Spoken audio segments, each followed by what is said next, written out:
Good morning. Ran a little farther today, 2.5 miles. Didn't realize what time it was. Had to hustle back. Jump in the shower, made the coffee, all in record time. We got 5 minutes to go. 5 minutes to go. I'm your host, Cousin Vinny, coming to you from theclosingprint.com. We got Eurozone CPI year over year. Actual 1.7%, forecast for 1.7, previous was 1.7%. So not much change there. Saudi Arabia boosting oil output and exports for U.S. attack on Iran contingency.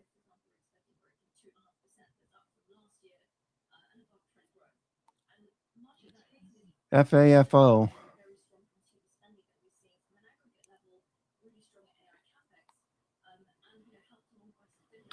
Hope everyone had a good evening.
All right. Okay, so markets are up. We're up 25 handles. We hit 69.36 on the futures just a few minutes ago. Let me just see where swing low and swing high are. Okay, we just created a swing high for the London session. Swing high. We just put in, let me just put a line here. Okay.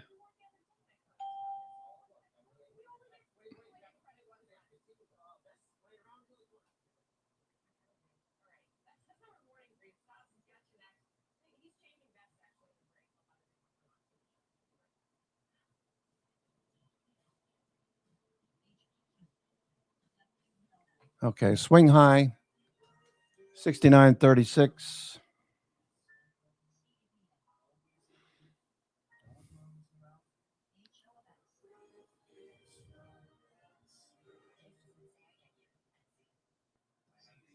And swing low right there. Okay, we're in the upper half of the London session, swing high and swing low just before the open of the New York Stock Exchange. Always good to delineate where that is.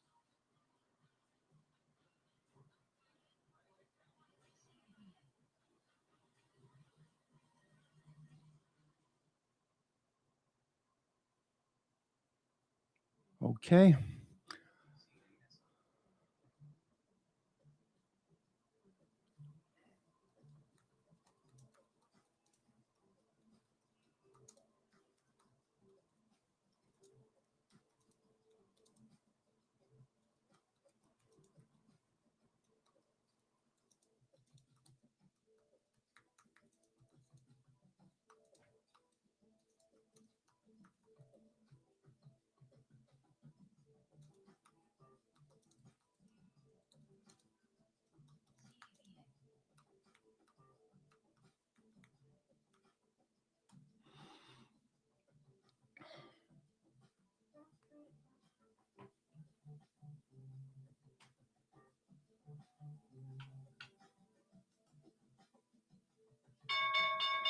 Okay, we are open.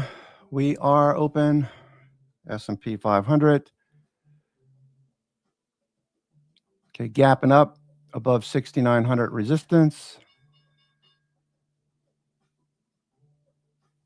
High tick alert plus 800. High tick alerts.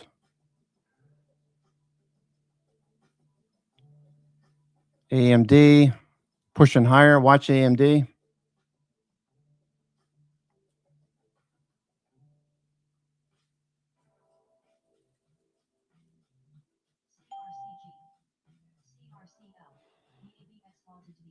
Axon. Thomson Reuters up again today. Thomson Reuters.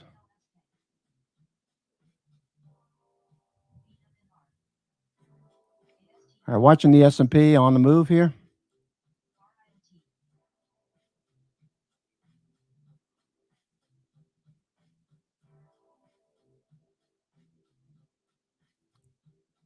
USAR is up again today. USAR critical metals.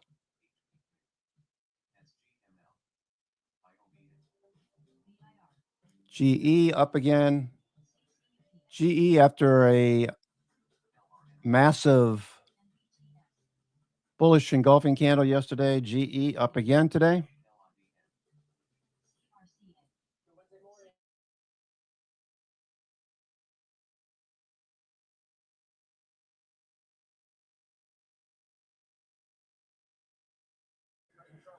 GE following through from yesterday's push higher. Okay, bullish engulfing candle following through. Check your 60-minute 20 MA for your trend. Okay, we came right down to the 20 MA. We bounced. That's your signal right there. Put a stop underneath the body of both of these candles, right around 336 or so. GE is on the move. Futures look good. Apple's up. Okay, Apple's up again today. Okay, Apple up again today.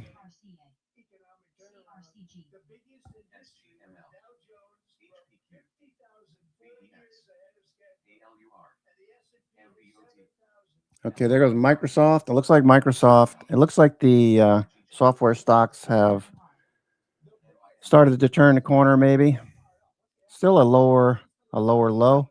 Now we need to see the 20 EMA turn up like it did at least over here. We need to see that continuation. Okay, so what I'm looking for Microsoft is this kind of price action right there to happen right here. Okay, so that 20 EMA. That 20 EMA will turn up like this and start going. That's what we're looking for, the 20 EMA to turn up. If you're thinking about Microsoft, that's what we need to see. Okay. Oh, let's see. Netflix and Skydance, they're at it again. Skydance, Paramount Skydance, up in their offer. All right. AMD just got whacked. Okay, let's see what kind of trend we can. Okay, we just took out the swing high, London swing high. We could see a drop. Watch the markets here. Could see a fade. We're above the 50-day moving average. That's a big plus. S&P 500 above the 50-day. We've been looking for that to happen. In previous occurrences, it happened the next day. In this case, we've been down here below the 50-day for several days. Okay, let me move this out of the way.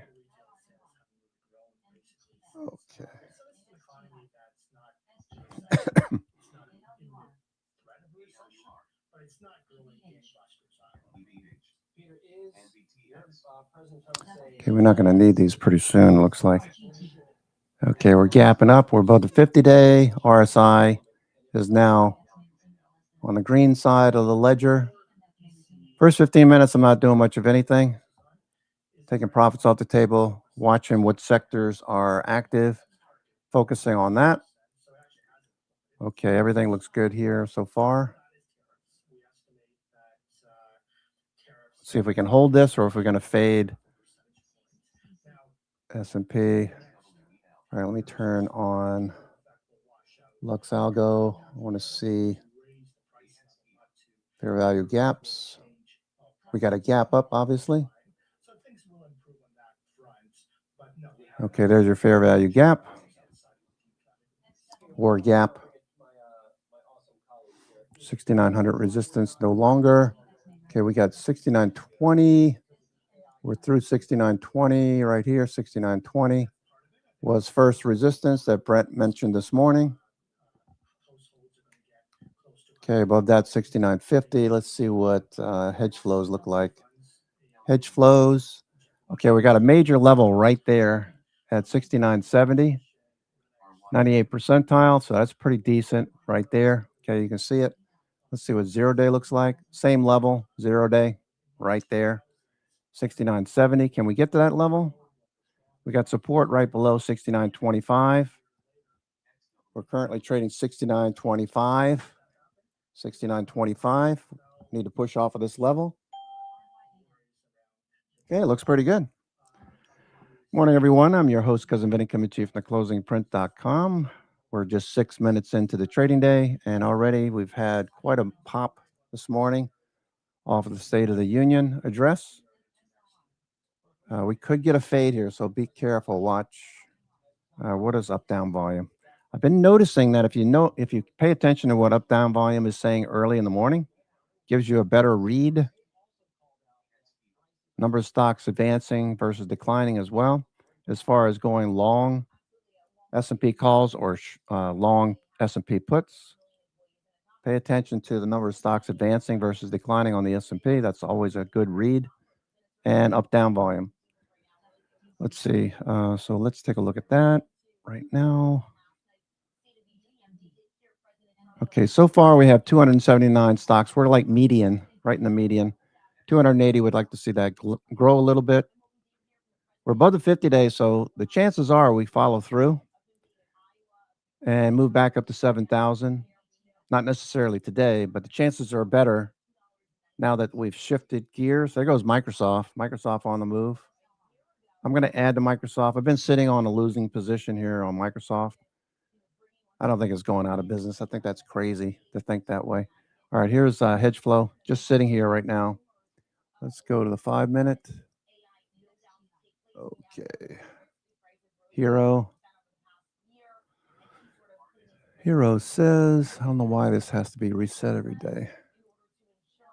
That's a glitch, I think. Today's the 25th. Okay, here we go. All right, we want to see both of these lines moving higher, obviously. Stalling a little bit.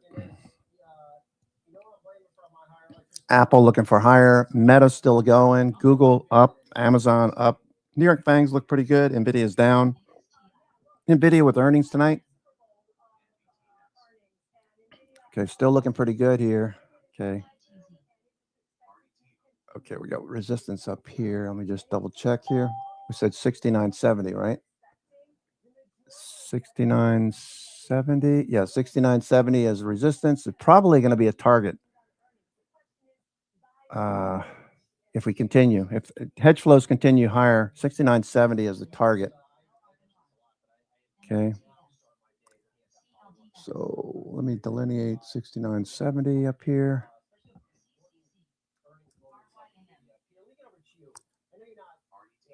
$69, where are you? 69.70.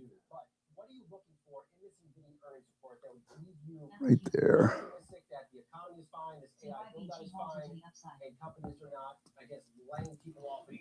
69.70. Okay. Okay. I forgot to I haven't had time to fill in my active trader window. No major news expected today, right? Except for I think a three-month auction, something like that. Okay, so let me get those up and ready. Let me fill in my S&P active trader window. Yesterday at 3:30, I was sitting here watching, and the market started to get a high tick. Jumped in to 10 of those calls quickly, right around 50 cents, 60 cents. I think the average was. It ran up to $3.10, sold into strength, got out at about 280.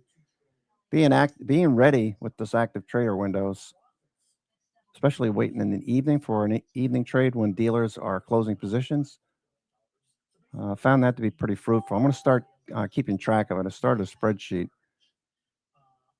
and see how many times this happens on a weekly basis, monthly basis, yearly basis. So I'll start tracking that. Okay, 69.70s are 50 cents. That is a 5 delta. Not likely we're going to get there, right? 20 deltas are 69.50. Let me just use this for now. I usually use 30 delta. Let me use this in case we move a bit higher. That'll turn into a 30 delta. On the downside, let me take downside 30 delta is 69.10. Let me do 6,900. Nice even number. Okay, so I have that. 69.50, 6,900. Okay. All right, we're all set. Okay. AMD pulled back. That's unfortunate. Looking for AMD to follow through after that deal with Meta yesterday. Okay, the New York Fangs look pretty good. Now we just need Apple to push a bit higher. Bitcoin looking a little better. Still in a range, Bitcoin. Watching the S&P. Okay, this is a little large. A little bit garish there. Okay, 69.70. Okay. MACD is still rising. Watch for it to start to flatten out to take your profits off. 50 days down here, 21 day now. 21 days trying to cross below. Okay, starting to see a little bit of profit taking here. Watch MACD. Okay.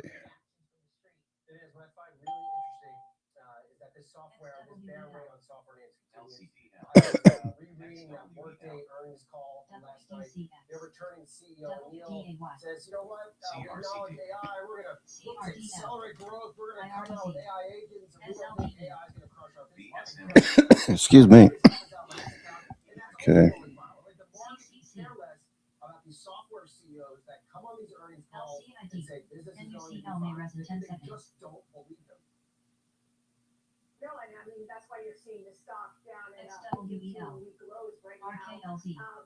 Okay, Nokia.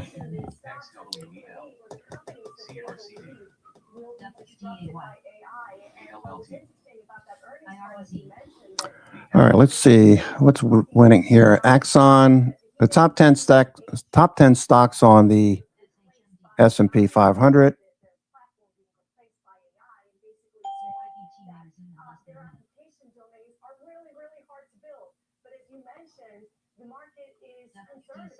Okay. Let's go here. Let's see. Axon, see how that's doing. What do they have? Earnings? Axon, gapping up. These are the top 10 stocks on the S&P, on the NASDAQ 100. Okay, LRCX again. It's been active lately. MSTR. So supposedly, Strategy is the most shorted stock out there at present. So Tom Lee is bullish, or more bullish, I should say. Applied Materials. These are the top 5. Applied Materials trending. All right, Thomson Reuters, TRI was up big yesterday, up again today. TRI. That's in the top 5. Netflix, number 6. Netflix turning off the low. That could be the low for Netflix for now.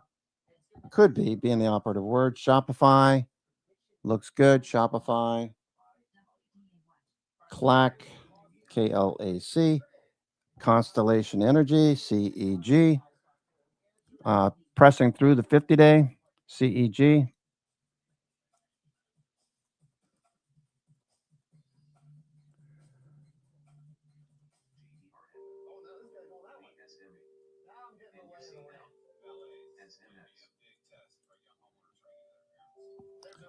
Okay, top stocks.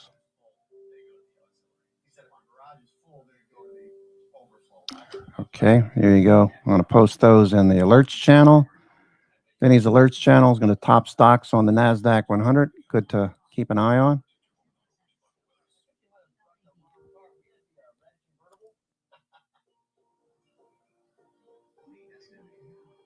In 2009, our grandson Nick was diagnosed with lymphoblastic leukemia.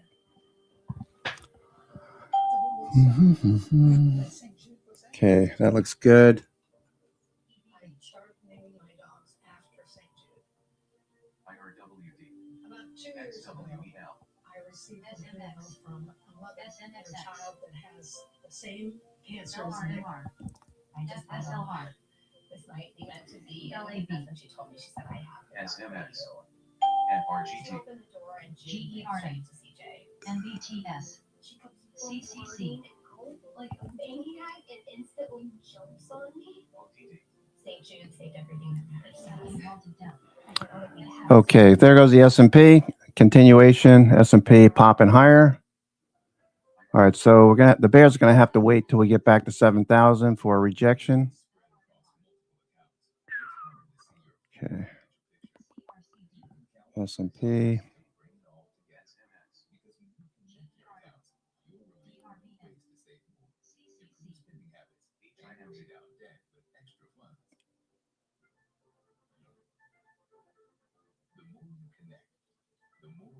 Okay, calls are bid. Calls are bid. 5, 15, 30, 60 are all on buy signals. All right, it looks like we're headed to 7,000, folks. Okay, nice pop here, S&P 500. All right.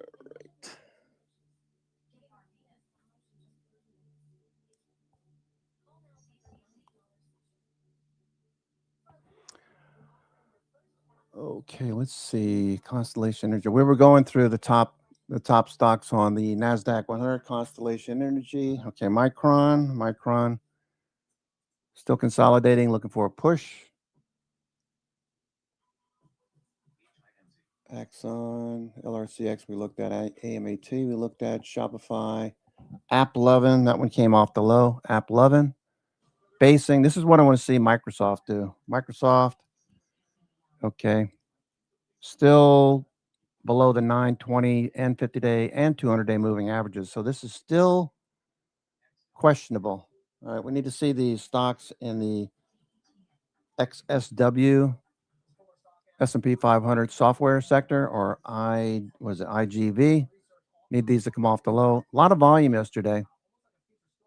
That's probably a combination of shorts covering and new money coming in. The IV rank is at 90 percentile, especially for stocks like CRM that has earnings, right? Earnings tonight? Is that right? CRM.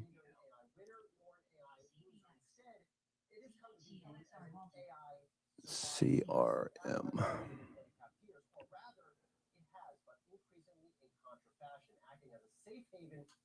Okay, so tonight we have CRM, the 8% expected move.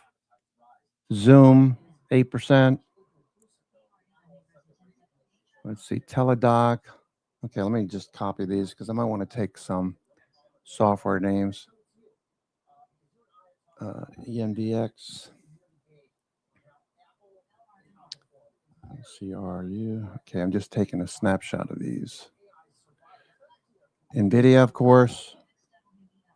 They're not expecting much on NVIDIA.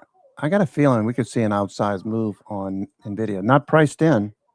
Options are not pricing in a big move on NVIDIA, only 5%. Only 5%. That was 4.5 yesterday, I believe. Okay, futures still climbing. Just feels like there's going to be a fade.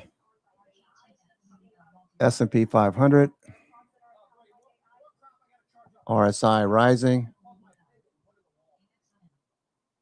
All of these media nuts have an opinion on last night's State of the Union. They can have all the opinions they want. Just watch the stock market. Watch stocks in general.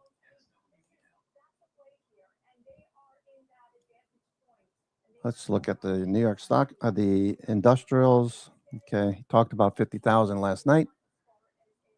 First push above 50,000. We did pull back to the 50 days, so we're looking for a bounce. If that happens, what's Walmart doing? Walmart,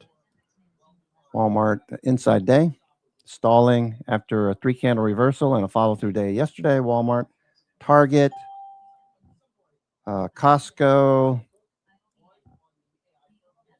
Ross stores, looking really good. Ross stores. If it wasn't such a messy, the thing they have to work out at Ross stores is it looks like the old Kmart's. Remember old Kmart's? They were like a super messy store. It was the floors were always dirty, weren't really clean. I mean, the contrast between a Kmart and Target was like night and day. Even Walmart was cleaner than a Target. Well, Ross store is kind of the same thing. If they could clean up their act, wow, it's already a almost a $300 stock, right? $200 stock. So, can't really say much about it. It's on the move, right? Ross, dress for less. I've been in there a few times. Not crazy about the clientele, but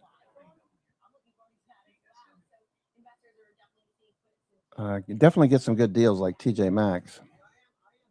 I mean, I'm not going to pay $100 for a Ralph Lauren polo T-shirt, with a collar. I'm not going to do that. I mean, you get them for $19.99 at TJ Maxx. Why buy like new ones every year? All right, here goes the S&P going again. Okay, so at this point, if you haven't already bought into the S&P, I'm looking for a rejection. Okay, so with the S&P, with stocks moving higher, I'm looking for, I'll put in more or put on more risk, daily risk. Okay, day trade stocks like Microsoft. Maybe I'll buy some Microsoft. If I didn't already have a position, there goes Microsoft. It's obvious they're buying Microsoft. Obvious buyers. Let me show you the NASDAQ. Oops, NASDAQ 100 looks really strong here. And the New York FANG. New York FANG looks good. Okay, let's look at the New York FANG real quick. You're not going to be surprised here. We had like a tweezer bottom on the New York FANG. Tweezer bottom here following through today. Still in the downtrend, but we could see the 21-day and maybe even the 50-day once again. That trend line's in the way.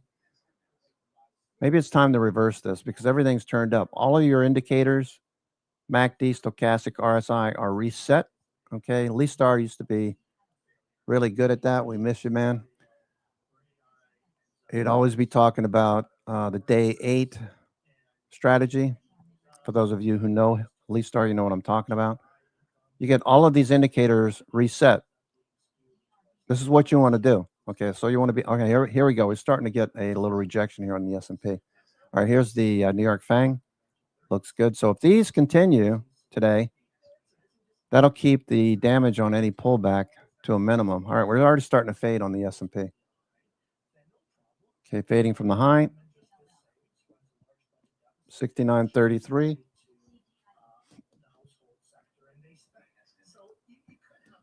Okay, S&P. Let's see what hedge flows look like. Hedge flows. Okay, hedge flows are still rising. Okay, we just peaked right there. We haven't gotten to this level. I still think that's possible. Still think it's possible to get to 69.70. Microsoft, look at Microsoft. Microsoft's doing its thing. Oh, you know what I wanted to do? Sorry about that. I want to take a snapshot of this and post it in the alerts channel for members that can't sit here. And what the hell happened there?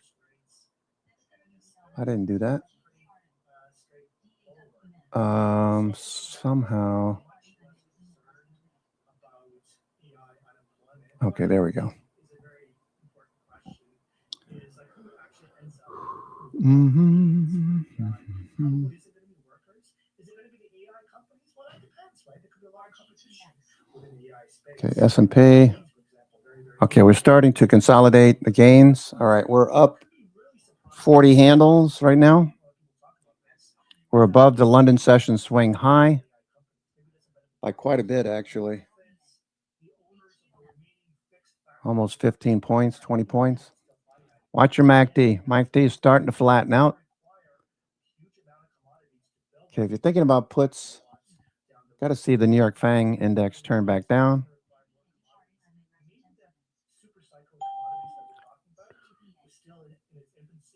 Maybe AI will supercharge that super cycle. And as a new feeling dystopian on the unemployment rate outlook. Don't have to predict the number. That's not what we do here. Just trying to get you by. Look, it's clear that we haven't seen the scope yet of what will happen with unemployment or the shakeout of jobs and AI, and that's where you're seeing the stock reaction to some companies as well, because you're saying, well, if there's going to be less people working, my concern is NVIDIA earnings tonight. stocks that are going lower, what that will do The also Qs. for spending and for companies that aren't able to even hire more if they wanted to. Brooke, last word to you. AI taking all our gigs. I mean, that's certainly what we're seeing now. I like what Annette said. Okay, AMD turning back up. We didn't see kind of how this all plays out. Certainly we're seeing Putting together a deal with Meta. the way in which Americans are able to interact. How many chips are they selling? Are they contributing? I didn't catch that. Okay, this is a list of 20 stocks rising by the close yesterday compared to open interest. So this is ranked 1 through 20. Okay, so we got PayPal. Everybody knows about PayPal. PayPal, Ares Strategic Mining. Okay, that's one that Tony mentioned yesterday or 2 days ago.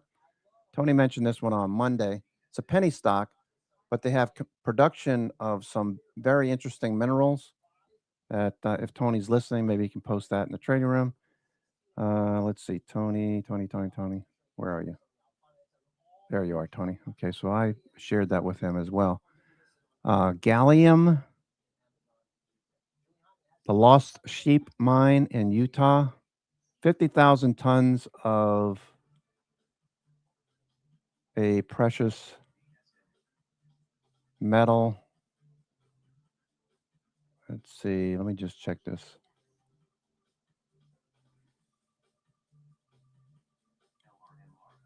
A lot of buys by Ares is working through 2 plants. Fluorspar, acid spar, 97% purity, acid grade fluorspar. The markets for lithium ion batteries, semiconductors, and uranium enrichment. This is a penny stock that's got some potential.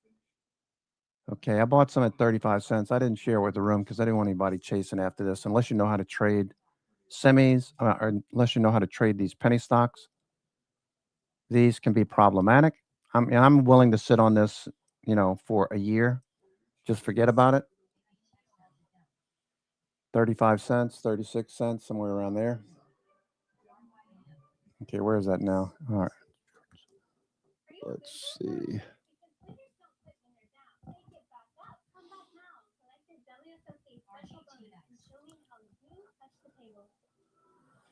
Okay.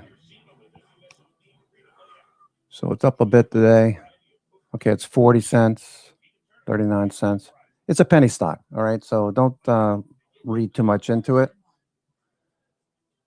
Okay, so that's these Axon. That was number one, still number one on the NASDAQ 100. Yesterday, we saw a nice increase, massive earnings beat, bullish long dated calls. Okay, so people are in long dated calls in Axon. You know what they do, body cams, anything related to police, security, ICE, DHS, etc. Military. BP, oil rally. Okay, let me see what Baker Hughes is off a little bit. Gapped up this morning, Baker Hughes. Baker Hughes is another one. Okay, Baker Hughes. Okay. Let me just look at this Baker Hughes.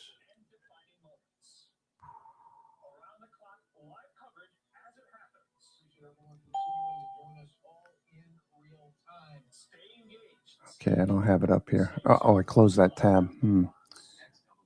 Okay. All right, whatever. Baker Hughes pulling back a little bit. Okay, Axon at the top of the list. Gapping up. I wouldn't chase it. Look for an ABCD pattern on that. S&P 500. Consolidating after a nice run up this morning. This doesn't have to pull back, but I'm more interested in potentially taking some puts if this starts to fade.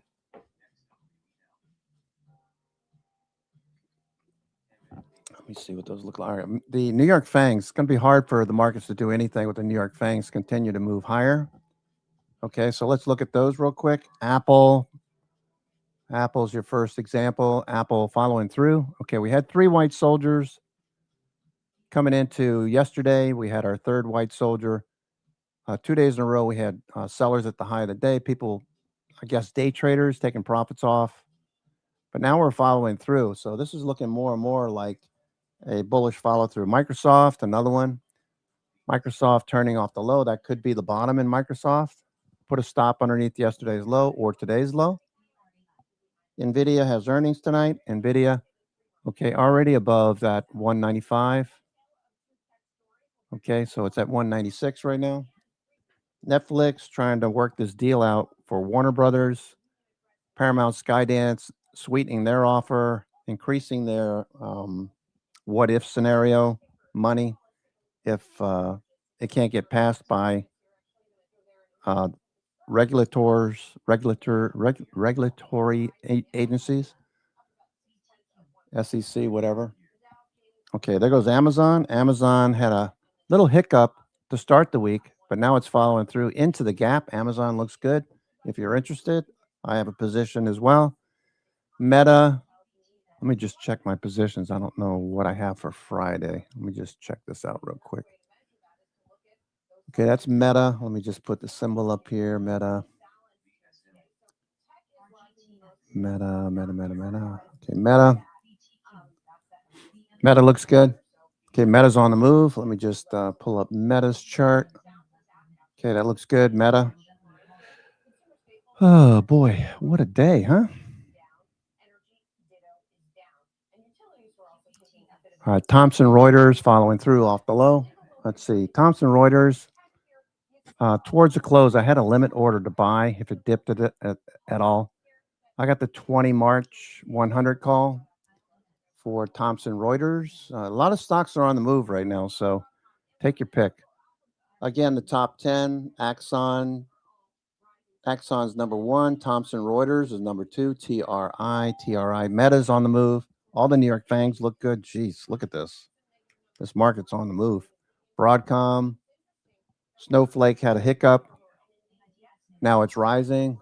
Dip buyers coming in. Tesla had a nice move yesterday. Tesla looking at the 60-minute 20 EMA. Always look at your 60-minute 20 EMA. That kind of gives you an idea. All right, is this the best setup or do I want to look at something else? Let's look at Apple. Look at the slope in the 20 EMA. Look at Apple. Slope in the 20 EMA looks a little better. Microsoft. Okay, just breaking the trend. So the odds are, if this can turn up like we mentioned earlier, like this over here, you're going to have a multi-day swing. Perhaps it keeps going. NVIDIA breaking out of this range that it's been in forever. All right, so for the last 10 weeks or so, it's just been below 195, starting to go into earnings. I already have a call spread on NVIDIA. Thinking about taking a put spread, make it an iron condor long. Let's see. I have 195, 200. So these are doing well right now. Broadcom.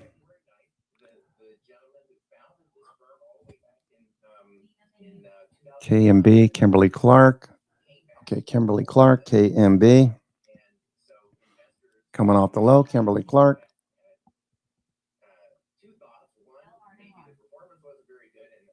Okay, I might take some profits there actually. And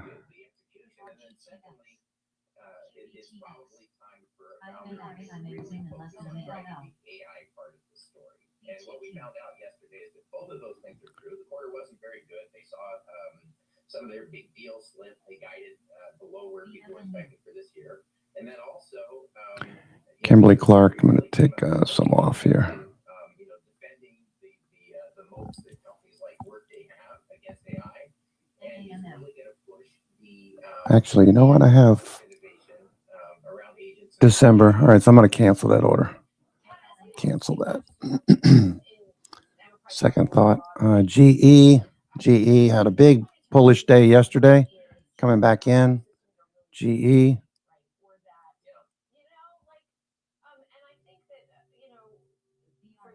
June calls for GE. I'll leave that alone. Okay, NVIDIA earnings. RXRX, that was mentioned by, who was that, Mr. Tuccini? Who was that yesterday? Chris, somebody mentioned RXRX. That's gapping up. Okay. I bought the 4 call for June. Let's see how far this goes. ARM Holdings, that's another one. Chip stock.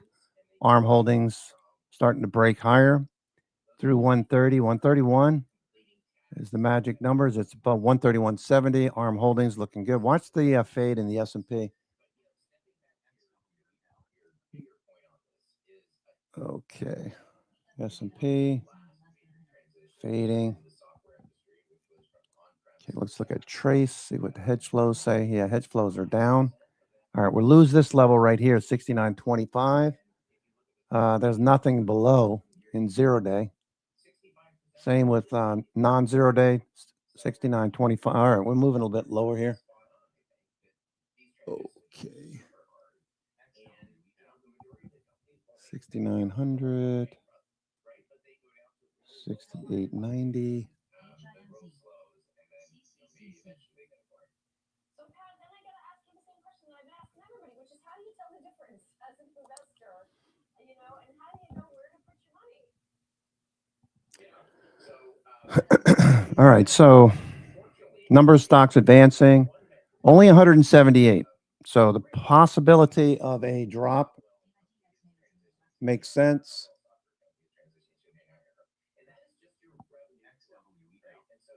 Okay, a fade here makes sense. As the S&P 500, only 170 stocks advancing. We want to see that number 350, 375 for the call side. That's already dissipated from this morning. It's still 2.65 to 1 up volume on the NASDAQ Composite. SPY is 1.6 up volume. Q's 2.6 up volume. The Diamond 6 to 1 up volume. And IWM is 1 to 1 up volume. Let's see how far we take this. S&P fading. Okay, we got a gap down here. Okay, so watch the gap. Okay, we got a gap right there.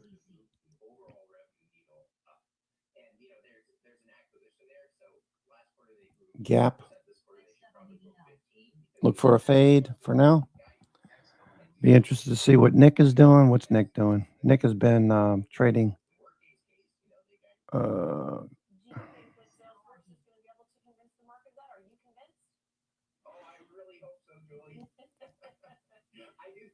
Nick Bobic, Banana Fana Bobic. Me, my Momic, Nick. All right, New York Fangs.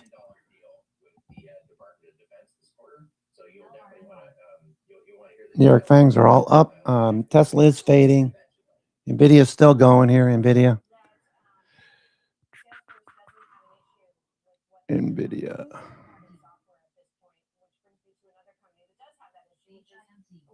at least, which is Anthropic, right? Yeah. Which has been going back and forth with Anthropic or OpenAI or whatever model we're talking about sort of has its tendrils in almost every story now, because I was going to talk to you about the announcements yesterday that Anthropic made about, partnering with a bunch of professional services companies. But I do want to jump into the Pentagon story, because at the same time that it's haggling with the Pentagon over what the Department of War is going to use its models for. And the potential for putting restrictions on that. And Dr. was also Okay, watch MACD. We got a bearish cross on MACD. We got a gap down below. which had said before, if the models developed too quickly and they didn't feel like Okay, we got a gap down here. they weren't necessarily going to develop them. And now they've changed that. So I don't even know what my question is around all of this, Pat. It's just Okay, S&P is fading. Okay, keep an eye on your New York Fangs. These are all up. Apple's pulling back a bit. Apple. It's a huge ethical, philosophical, societal issue, right? And Anthropic. All right, Thomson Reuters, TRI. Big move, Thomson Reuters, TRI. Day 2. Could be a third white soldier off the low. Thomson Reuters, TRI. That showed up on the most actives yesterday. It was at the top of the NASDAQ 100, on the top again today. Number 2, Axon, only second to number 2, Axon, TRI. Wow. Okay, back to S&P. S&P fading more. We're above the 50-day on the daily. You can see over there on the right. Above the 50-day. Starting to show a gravestone doji or maybe even a shooting star. The last thing we want is to push back below the 50-day. Okay, so watch that level. We need to close above the 50-day. AMD grinding off the low.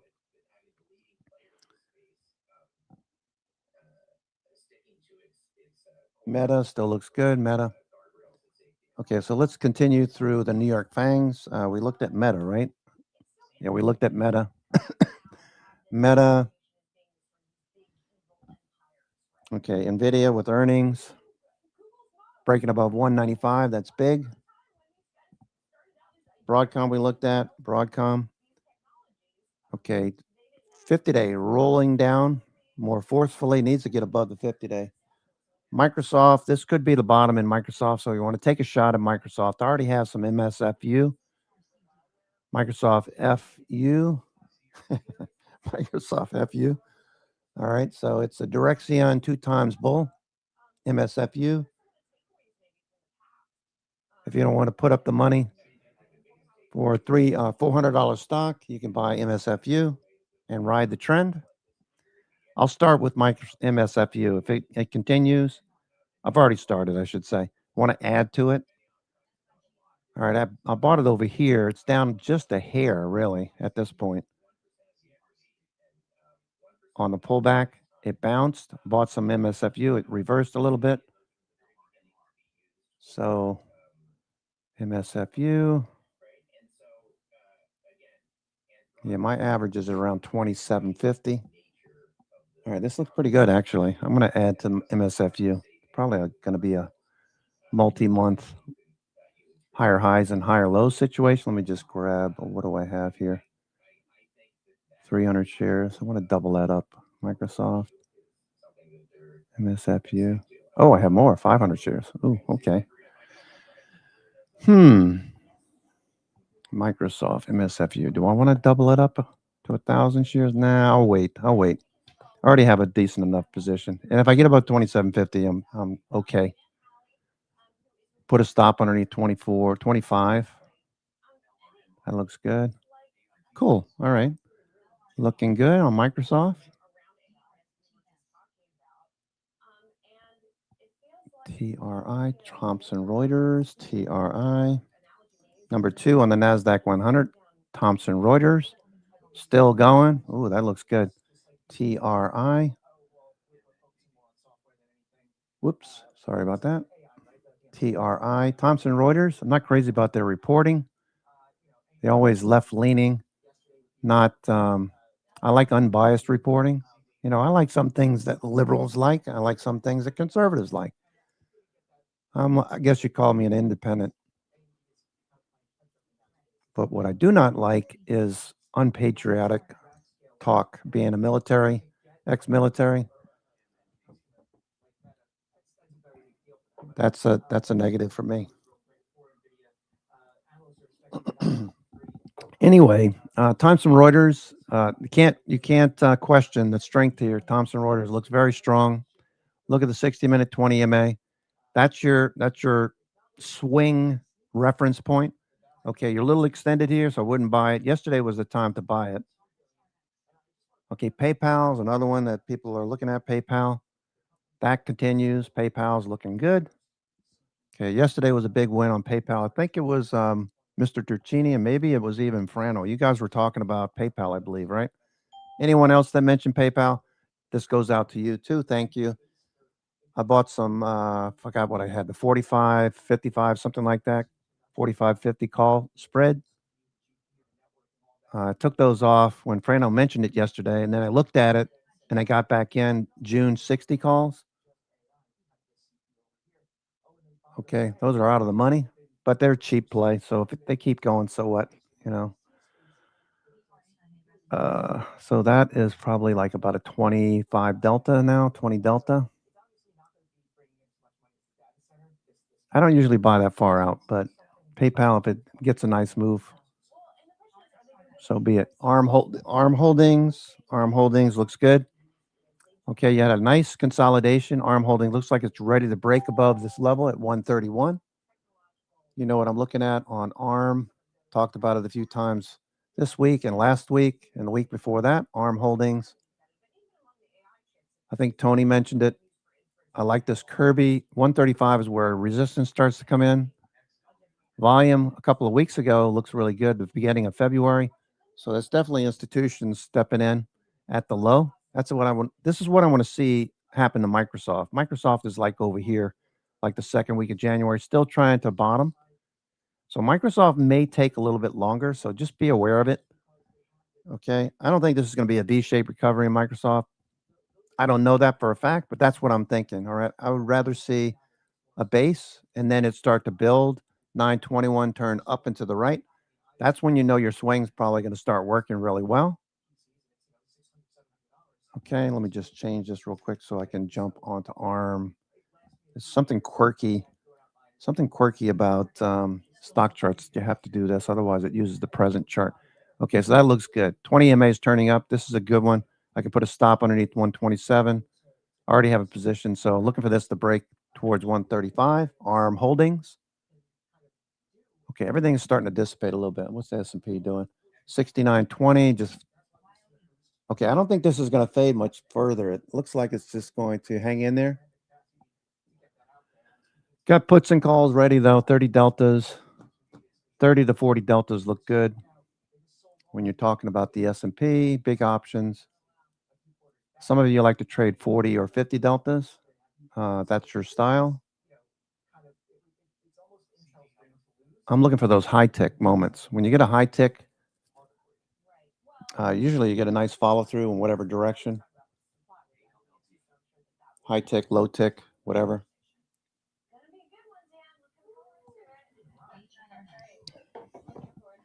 Okay, I know I'm just kind of rambling this morning. I ran a little bit further than I usually run. Let's see what's Nick doing. Nick is long 69.15 puts. Okay.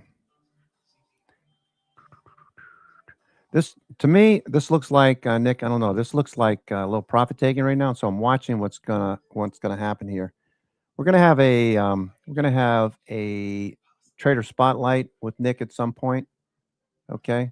I like to do them on Wednesdays if that works for you, Nick. I know you're not available for the next couple of weeks, but eventually I'd like to get you to just do a 30-minute, 15, 20-minute just chat, show a couple of charts, what you look at during the day. Because I've been watching your trades. Most of them work really well. Not every trade's going to work all the time. We know that. I know that. If you've been trading long enough, you know that every trade doesn't work. Some do, some don't. Hopefully your winners work better.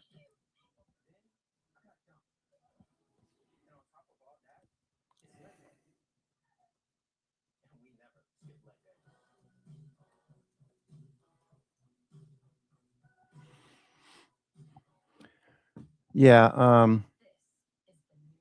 I thought I had more shares of Microsoft. Ursel. That's a cool name.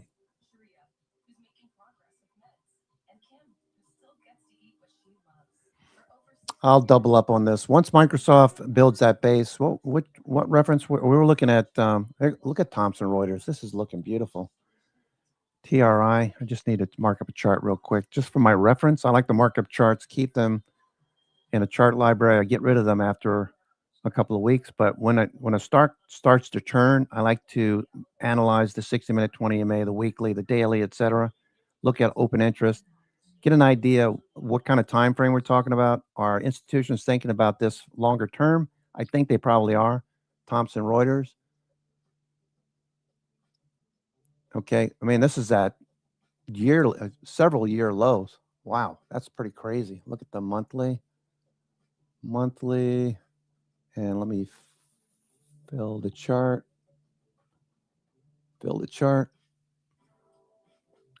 Wow, that's a pretty steep discount.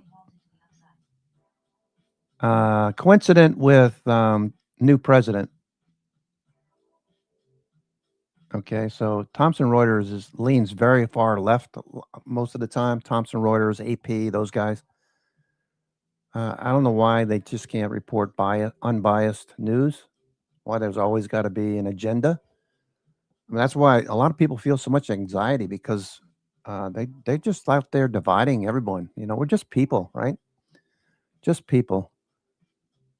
We just want to be happy. Same thing with international countries. They have family. People have families. They just want to be happy. That's the politicians that screw everything up. Okay, so Thomson Reuters. Enough of my rant. This looks really good, though. This bounce on the volume suggests that if we get volume like yesterday, that the bottom is in for now. This could be a nice trade. Put this away. If you get 50% out of this one, wow, that would be something. Let's take a look at that. 50% retracement. Okay, 50%. Okay, 50% would be $150. It's at 98 right now. 165 would be 618. So anywhere between 150 and 165. Okay, so a 60 to maybe 50 to 60 point run from here. Yeah, that'd be nice. Okay. I would buy options personally. Buy in the money options, a synthetic shares trade, or yeah, that looks good. Thomson Reuters. S&P. All right, just kind of sitting here right now, squeezing people. Sometimes taking a strangle makes sense. You'd go like a 30 delta in either direction or a 40 delta in either direction when it's just sitting here. Right now, let's see what Trace is talking about. All right, Trace looks like it's going to turn back up. So it's kind of late for that kind of scenario. Looks like it's going to turn. Looks like it might turn. Okay, we got support right here at 69.25. We're hovering right at that area. We lose 69.25. Currently just 3 points below. If we lose this, then the next level is 6,900. And then we could fade into the gap if that's going to be the case. Feels like they're going to push this. So markets feel very bullish. New York Fangs look good. They're holding their own. Microsoft's holding the high of the day. So is Netflix. So is Meta. Apple's just a little bit off. Apple's got a good strategy, in my opinion. I don't know what you think about Apple, but I have an entire Apple ecosystem. I like Apple products. A lot of people think they're overpriced. I think they're good quality. The computers are, they're good quality, but I like Apple. There's something about them. I've been using them for 20 years. I initially started with Apple back in the 80s when I was going to college. I had a professor that helped me out with my grades. I wanted to get my grade point average back up above 370. 3.7. I had dropped below 4 point. And I talked to this guy. His name was Joel. And I said, can you help me out, Professor? Well, he said, yeah, if you work on this computer coding that we were doing, it was called BASIC at the time, and then we got into the assembly language and whatever. I'll get off of this in a second, but there has a rhyme or reason. So started using Apple, and then I got into Microsoft when I got out of college. Started working for a firm. They were using a Xenix operating system or Unix operating system. Then I gravitated towards Microsoft. Blah blah blah. Then I got back to Apple, and ever since I've just been with Apple. So Apple's thing is to do AI. They're using Google Gemini. I know there's more to it than that, but they're not spending a crap ton of money. Almost said the S word. They're not spending a crap ton of money like Meta is. Where are they going to get that money? They're going to be in debt forever. Maybe the AI revolution gets them out of the hole, but they're going to have so much debt, right? And that could be a problem. So Apple, for the longest time, was lagging behind. They had no AI strategy, so it appeared. And then they announced that they're doing something with Google. So I thought that was really smart, right? You're not spending all that money. You can grow as a company.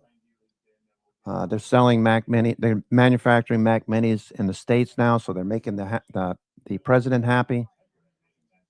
Mac Minis. A lot of people are using them for server farms. They're inexpensive. They're really good. They use the new Apple M4 chip or whatever. Just watching the S&P. I'm not completely oblivious of what's going on right now. So just kind of rambling at the moment.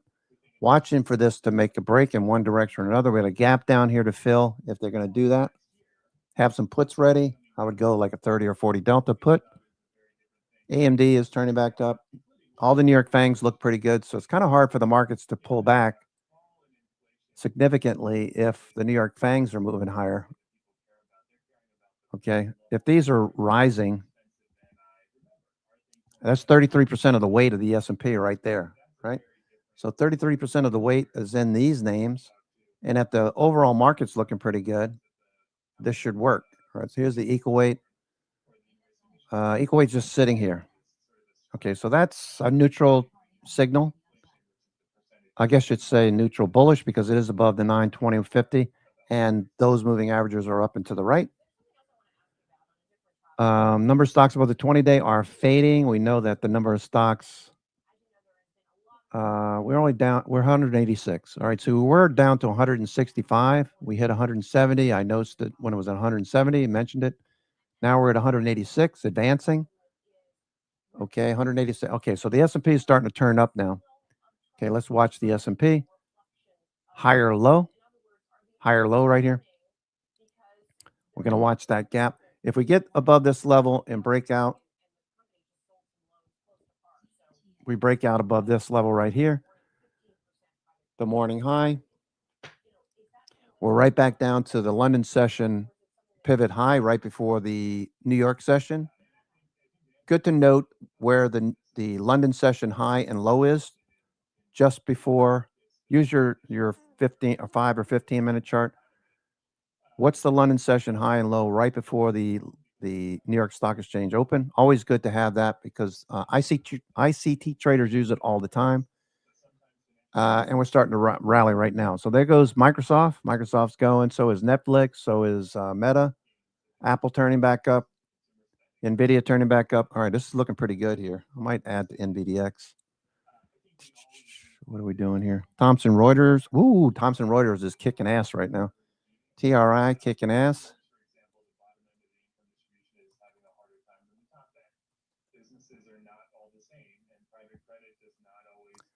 Thomson Reuters.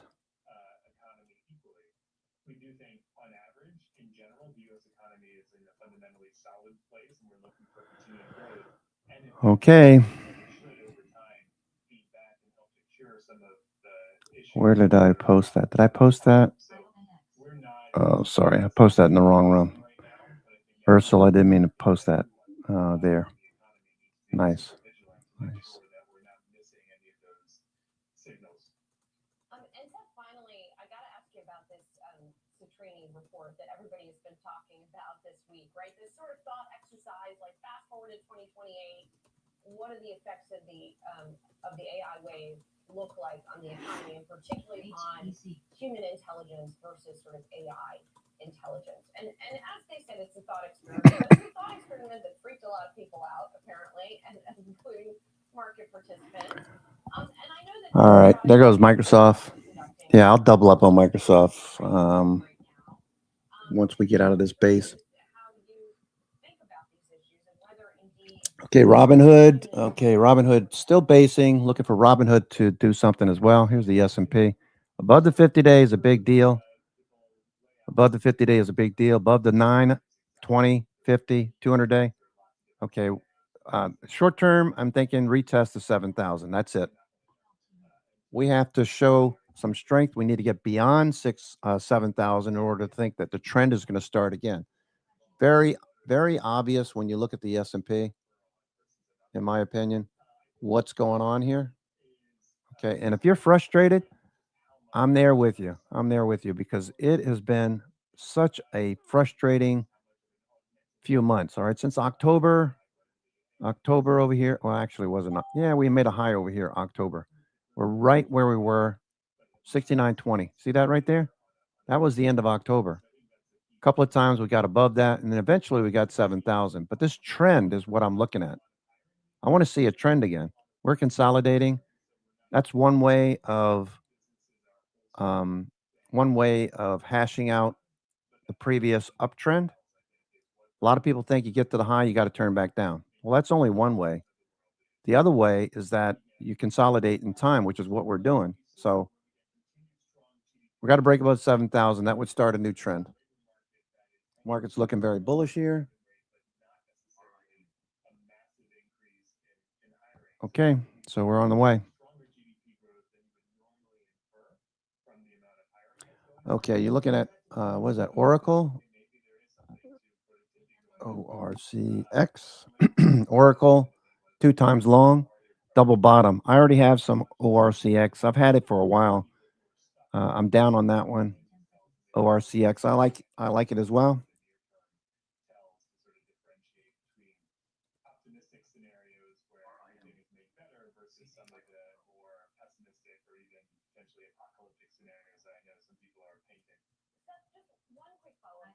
Is that the growth that we have seen in jobs has been in healthcare, almost not exclusively, but like the huge bulk of that. Double bottom looks good. Really concentrated in professional services, for example, or in tech, for example, and you see sort of non-AI threatened jobs continuing to grow. No, I think that's exactly right. Oracle looks good. All right. Actually, I've only had a few sips of coffee. It was a long run.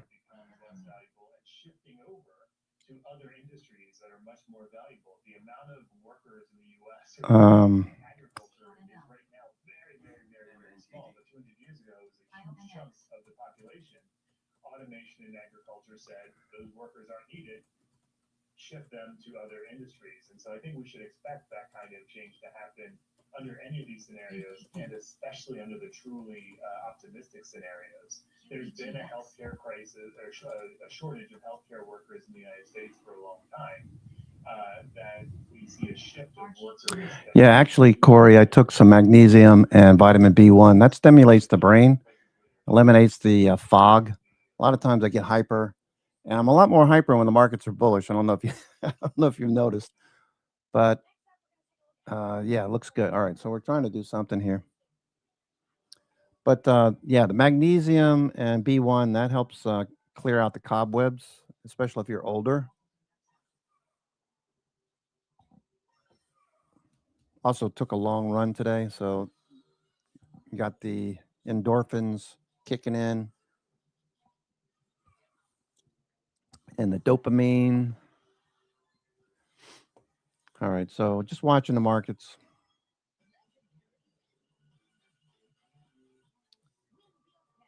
I don't know why. There must be an ulterior motive here. There must be an ulterior motive. I see so much advertising for games on your phone.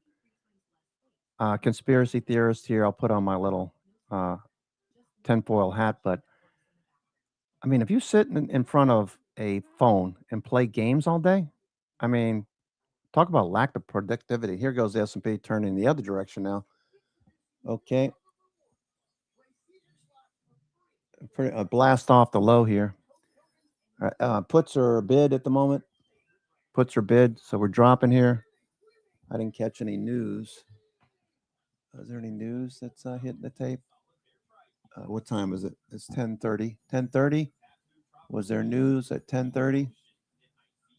I don't. 10:30 oil inventories. That's all. That's all I see. Fed's barking, speaking, but the Fed was very active yesterday as well. 1 o'clock, we got the U.S. 5-year note auction. Yeah, there's nothing after that. Okay, they're trying to shake people out. What's going on here?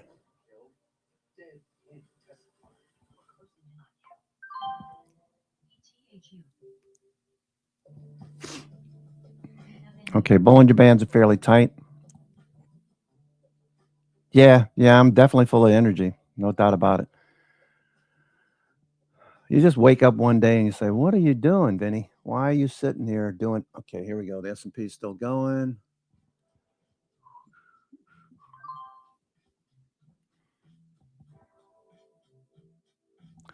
Okay, we got the gap down there, gap below.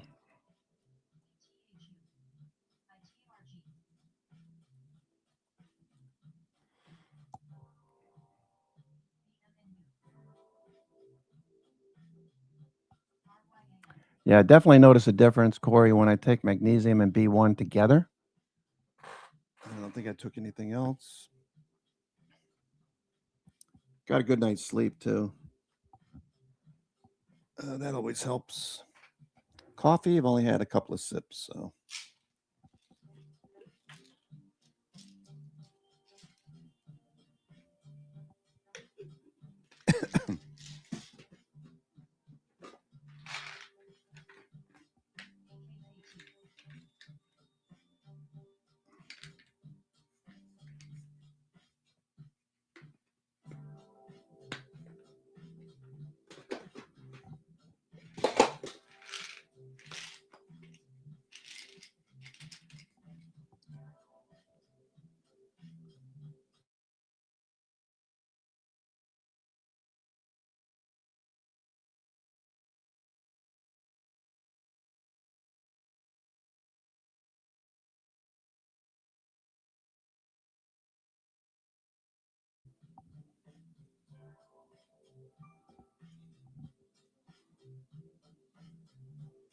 Okay, AMD did bounce a little bit. Let's see what we do here. Is it a bear flag? What are we going to do? Bear flag or more consolidation? Let's see what hedge flows say. Hedge flows. All right, just watching.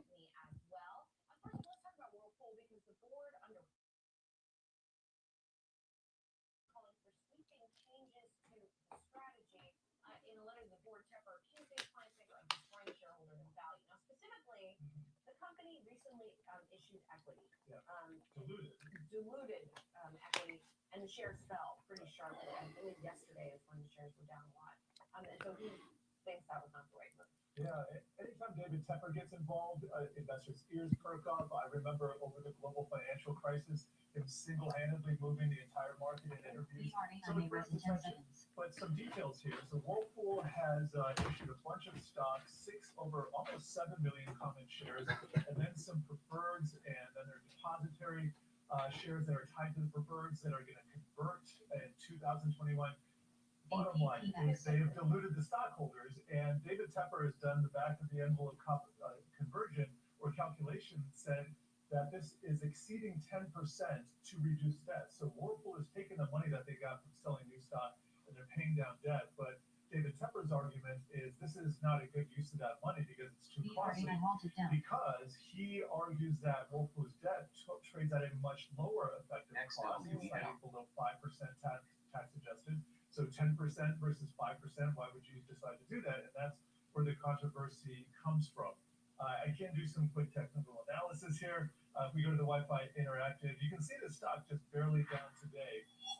As you did mention, Julie, the stock was down significantly yesterday, 14% over these 2 days, almost all of that yesterday. But let's just get the 10-year view so we can see. This was a company that was front and center in the first Trump administration, and then they had this huge rise over the early pandemic. Yeah, everybody was getting new stuff. They wanted to get, improve their spaces that they were stuck in. And so Whirlpool saw really good numbers. Yeah, it's tied to the whole do-it-yourself, the whole remodel it, I should call it that. But the stock has been trending down ever since. And so it doesn't look like there's much of a bottom there. I'll put a max chart on. You can see you got to go back over a decade, almost to the wake of the global financial crisis, to see these prices. So they're doing something, but it might not be the best thing in terms of David Tepper's spend. Yeah, and by the way, as of the latest filing date, it looks like he had just under 7% of those shares. So he is a big holder of that stock. Next up, let's talk Circle. Those shares are soaring as the stablecoin platform reported a fourth quarter revenue beat. Circle's main stablecoin USDC has seen a surge in adoption amid favorable regulatory conditions over digital assets. We keep talking about the Clarity Act and we're waiting for that. The thing that passed last year was the Genius Act, which... All right, they're trying to figure out what's going on here. Back and forth, just a flat price action. Hedge flows trying to turn up. New York Fangs. Survey says strong. Okay, Google just did pull back a little bit. Google, Meta's pulling back a little bit. Tesla looks like a higher low. Netflix at the high of the day. Microsoft showing some nice action. Yeah.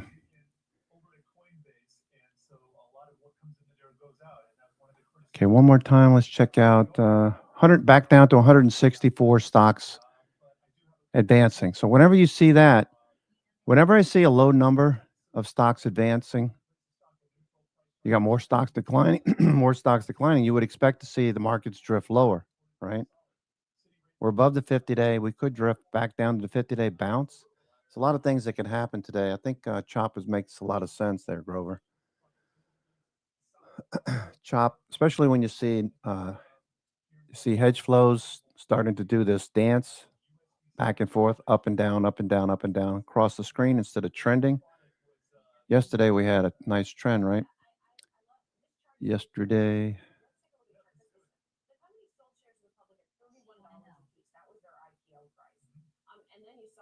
Okay.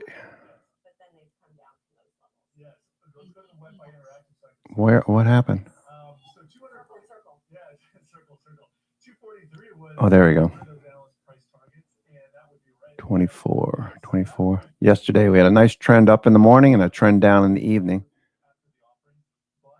On Monday, we had that choppy action again. Okay, so today, all right, choppy. Yeah, by the way, they did an offering at 130 also, I think in October maybe. So interesting for those folks who got in at that level too. Let's also talk about Lowe's. We had HP yesterday. Okay, Microsoft going again here. Microsoft. All right, Microsoft's looking good.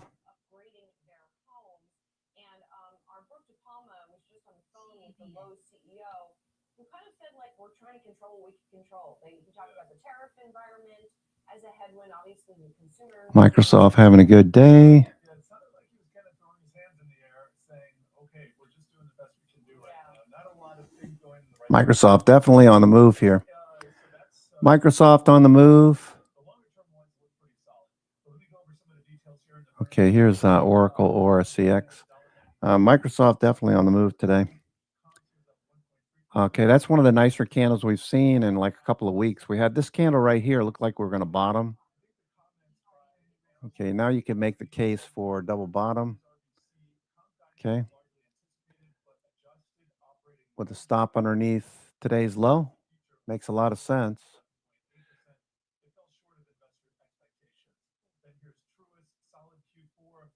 Okay, Microsoft. MACD's turning, RSI's turning. This looks really good. Okay, what do I want to do with Microsoft? Microsoft. Okay, starting to turn Microsoft. Let's see. Microsoft. What about June? June calls, Microsoft. Got March calls. What about some June calls? June calls. Okay, those are going for $30. The 400s. Okay, yeah, by June. Can we get something going here? 50 days at 440. That is a 33 delta. That would be too far out. I'd go with something like, say, a 425, 435, 425, 435. Let's see what that looks like. Buy a 40 delta. Buy a 40 delta vertical. 40 delta. What return would we see there? All right, so for every $150, you're talking it's 2 to 1. $150, you make 300, 325, something like that. So $150 per contract per spread, 425, 430 for June, with a 40% probability of hitting that first number. Okay. That looks good. That looks good. 425, 430. You could do 425, 435. Let's see. 425, 430. All right, so I'm going to buy some 425, 430s for $1.75. Okay.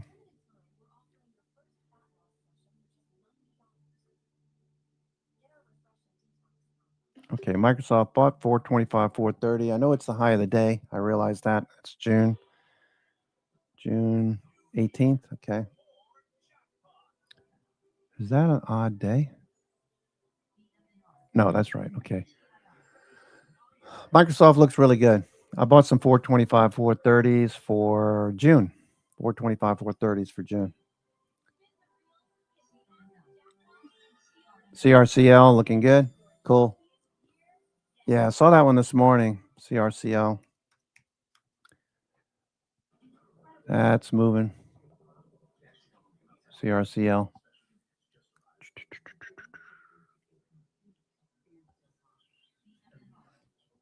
Any news here? No news. Okay, we're starting to bounce. Future's starting to bounce.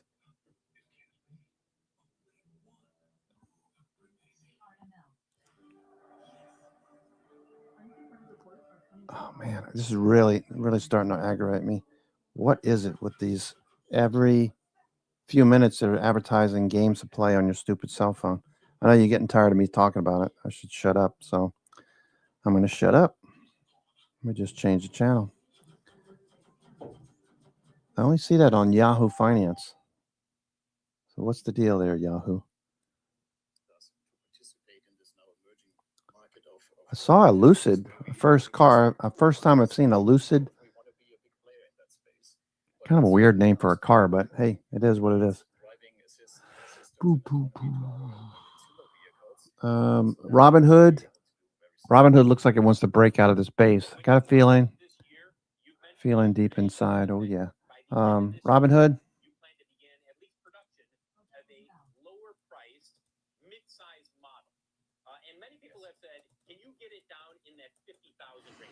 Robinhood looks like it wants to break out of this base. Got a small position there. I'll double up on that one.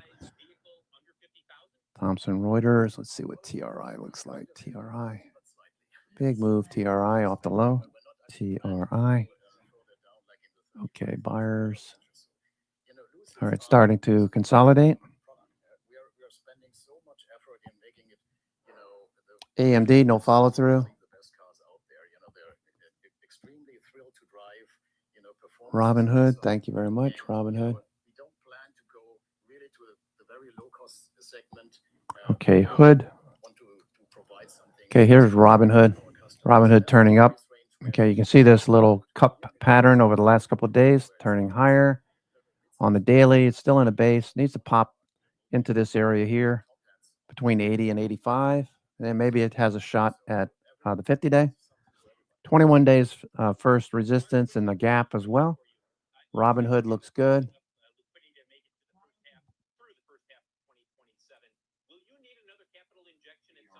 Robinhood. S&P, chop, chop, chop. S&P. Okay, let's look at the hood. Hood looks good. Got the base over here. We delineated that yesterday, it looks like. TRI, Thomson Reuters. Let's see what kind of news. TRI. Mark, thank you very much for joining us this morning. Sarah, I will send it back to you. All right, Phil, thank you for bringing us news interview with GE Inside Day, TRI. Circle share is surging right now and helping the whole crypto complex. In fact, today we're going to be right back. Stupid news. The stock market is reflecting fears of an AI apocalypse for white-collar workers. That was on, of all days, Valentine's Day. Apocalypse? Kind of getting a little carried away with that. That's just my opinion. Nobody gives a crap about my opinion. Thomson Reuters, though, coming off the low.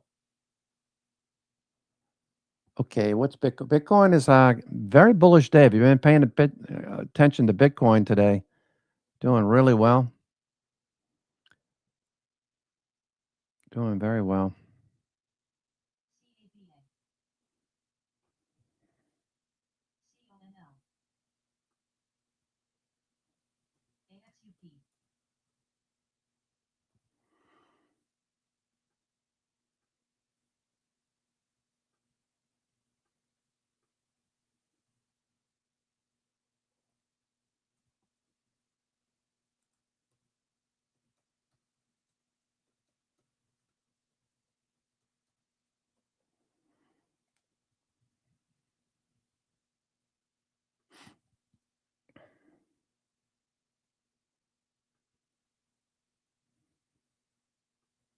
And you see now.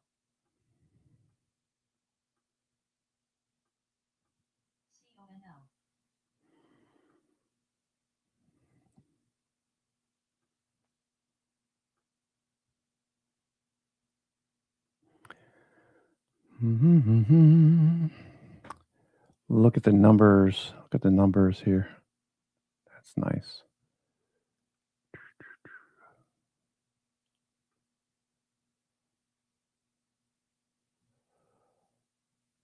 Okay, for Thomson Reuters, I'm looking at the numbers here. Earnings per share percent increase, 12% for 26, 14% for 27, growing from 25, which was down to 4%. So it makes sense why it was at the low.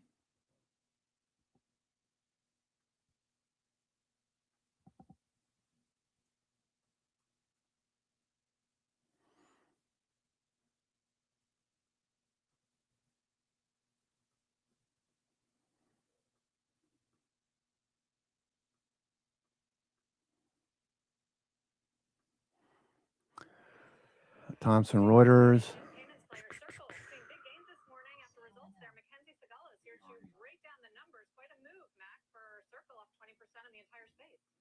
Yes, it is, Sarah. That surge coming after the stablecoin company blew past expectations on its Q4 print. Massive beat on the top and bottom lines. 43 cents a share versus the street estimate of 16 cents. Profits up almost 3,000% in a year. And then you've got revenue surging 77% from last quarter. What this really shows is that digital asset investors fled altcoins for stablecoins during the 2025 Circle's flagship USDC ended the year with $75 billion in circulation and now commands nearly a third of the stablecoin market. Now, Tether is still the largest player by market cap, but Circle is steadily closing the gap. This print is a total departure from the narrative that is gripping crypto markets right now. Circle actually benefits when tokens sell off. Traders dump volatile tokens and then park it in stablecoins like USDC as a safe harbor, and that drives Circle's balances higher. The company makes most of its money earning yields on the treasuries and cash equivalents backing USDC, so larger balances mean more revenue. Circle's also pushing hard into enterprise payments. Visa now lets its U.S. issuers and acquirers settle using USDC, and Intuit signed a multi-year deal to integrate Circle's infrastructure across its platform. Now, putting this into perspective, Circle stock is still down around 70% from its post-IPO peak last summer, but management says they expect USDC circulation to grow 40% a year on average, even through the downturns. And it just got conditional approval to establish a national trust bank. That would be a major milestone for a crypto-native company. David? Mackenzie, thank you. Mackenzie Sagalas. Yeah, that move, very significant. Circle did want to focus on another. Okay, Robinhood looking good. Okay, I'd love to see this break out of this base. S&P is just chopping people up right now. Note today, there's been a lot of press reports of late that the NFL is going to Selling premium above these levels. Looks like they sold premium up here. They've already taken it off. A lot of premium at 69.70. Longer dated. 0 day. You can see all the volume. Okay, there was about 37.9 million just an hour ago, down to 12 million. Okay, so they're taking these positions off as the markets kind of fade and do nothing. If we bounce back up to that level, we're holding support for now, 69.25. So if we bounce back up to that level, expect to see some more selling, premium selling. Puts are starting to catch a bid at the moment. Okay, S&P 500, SPX is starting to fade more. Okay, taking out this low. Okay, taking out that low right there. Let's see what happens. Let's see what happens. Range high at the up there at the top. Range low right where we are right now. Let's see where we go from here. the key programming asset, and now you've got competition from Netflix, from Amazon, from YouTube, maybe others, but those are enough right there with their deep pockets. Yeah, Fox had already started to come down. I mean, the share price prior to this, it's actually a double downgrade from Jessica. And she points out you can either pay up and try to match big tech or lose the asset and then risk the audience loss. And it's companies. I mean, it's the key programming that many of them offer.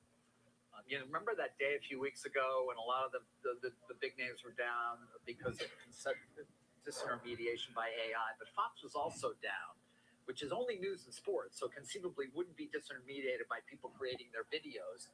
And in part, many people after that said, you know what, it's this NFL renegotiation that's going to start to pressure all of these things. When is that happening? Well, it may be happening very soon, even though the contracts in place don't expire for quite some time. The NFL says we got to renegotiate. Good time to be the NFL. Sure It always is. Meantime, when we come back, Kava is surging on some results. We'll talk to Brett Schulman when he joins us on Money Movers as the S&P losing some of the opening bid, but still holding 69.20.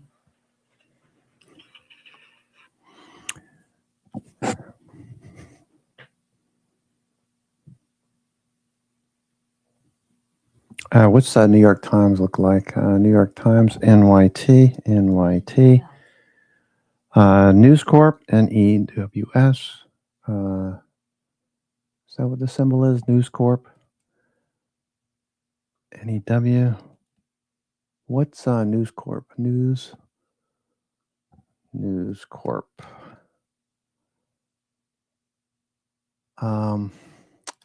Was it NWA? No, what is News Corp?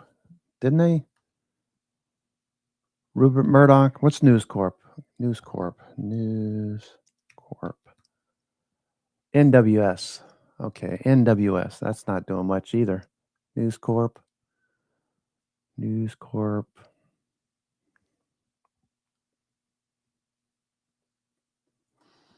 IYT. And what is the Chicago firm that bought out a bunch of names?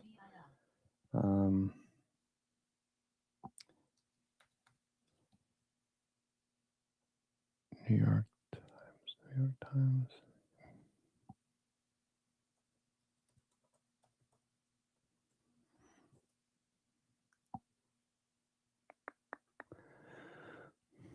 Reuters looks good.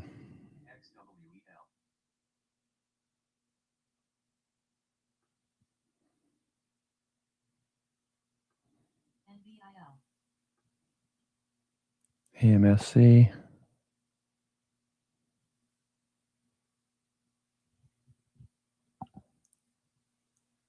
Okay, S&P. All right, so markets go down, then they shoot back up. Okay, so Grover, I think you got the right idea, man. Chop, chop, chop. Let's see what they do here. It's pretty funny. Okay. Overall, I feel pretty good about the markets right now because we're above the 50-day. Once we're above the 50-day, yeah. I take. There's a couple of different kinds. L3 on 8.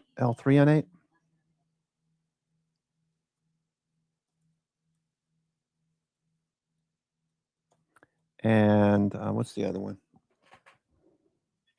L3 on 8 and glycinate. Glycinate. Good Wednesday morning. Welcome to Money Movers. I'm Carl Quintanillo and Sarah Eisen here at Post 9 of the New York Stock Exchange. Today we're watching the tech trade. The sector has struggled a bit this year, pressured by all this AI disruption. NVIDIA is a big test tonight as that looms large after the bell. Plus, shares of Kava surging after reporting fourth quarter sales gains boosted by menu prices. We'll discuss the company's latest guidance with CEO. Yeah, it definitely makes a difference, Grover. I see a tremendous difference whenever I take it, especially at nighttime for sleeping. Obviously, you need it for muscle action. It's also good for your brain. All right, just watching the S&P right here. Turn back up. Okay, looks good. Looking good. Looking good. For the first time in a few days, that has helped an overall market with tech on top. We'll start with the latest for the software trade. Workday issuing light guidance, sending those shares lower, and now Salesforce and Snowflake are getting ready to report this afternoon. Seema Modi has more on what we can expect, Seema, and just whether these stocks now are connected with the fundamentals that we're getting. Yeah, and that's going to be key, especially when looking at Workday, Sarah. The stock is off the lows of the day. That fourth quarter beat, positive comments from CEO Anil Bhusri, really being overshadowed by its light guide for 2027. Bank of America saying even with software stocks down sharply this year, there is zero tolerance for missing even by a hair. And that could be a challenge for Salesforce and Snowflake tonight. Salesforce really needs to prove three things. First, to Agentforce, its AI agent business. Are there new Fortune 500 customer wins? And is that leading to a meaningful bump in annual recurring revenue?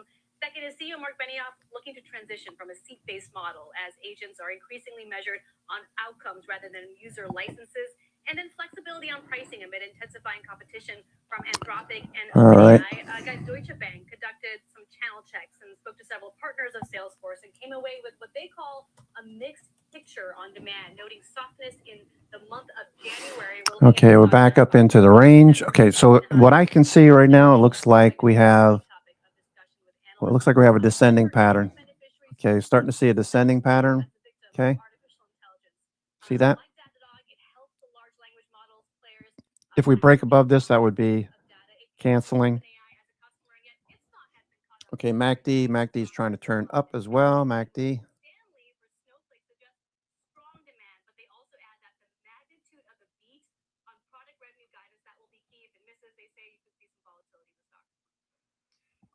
We keep going back to this line from Workday last night, in which they say no amount of vibe coding is going to produce an HR or ERP system. Industry is definitely trying to defend itself. Absolutely. Those comments from Booster being talked about. Anybody with common sense knows it's not going to do that. You know, my son seems to think that there's going to be issues with AI in the future. People are just going to say, I give up. He's 15, but that's his opinion, and I respect his opinion. He's a thinker. I was talking to him last night, chemistry. I mean, this kid just like, he's blowing him. He's like describing the periodic table to me and talking about transition metals. And I'm like, dude, you're like talking a different language. But it's like, I just sit here and like, I'll listen to him talk because he loves to talk. He was taking water, connecting electrodes to it, applying a current, and producing hydrogen. I was like, what? And he created this little nipple on it so he could put like a balloon on it. He puts the balloon on it. He kicks it into gear. He's got the water bubbling, doing whatever it's doing. It creates hydrogen. He cuts off, caps off the balloon, puts it in a vise, takes a lighter, and he puts the lighter next to it. And man, the explosion was like, it's like, holy crap! The mother comes running in the garage. What are you two doing? Gonna burn down the house. I said, man, the fact that you know how to do this, or it's just mind-boggling. Anyway, enough of my son. I just find it interesting. You know, kids these days know so much. They know so much. They absorb so much. I wish I had in some respects, I wish I had the internet when I was a kid. But in other respects, I think we had a much better, low stress life. I'm sitting here watching the S&P 500 just chopping people up. It's in a descending pattern, so it looked like it was going to break out, but it got rejected. New York Fangs still look good. The Nasdaq 100 looks okay.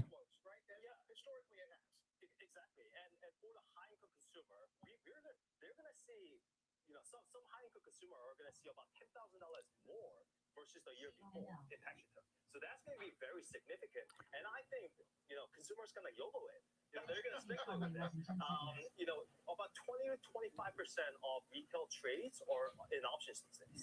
So they are really the speculators. And I think with extra money in their pockets, I think retailers are going to speculate. That's what I was going to ask. What you meant by you need the speculation to work for the Russell 2000 to work. So what do you mean? Sort of extra free money that'll go find its way into the market? Yeah, exactly. And if you look at the composition of the Russell 2000, it's no longer a good old cyclical index. I mean, there's still a lot of that, especially regional banks and some of the smaller industrial companies. But there's a lot of power companies in there. They're smaller. There are a lot of nuclear, Bitcoin miners, things like that are more speculative. So you need both things. You need good economy and speculation. And I think we're going to get both. Right. A lot of non-earners in there too. Does that mean you buy the index or you buy some of the components that you like in the index? I like the index. I like the index overall. I don't think positioning large caps. So I still think there's more upside there. But is there a sort of big company versus small company edge when it comes to implementing AI that's going to show up in better profitability and margins and maybe lag for the smaller ones? Yeah, great question. And I think that's the real bull case. Okay. Futures, can we push a bit higher? What's interesting is that since ChatGPT came out, we actually saw huge profit gains for the S&P 500. But for the Russell 2000, we actually saw profit fall. And we even adjusted it for sectors, but it wasn't really sector composition, it was really size. And if you look at the percentage of companies that talked about AI during earnings calls, far greater percentage of companies in the S&P talked about AI than the Russell. That makes sense. So I think their smaller companies are just linked to the AI adoption game. And when they start adopting AI, and I think that's going to happen, the multiplier effect of lower labor costs is a lot bigger for the Russell 2000. It's 2 times for the S&P. It's 6 times for the Russell. Right. Now that makes sense. Are you a buyer in the notion that the job market is vulnerable then? So if I have to guess for this year, I think the job market is probably going to be more neutral because we have that secular headwind from AI, but at the same time, job market is really cyclical, right? If we really start to see that cyclical rebound in the overall economy because of the fiscal tailwinds from the tax returns, then I think earnings are going to broaden out. The layoff cycle has been really the earnings cycle historically, except this time. Then there were really 2 things that happened this time, which was one, because of AI is a headwind to the job market, but also B, a lot of the earnings growth has been coming from AI companies. And if earnings really start to broaden out, then I think the job market is going to. Yeah, I mean, the corollary would be in the back half of the year, you're right that adoption starts to become, the budget plans for 27 will start to get made, and you'll start to see incrementally higher levels, at least no hiring for the following year. Does that make sense? Yeah, I think it's still going to be no hiring, no firing. Okay, so we're starting to move a bit higher. I got to take a 2-minute break, but we're looking like we're going to continue to move back up to this resistance zone overhead. Got another resistance level. Perspective, it's really the second half inflation reacceleration. I don't think that itself is going to be bearish if the Fed is okay with it, and if Take a 2-minute break. played out of this fiscal deficit issues, and that's really the debasement trade that's happening, and that's why gold is ripping. And I think the debasement trade is, I think the perfect example of debasement trade is Japan.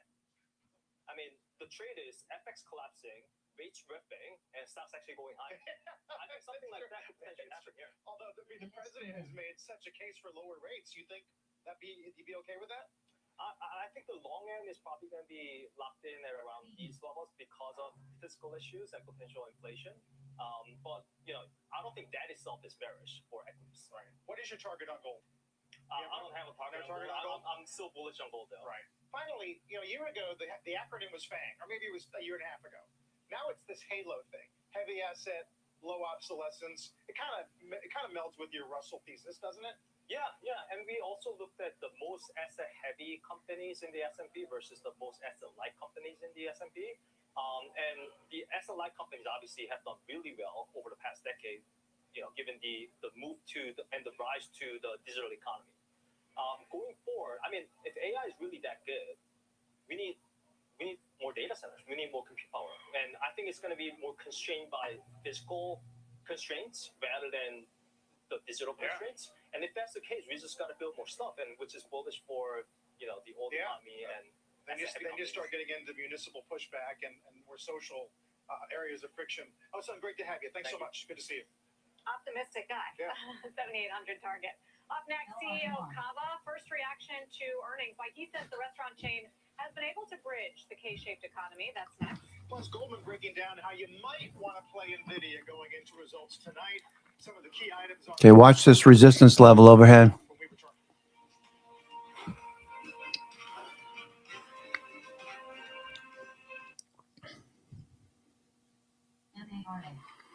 Can we break higher? We're going to run into this resistance right here is where we saw some selling before.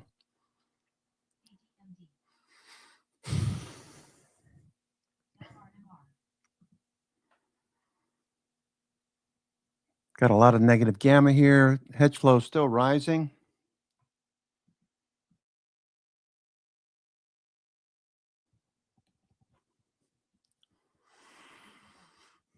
Okay.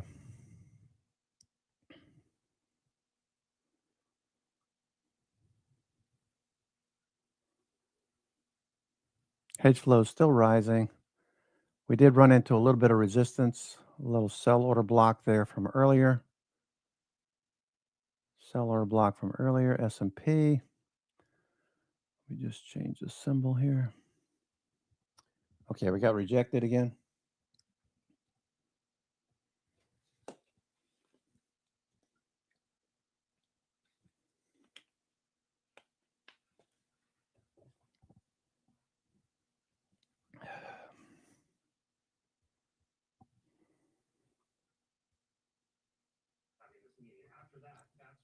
That's where things could divert one direction or another. That I think we'll know a lot more by Friday for certain. Henrietta, what are you going to be watching to come out of those talks potentially? I think you're framing it in a really interesting way.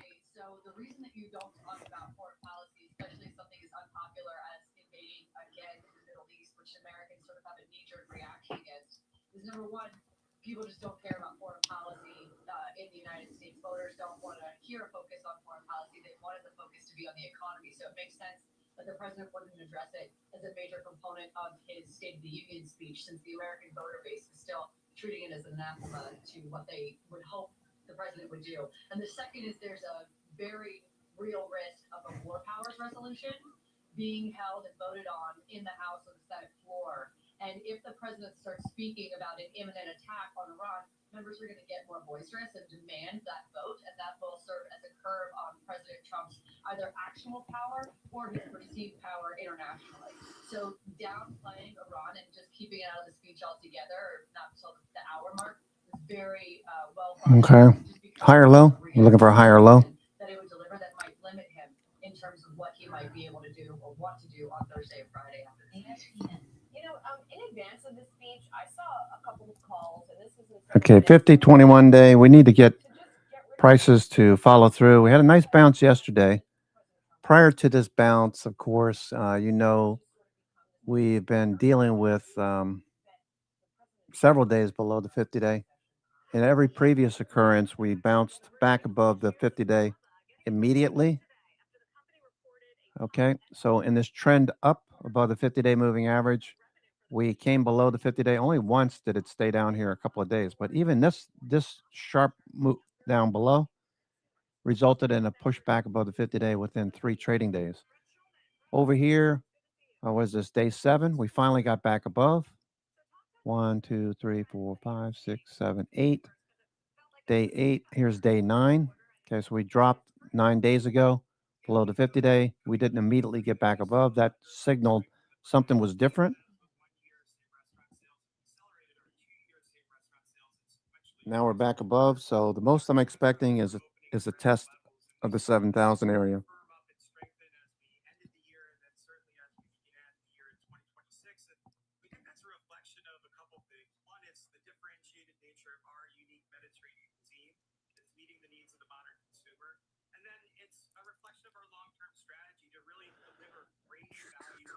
Thomson Reuters, TRI.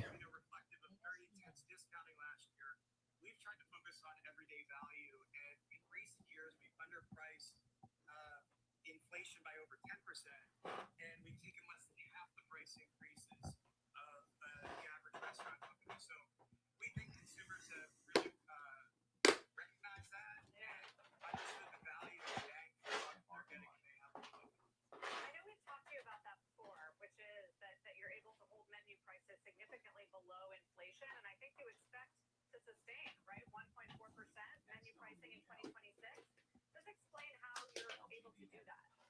Yeah, we recognize the inflationary pressures our guests are feeling around them, and it's our job to continue to work on their behalf to mitigate any price pressures we're seeing on our end and not have to pass them through. And that's by being more efficient on our operations, delivering great value, and it's driving traffic and driving that sales growth. We're able to get operating leverage and then share that leverage by not having to take price with our guests, mitigate that menu price.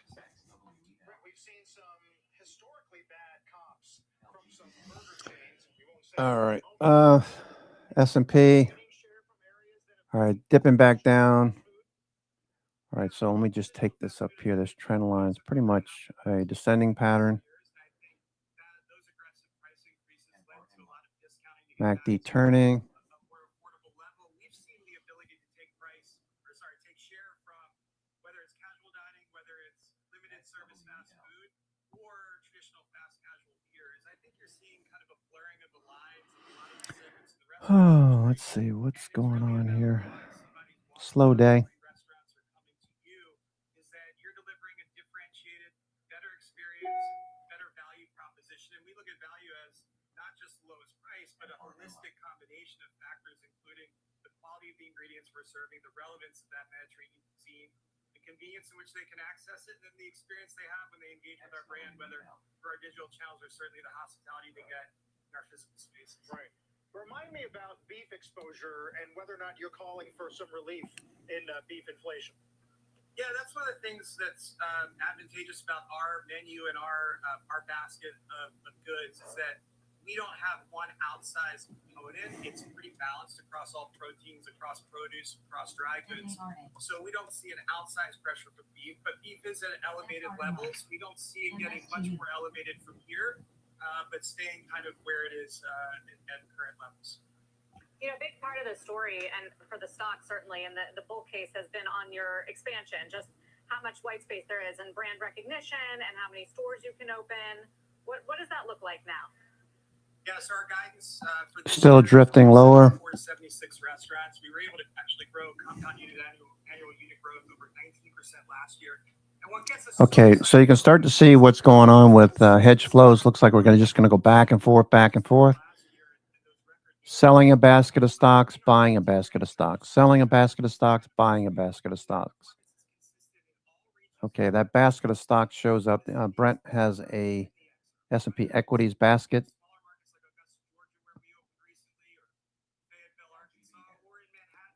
Okay, Airbnb looks like it's trending. Airbnb, Airbnb. Okay, that's pushing higher. Airbnb moving up.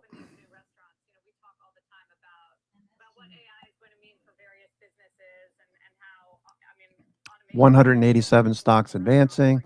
We got down to 165, bounced to 185. We need to see that over 250. It was like 270 this morning. 270, dropped 100 stocks, basically. Fading from the high. Robinhood trying to bounce. Let's see, what are the... Baker Hughes is grinding back up. Baker Hughes, Chevron, consolidating, ExxonMobil. All right, so the energy stocks are consolidating.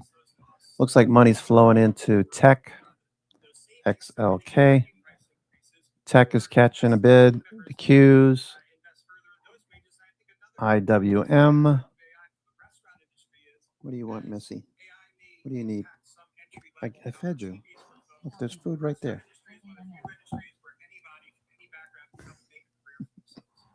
You just want my attention? Kitty cat? I don't know what you want. Okay, cat wants something. I don't know. S&P 500. All right, nice little bounce. Okay, so we still got this resistance level here that we're dealing with.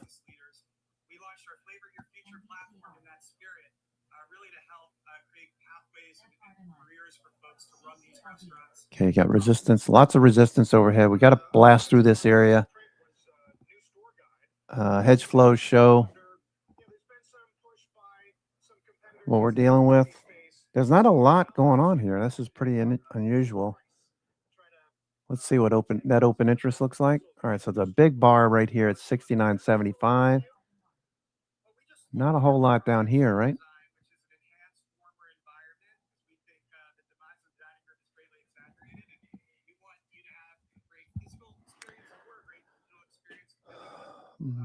S&P.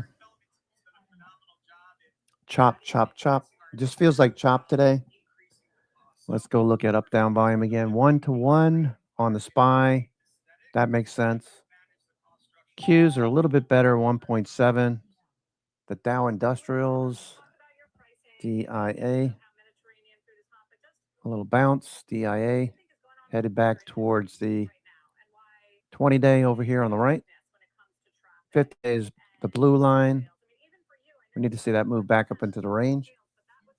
The odds are that we're going to move in this direction, back up to the top of the range.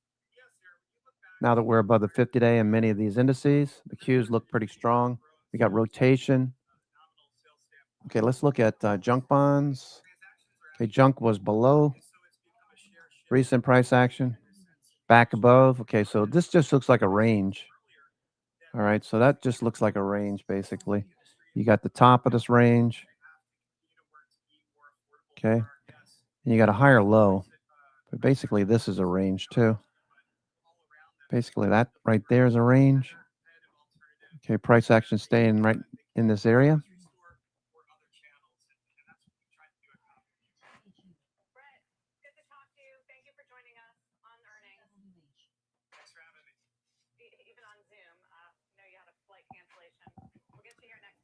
Okay, so junk bonds we need to see that push higher like that. Okay. High yield corporate, a little less risky. High yield corporate.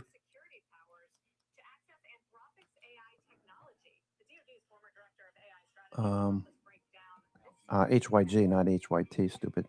HYG.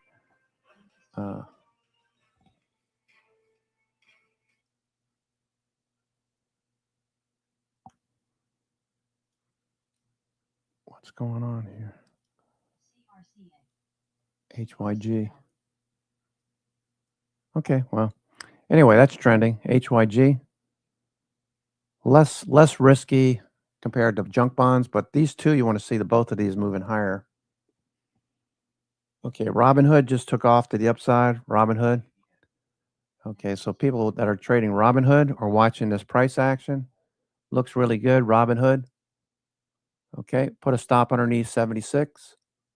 76.20, look for this to push higher. 75-cent stop, looking for $1.50 upside. Yeah, we could see that. Definitely Robinhood doing well. Robinhood.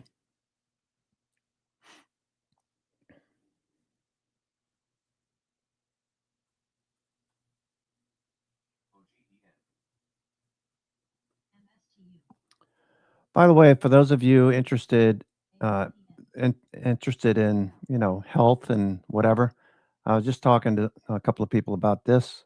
Check out berberine, okay? It's good to have some of the other minerals. Obviously, most of us don't have the right vitamins in our diets. We, wash things away by drinking too much water, or we drink alcohol, whatever the reason is. Check out berberine. Pretty interesting. It triggers the AMPK enzyme that Ozempic is known to do. And if you get the right version, the soluble version that your body can digest, it's really good. Really good for you. Anyway, I'm watching Robinhood moving higher. I know this is not a health podcast, but there goes the S&P taking off to the upside. Okay, futures are popping back up. There goes the Dow Industrial Diamonds. DIA is popping back up. The S&P is taking off to the upside. Okay, I'm going to take, we know that there's resistance up here. I'm just going to take this down a notch.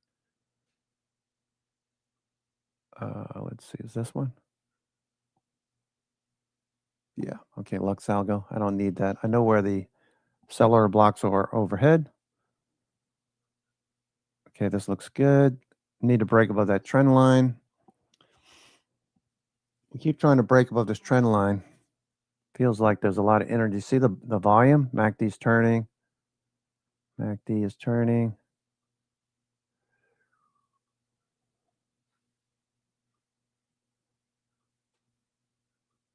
Volume. Okay, we're starting to move now. On the move. On the road again. Da, da, da, da, da, da, da, da, da.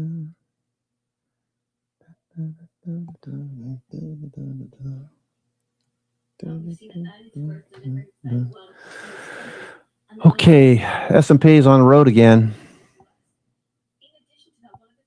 There we go. Looking good. And so the hurdle, I think, for investing in international has fallen, helped along by those really strong fundamentals. Hi, Tick Alert plus 800. Hi, Tick Alert. Hi, Tick Alert. Today we are unveiling our third annual CNBC Changemakers list, and a number of these women are changing and leading consumer trends. Hi, Tick Alert. From Los Angeles. I love this list, Julia. Thank you so much, Sarah. And many of our Bitcoin looking more bullish. transforming consumer products and services. They're running brands serving consumers spanning categories from energy to retail to food and beverage. They're changing the basic. Okay, what's Microsoft doing? Microsoft. Okay, a little bit off the high. Microsoft looking for a follow through. There goes the S&P. All right, so descending pattern. Descending pattern. We had some resistance right up in this area. Okay, we're pushing above. Okay, this level over here. Okay, we got resistance right in here.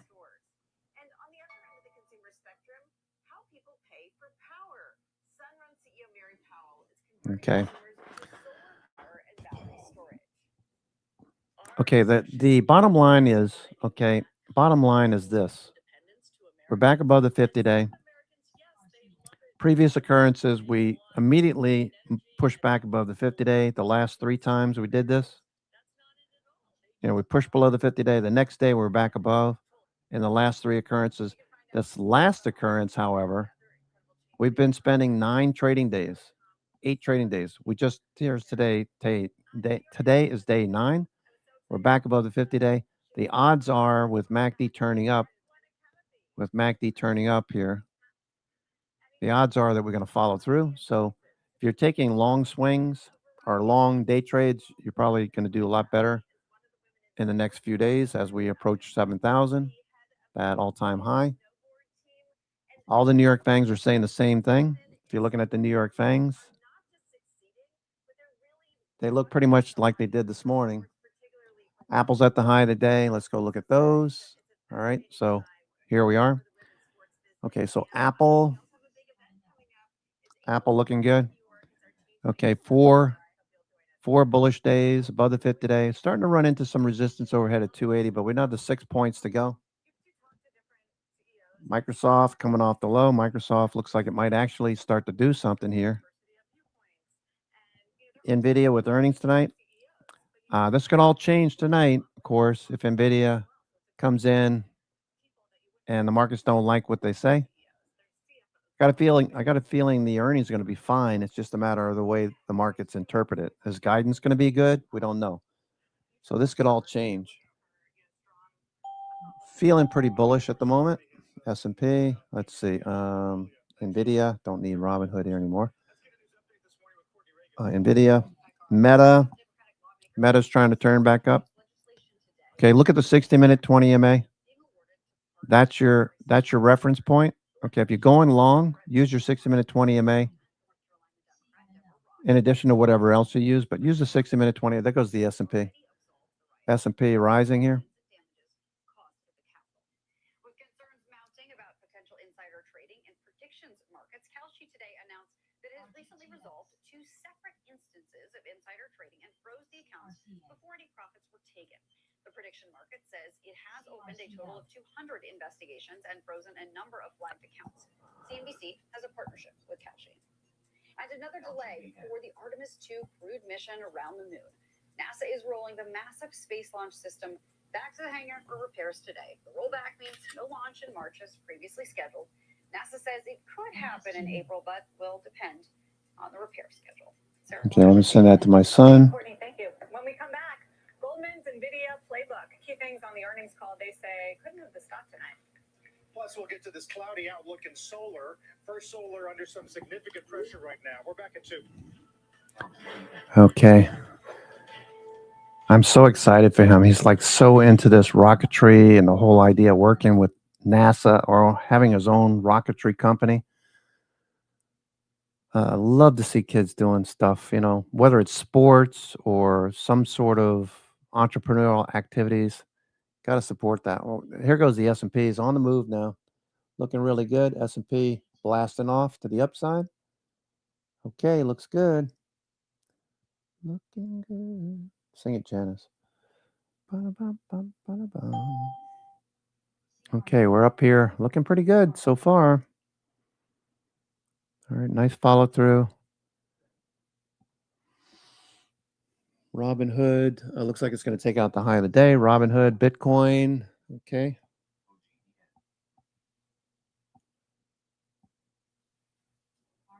Pam Bondi, she was like smiling all night last night. Okay. Nice follow through. Okay. 5:30 and 60 minutes are on buy signals, futures. 15 minutes still back and forth. 5:30 and 60 are on buy signals. Tick cumulative is green. Tick cumulative. Okay, important that you note tick cumulative is green. 60-minute is on a buy. Tick is green. Come on.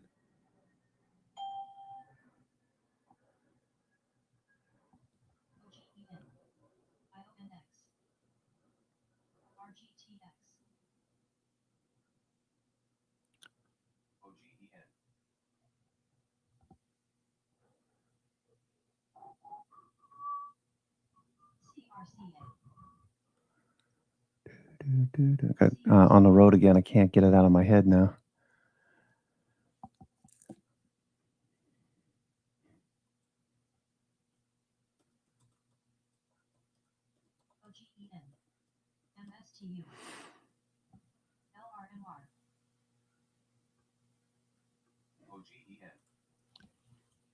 Okay, looking for the follow through. Okay, Robinhood looking good. A lot of stocks are starting to show better. All right, we're up to 206 stocks advancing now. We were down to 160. Now we're reversing back up, making sense. Let's see if we can follow through here. Okay.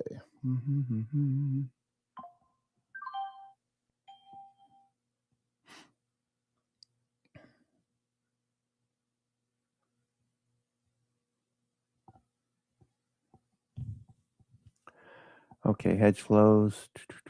All right, so Robinhood. Yeah, we're looking at Robinhood. That's at the high right now. Robinhood. Let's look at Microsoft. Okay, Apple. Okay, pulling back. Meta at the high of the day. Meta looking pretty good. Meta looking pretty good. Let's see. No news the rest of the day for the most part. Okay, let me just boost this for Mondo. Welcome back. NVIDIA earnings on deck after the bell today. That's as the AI trade remains in the spotlight, and we continue to see this broader software sell-off. OGEN. Senior analyst Jim Schneider. Jim, welcome. It's good to have you. What should we be paying close attention to? Meta. So first of all, I think NVIDIA earnings and guides will look very strong. We're expecting relative to the street 4% upside on earnings for this quarter, 8% upside for next quarter, and 16% upside for the calendar year 2026. So quite a strong path. And I think one thing that's a little bit different in terms of the setup this quarter than in past quarters is I think the catalyst path over the next few months for the stock to outperform is a little bit cleaner than it has been for a while. Why is that? Because it feels like expectations are high, and yet the stock hasn't done that much this year. It's up a little bit. Yeah, I think investors are really looking for clarity on a few things. And so I think there's a few ingredients for the stock that will outperform here. First of which is upside from the hyperscaler CapEx numbers. Now, we saw a little bit of that from the forecast this earnings season for 2026. I think we're going to see more signs. AMD trying to turn. Going into 2027, which I think is something investors are really focused on. The second part of it. S&P starting to turn. Customers, that is the OpenAI. Okay, more chop. And how sustainable their spending is. Okay, this resistance level we were looking at, we just hit it. I just did something I realize how to do now. Double click and the lower panel goes away. Oh, good. Okay, now I know. Okay.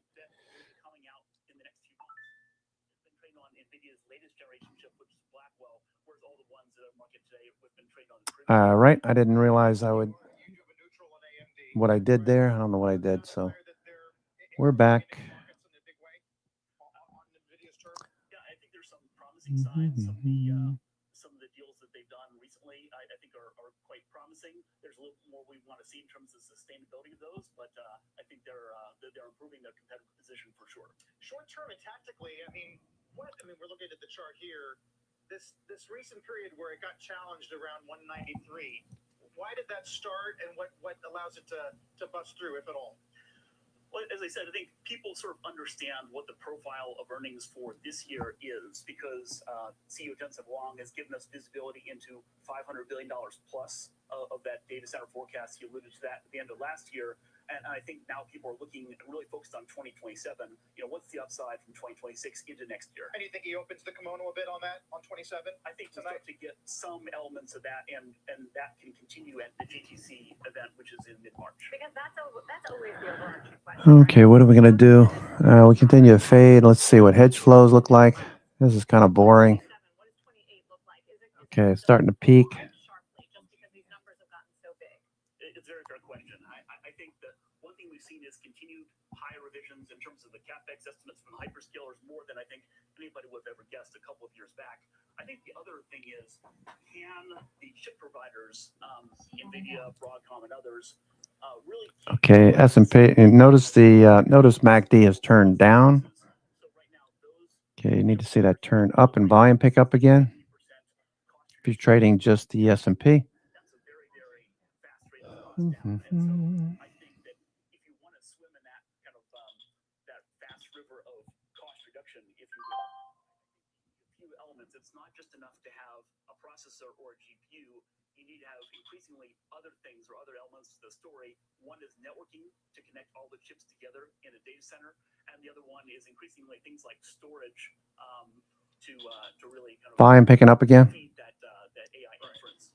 We were kicking around this morning the idea that they might say something about chip efficiency and whether or not some of the memory names might be vulnerable in the weeks to come. You do have a neutral on Micron and Digital and Western Dig, right?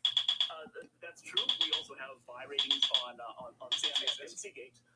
So I think that memory complex is certainly poised to go higher from here. I think that the thing that I'm very focused on is the supply dynamics in that market.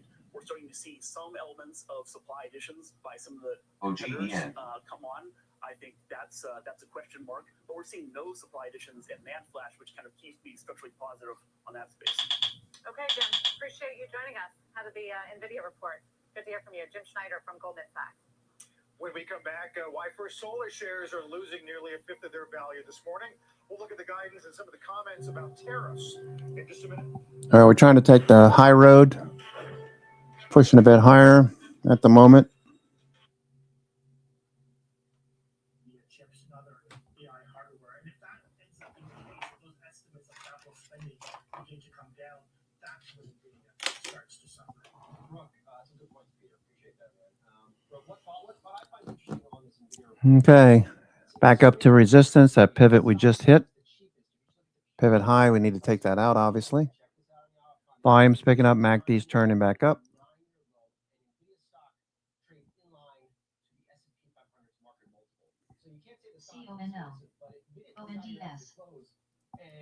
ONDS is at it again. ONDS. ONDS. Okay, ONDS looking pretty good here. ONDS. CRCA. CRCL. Among investors, NVIDIA stock has only gone up or down about 3.5% following the last three reports. And prior to that, ONDS finally. ASPN. There is a high hopes for this report. There also is lots of debate about what exactly NVIDIA will say about those chips, those AI chips, which it should be selling to China. But from what we're hearing so far, is that they haven't resumed the sales to China. CRCL. Okay, Coinbase is on the move too. CRCA. CONL. COIN. MSTX. MSTR. BITX. ASPN. And what I find really interesting is that this bear rate on software names continues. I was rereading that Workday earnings call from last night. Their returning CEO Neil says, "You know what? We acknowledge AI. We'll take." Okay, ONDS looks good. AI agents, and we don't think AI is going to crush our business. Market can care less. In fact, I put his comments out. XWEL. That's also going viral. Like the market can care less about these software CEOs CRCA. on these earnings calls and say business is going to be fine. They just don't believe them. No, and I mean, that's why you're seeing the stock down at 52 weeks. Okay, here we go, making new highs. The market is punishing these stocks that they believe Okay. will be disrupted by AI. And what was interesting about that earnings call is Looking good. Looking good. Sing it, Janice. MACD turning up, volume looking good. Okay, note the volume. Okay, note your volume. Note your MACD. Price action breaking out. Hedge flows turning up. Hedge flows turning up. This is looking good. Okay, so the next trip seems like we could see 69.70 at this rate. Got plenty of time left in the day. It's almost 12 o'clock. Wow, where did they go? Markets bullish after the State of the Union. We can all have opinions about a lot of things, but price action tells you exactly what's going on. We bounced back above the 50-day moving average, so that is critical because we were in an either-or scenario. Okay, either we lose 6,800 stay in a range and retest 7,000, or we don't. That's it. Above 7,000, we start trending again. Below 6,800, we start to retrace. Looks good. The market's looking good.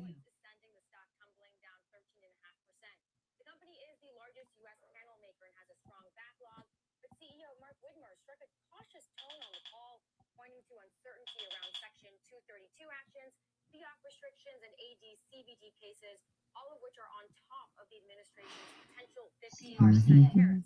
The company expects those tariffs to have as much as a $135 million impact. Production in Southeast Asia also softer amid decreased demand for those panels thanks to the tariffs.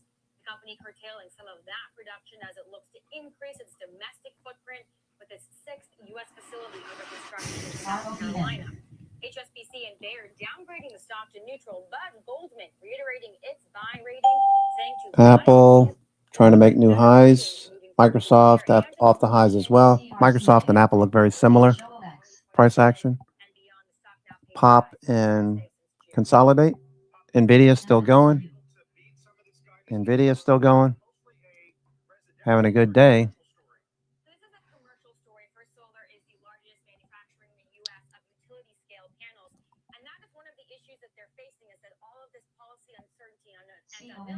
Means that their customers are kind of moving out the timeline and putting a pause on some projects, because particularly if they're looking at things like the tax equity market, if they don't have clarity into what the policy is going to be and the extent to which they might have a clawback in some of those credits, they're not going to receive financing from the biggest banks.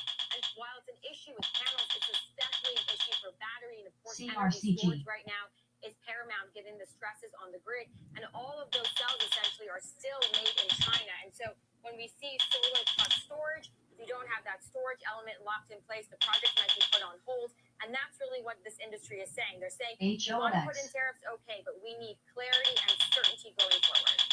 On power, Pip, I wanted to ask you about this because it came up in the President's State of the Union last night, the address about concerns over energy demand from data centers driving up electricity costs. The President said, we're telling the tech companies they have the obligation to provide for their own power needs. They can build their own power plants as part of their factories so that no one's prices go up.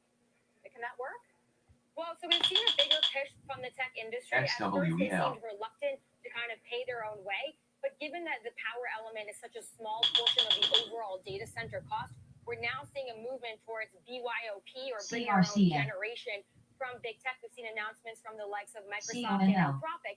And so last night specifically, it's a little bit unclear if that announcement goes above and beyond. Okay, S&P futures continue to ramp higher. NVIDIA at the highs. S&P, nice launch here, S&P.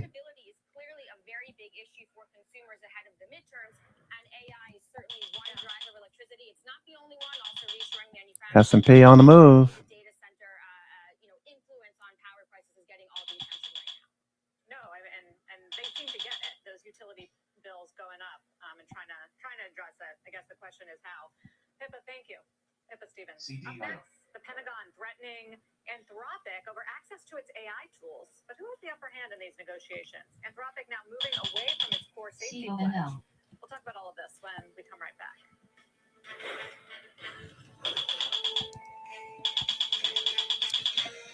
All right, we're headed all right, 69.51 on the futures.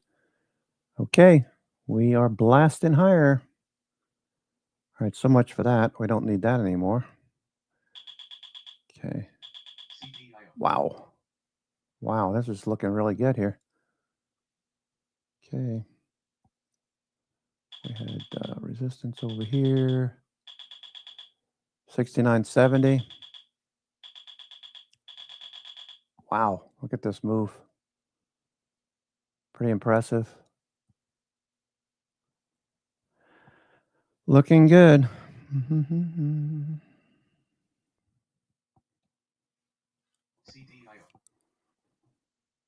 Okay, we got some resistance right here a week ago. And then here. So just overhead.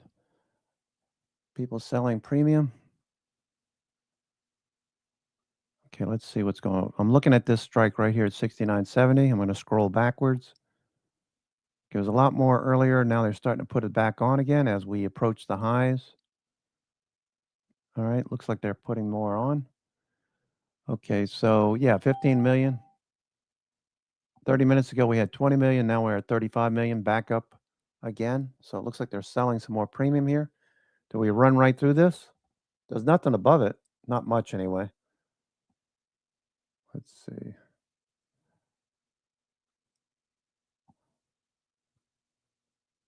Okay. Non-zero day. Okay, up here, that's where we have it. Non-zero day, these are longer dated. Calls sold up here. So we're in between these two, in between these two areas. Purple is what I'm looking at. As we're rising up, we could run into resistance. Probably going to see 69.70. That's what I was looking at earlier this morning, 69.70. Okay, so here's 69.70 up here. That's what I was looking at.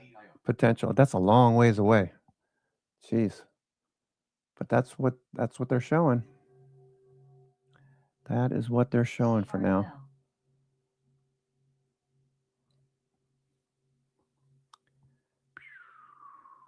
Wow, what a day. VWAP is right here. Pulling away from VWAP. Okay, there's VWAP. Got a gap down below. Markets are very strong. Let's see what up-down volume looks like now. Up-down volume. Believe it or not, SPY is only 1.5. This is a little suspect. 2-to-1 on the Qs and 6-to-1 on the diamonds, the Dow Industrials. Everything else is 1-to-1.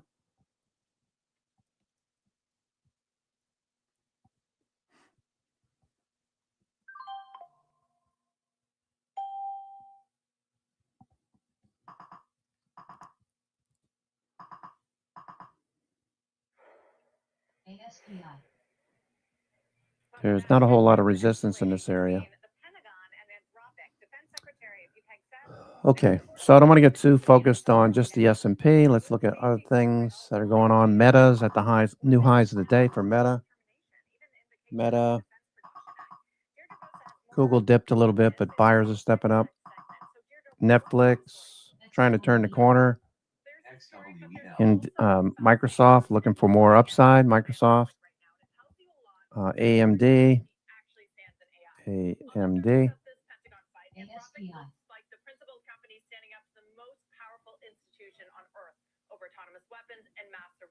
AMD. It's got to pop above the 50-day. Probably going to do that soon, I would think. Futures. Futures. S&P cash. S&P cash pushing higher. Looks bullish.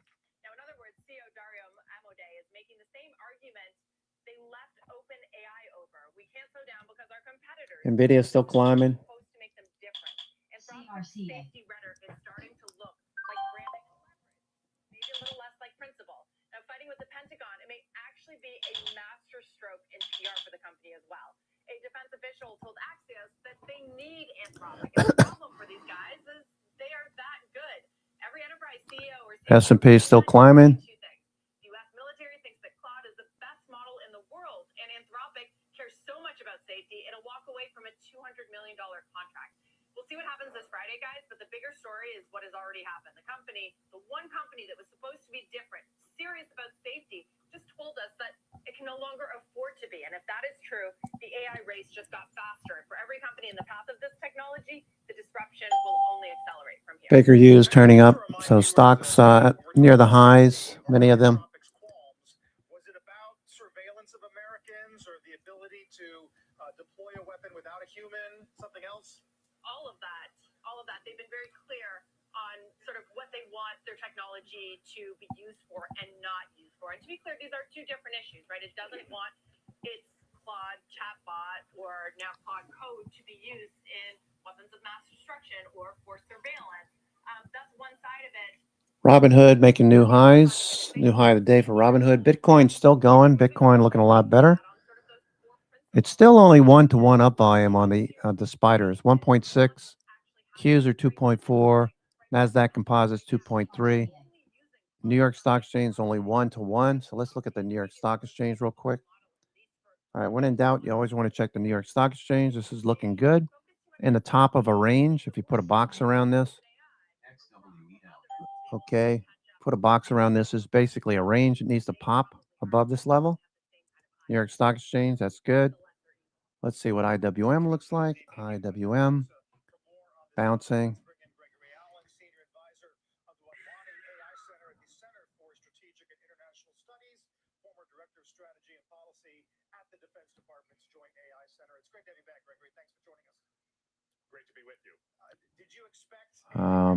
Thomson Reuters, TRI.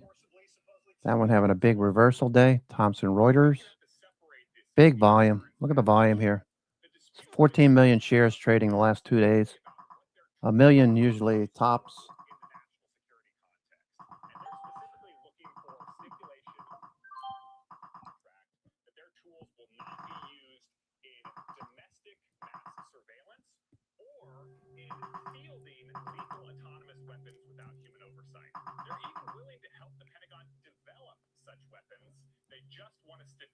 CRCA. MIT. By the terms of these contract negotiations, it's actually far less than what the Pentagon agreed to in the initial contract with Anthropic in July 2025. CONO. The original stipulation included things like not using Anthropic models. S&P 500. Cyber weapons. Anthropic has XWEL. MACD, watching that. Okay, Robinhood. Domestic mass surveillance, which is really not something the Department of Defense should be engaging in regardless. That really falls Okay, a little extended, but, pretty strong day. We're up 45 handles. We're up 50 there. Pulling back now.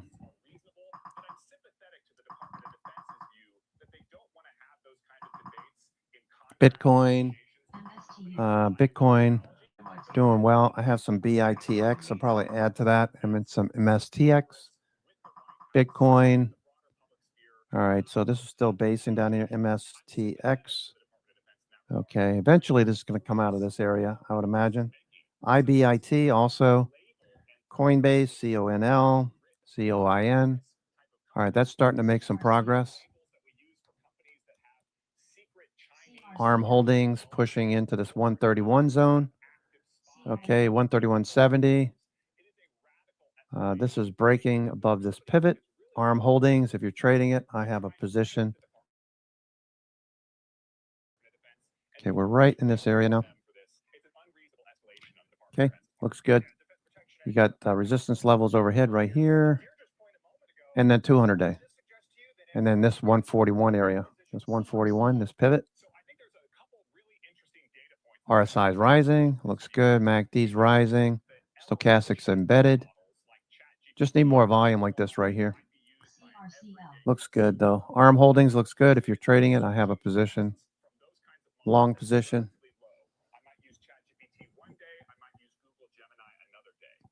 Yeah, I'm the same way.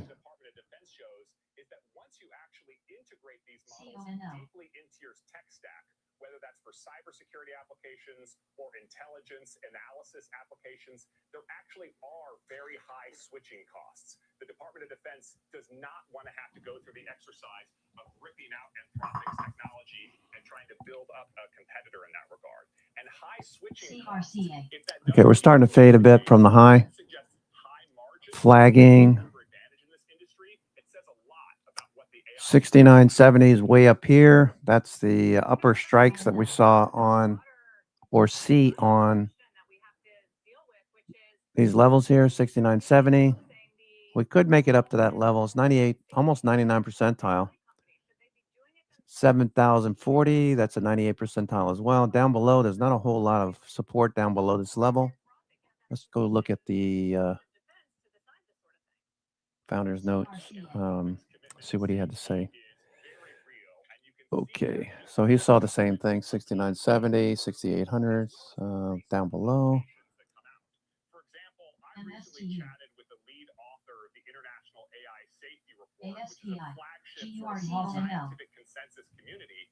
And if you look at the citations in that report, Anthropic publicly Value disclosed and art. research is all over that report. They are clearly investing hundreds of millions of dollars to advance the state of AI safety CTIO. science and freely CRCA. sharing almost all of that with their RCAT. competitors. CRM, Commitment to AI safety super is extremely real, and in fact, when scared. People are scared. They're buying puts like crazy on CRM. accepted it because they wanted to work at a safety focused CONL. organization, they encourage that employee to call the other MSTU. companies and tell them, I went to Anthropic because I think they care more about safety. 97% Anthropic is trying to spark a race to the top IV rank. amongst AI companies to care more about safety. Selling put spreads. Yeah, I might actually do that. Dario for the CRM. for almost 10 years. I knew him when he was not rich and not a CEO, and he was obsessed with AI safety then.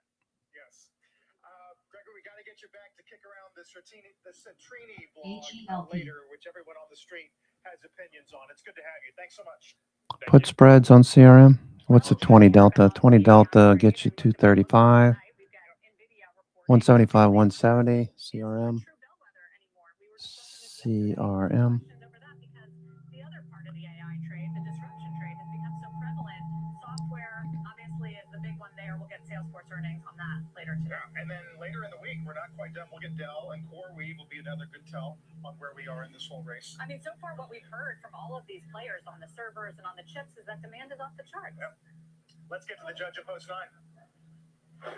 All right, Carl, thank you very much. Welcome to the halftime report. I'm Scott Walker. Front and center this hour, the state of the tech union with NVIDIA, Salesforce, Snowflake, all reporting earnings tonight. We discuss and debate what is on the line for these markets with the investment committee. Joining me for the hour, Joe Terranova, Shannon Sakocha, Jim Leventhal, Rich Saperstein. Let's go to the markets, give you a look at the picture. 12 noon, NASDAQ is leading as we look ahead to these big events. It is, I think, fair to say, Joe, Value and art. the biggest day for the tech trade in some time. Not just because of NVIDIA, but given what's happened with software, with Salesforce and Snowflake also reporting, the NASDAQ's the only major average to be down year to date. Most of the mega caps are as well. Take it from there. Well, I think the market was able to shrug off the earnings report from Workday. So I think really the bellwether, and I'm going to call NVIDIA the bellwether because I am 100% confident that exactly is what it means to the marketplace. ESG may resume But in less that than a minute. bellwether is critical, and it's critical because the mercurial nature of 2026 we see it CRCL. represented today. The leading four sectors for the CRCA. S&P all up. Value and art. They're all down MSTU. today. The worst performing sector, financials, that's higher. Software is higher. Crypto is higher. Technology coming back once again. So I think what's critical about NVIDIA this evening, And the software ones. QXAS halted. I think I that see, I this time, disagree. not given what's happened with the software We have trade. stabilization away. today. Workday, HYMC. Workday, Workday was down. We were expecting that would bleed into the software names. MSTU. I think you have stability CONL. with the software names. And I go back to the live stream yesterday. ESQ from may res in 10 Anthropic. I think that seconds. was critical in giving a little bit of CRCA. comfort to the market, in particular software. Value and art. Have stability on one day means zero. IBM's down another. IBM on the week is down 7%. Who cares what it's doing today? Snowflake is down on the week. Who cares what it's doing today? CrowdStrike and Palo Alto and some of these other names are down on the week. Who cares what they're CRCL. doing today? Which is why, Rich Saperstein, I would submit ETHU. to the court as ETHT. the judge. I disagree. That GUR the may tech resume in trade less than a in minute. general has so much riding on it CRCA. today. Salesforce and Snowflake are MSTU. arguably two bellwethers in terms of the questions about AI and what's been happening there. So yeah, all three add to the importance today. Look, the offensive team is off the field right now, and the defensive team is on the field. And that's probably going to carry on for, I don't know, weeks, months, who knows. But I think there's a defining point where we have to look at what price you're paying for earnings and the growth in earnings, which is PE to growth. CRCA. And if you look at the staples, whether it's Procter & Gamble, Clorox, Pretty decent bullish day today. We're at the highs. I'm your host, Cousin Vinny, coming to you from theclosingprint.com. It is the noon hour, just a couple of minutes after 12. It is Wednesday, February 25th. Watching the markets here trading at highs. We're above the 50-day moving average. A lot of stocks are moving. more bullish. We got 235 stocks advancing now. We were down to 165 stocks advancing. The majority of stocks were declining earlier. Right out of the gate, around 9:45, we started the fade. That's since improved, and now we're turning back up. 67 stocks on the Qs, about 800 stocks on the IWM are advancing. Okay, feels bullish today. Feels like a bullish day. So a great report doesn't necessarily mean great price action. And that, frankly, is something probably 21-day, 50-day. I would also suggest, as Piper Sandler today downgrades tech to neutral, BofA's Credit Investor Survey says AI bubble now seen as the #1 risk for the first time ever. Okay? 23% investor risk for the first time ever AI bubble. So, Jen, that says to me why I framed it from the top the way I did. Joe's sort of sitting back looking at me like I'm crazy because I know he wants in again. Never crazy. He's Never leaning like so many this, things to say. looking at me. And I know when he does that what it means, and we'll get you in a minute. But Shannon's sitting next to you, and I want to get to her first. That's why I framed it the way I did. The market right now is teetering between oversupply versus obsolescence. And I think that regardless of that BofA survey, I think investors are looking at what is the broader impact of AI. A couple months ago, we were all talking about the potential productivity enhancements, the creative destruction and disruption of businesses and the opportunities for growth. Now we're looking at it from the perspective of maybe some of these business lines are no longer relevant in terms of this AI. But I would point you back to NVIDIA. You made a great point. And Rich, you sort of talked about this already. Valuations, if you look at consensus expectations for EPS for NVIDIA for 1017 implies a multiple about 19 times, Scott. So given your point and how much demand has already been stated, put on paper by the hyperscalers, NVIDIA, I have to agree with Joe here, continues to be really important in terms of corroborating those expectations. Hey, I didn't say it wasn't the bellwether. I'm not the one who said that. D.A. Davidson was the one who said that yesterday. But I will agree with you that we get a blowout in earnings on NVIDIA. I actually don't know that completely tamps down some of these concerns on software. And I think, again, the obsolescence idea, this disintermediation, this is going to be a rolling concern between now and when we start to get earnings again for second quarter. I'm saying, Jim, that when Piper Sandler downgrades tech, and then Bank of America's Credit Investor Survey says NVIDIA's up. You saw it? Makes sense. They have earnings tonight. 195 or not? Oh, 197. wow. Okay. All right, man. Drive safe. Software names along with NVIDIA. Tesla turning up. Tesla turning up. ABCD pattern on Tesla. Part of that is because NVIDIA, we all agree, should have an excellent quarter, an excellent guide. QXAS may resume in less than a minute. So it gives me some comfort that it will probably respond well. I don't know. You know what? They've seen muted earnings. The reason that the stock has not moved a whole lot in recent prints. That's another thing too. That's absolutely true. Triple bottom on HPE. 3.5% after the last three reports. That's absolutely true. But the fact that it's rallying the last few days into the report gives me some comfort. Maybe I'm wrong, but it gives me comfort. Where I am still concerned is software. Now, I do have to say with this D.A. Davidson report that when we say AI bubble is the biggest concern. Yeah, 19. That was the Bank of America Credit Investor Survey. There's two things that can't be true at the same time. We can't have this massive overbuild of data centers and then at the same time, Okay. everything in its path. QXAS may rise in 10 seconds. No, again, it's their credit investors, so it all plays in the same story. If you're borrowing hand over fist to build data centers and to raise capital to deploy towards the AI trade, well, if you're overdoing it on all accounts, like the market has. Okay, we just got a drop here in the S&P. Some of the names out there, whether it's the private credit names or the oracles of the world, or you get #1 risk for the first time ever, according to them, an AI bubble. I don't know what happened there. Futures just dropped off a little bit. Is to me the more important part today. And I think the Workday earnings report basically doesn't answer the question. Because on the one hand, hey, they've got 12 to 13% growth going forward. On the other hand, that's down meaningfully from the high teens of a year ago. The one thing I will point out on this, and I think it applies to Salesforce, applies to Adobe, applies to all of these guys, is that their share price charts actually exactly mimic their valuation charts. it's not a question of earnings. It's a question of what we're paying for earnings. And I think when we're down at roughly 12 times for some of these companies, that it's cheap enough. And that's why Workday is actually slightly positive. It's what you're paying today for your idea of what the future earnings are going to be. You're not paying these prices based on what you think today's earnings are going to be. The real fear is that you might have to pay even less because you're more worried about what future earnings are going to be. You got to keep that into perspective too. That is in my perspective. And what I'm saying is specifically, if you look at Workday, just as an example, I don't own it, but 2 years ago, stock traded at roughly 35 times. Now it's trading at 12 times forward. For a reason, isn't it? Yes.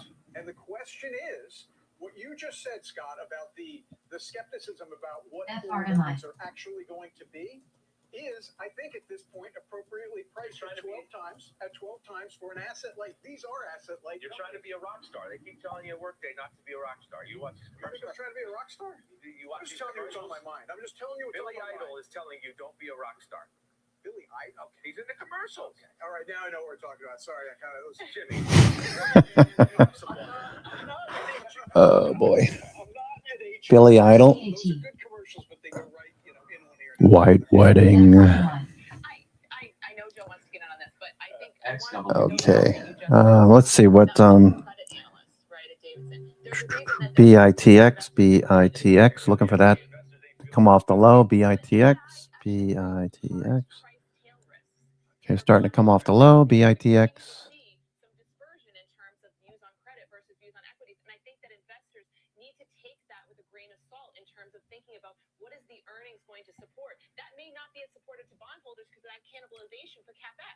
I want to focus on what has to happen tonight. When you have, according to Vanda Research, retail conviction soft into NVIDIA, net buying into the earnings is running materially lighter than prior quarters. I told you what the response has been to earnings over the most recent prints. And who better than Christina Partsinevelos to join us now with the title of her hit today. Okay, what is RXRX doing? All right, that's a doji looking for bounce off the low. Robinhood looks okay. Robinhood.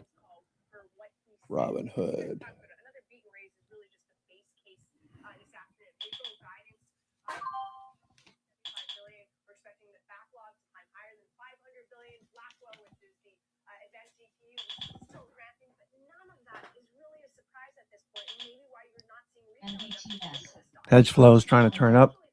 Still looking for this 69.75 zone. We're 30 points away at the moment. 30 points.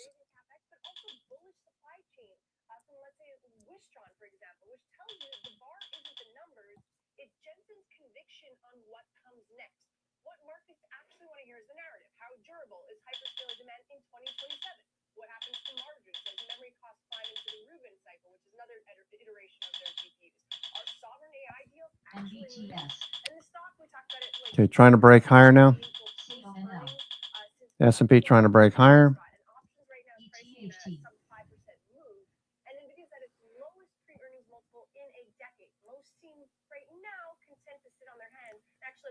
GTC as the next big catalyst, which is March 16th. Yeah, wow, that's interesting. Those stats that you had. Thank you for the setup, Christina Partsinevelos. So VWAP. Okay, another day with price above VWAP. Later today, we'll be looking for dealers, closing positions for those quick trades that can go from 50 cents to $3 or 75 cents to $11 in hardly any time at all. Watch for those later this evening. You got to have your active trader window, active traders active so that you can get in and out quickly. One click entry exit. Okay, we'll be looking at that later. Just saying. Watch the S&P here. S&P trying to push higher.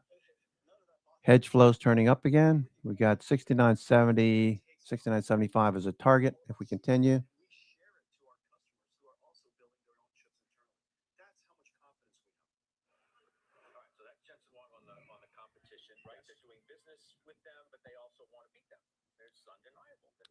NIMO is pretty flat for the last couple of months. Since December, NIMO hasn't really trended much. It's just been sideways, choppy, chop, chop. At least that shows up in the price action on the S&P. supply chain, and so on and so forth. And that's what I'm looking for in this conference call this evening. I want more confidence further to what Jensen Wong already spoke with you about out at the Super Bowl. You have the inference chips, you have the tensor processing units, you have Meta and others who have said they are building out and designing their own chips. I want to understand that he is extremely confident and comfortable with the significant market share that he has. I think that's really important to hear. We know the earnings are going to be good this evening. The stock as we speak right now is trading to its highest level so far for 2026. I think that confidence brings the stock higher. Well, we'd be shocked if it was anything but that. I mean, you can't come off of a mega cap earnings season where you've got like $700 billion in projected spending this year on capex, and Jensen Huang is going to sit there and say, you know what, I'm not really sure about demand. I'm not sure where that $650 to $700 billion is really going, guys. No, obviously. God, he's such a jerk. He's such a schmuck. On the software angle, because Snowflake, which was avoiding the big I much prefer Frank or what's his name? You see where it was in the early part of the year, and it's just been a steady decline with that cliff dive. Mike Santoli. Sideways trade since. It's a tiny position which we just bought. So, Just something about his personality. what's it? Nice timing to be determined. Comes across like he knows everything about everything. What's going to happen today, tomorrow. It's just a weird way to come across because we don't know what the hell is going to happen in the markets. We can assess current price action and momentum and get an idea of where we might head, but I don't know. Got to stop bitching about him. Got to listen to it though, because I want to hear what these money portfolio managers that actually put money to work have to say. And it's been pretty hard as a portfolio manager if you're on CNBC every day talking about the markets when this is what's happening, when you've got a range. Okay, you've got a range that you're dealing with. I mean, imagine being on CNBC for the last couple of months. You know, one day we're up, the next day we're down, one day we're up, the next day we're down in this big range. Can't imagine what they have to deal with.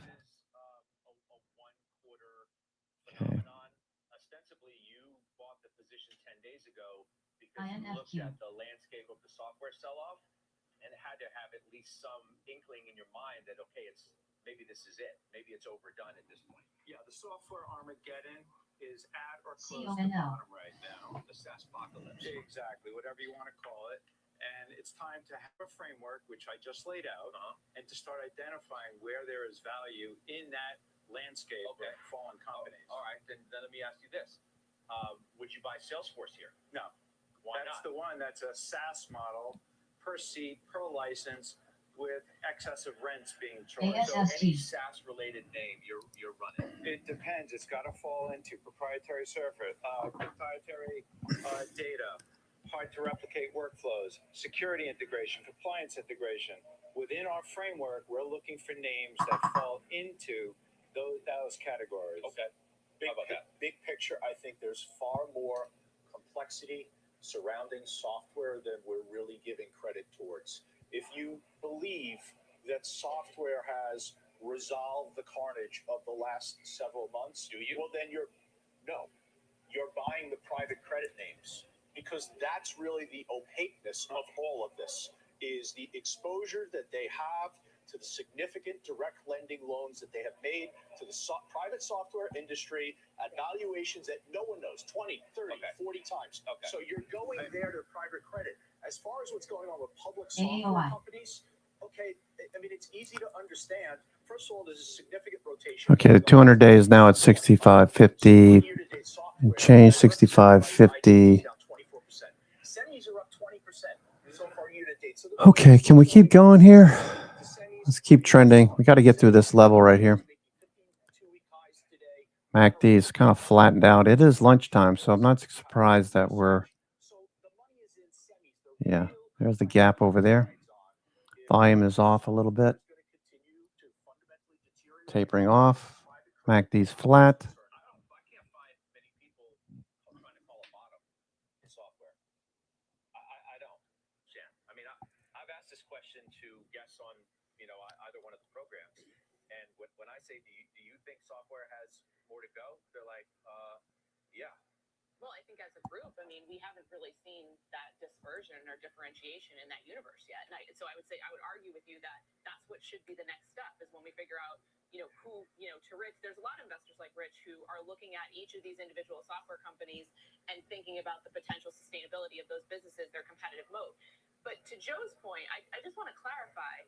I think what Joe, you're saying is that if you feel like there's a software bottom, why wouldn't you buy those private credit names? And I don't feel that way. But why wouldn't you buy those private credit names? Because that's only a portion of what's in those private credit books that likely has been pulled down, perhaps overdone, if you will. That's why I don't think it's 2008, because the full exposure of the portfolio is not in the software names, but those lenders that had the exposure to software, I don't think they're past the worst. So I agree with Joe. I don't think there's an easy button on software right now. So I do think there is more dispersion to occur. Okay, we keep dealing with this high. I think we're done. The iConnections conference is going on down in Miami. Steve had an interesting comment down there, and he was looking at what's happening in private credit. Said the wheels are coming off.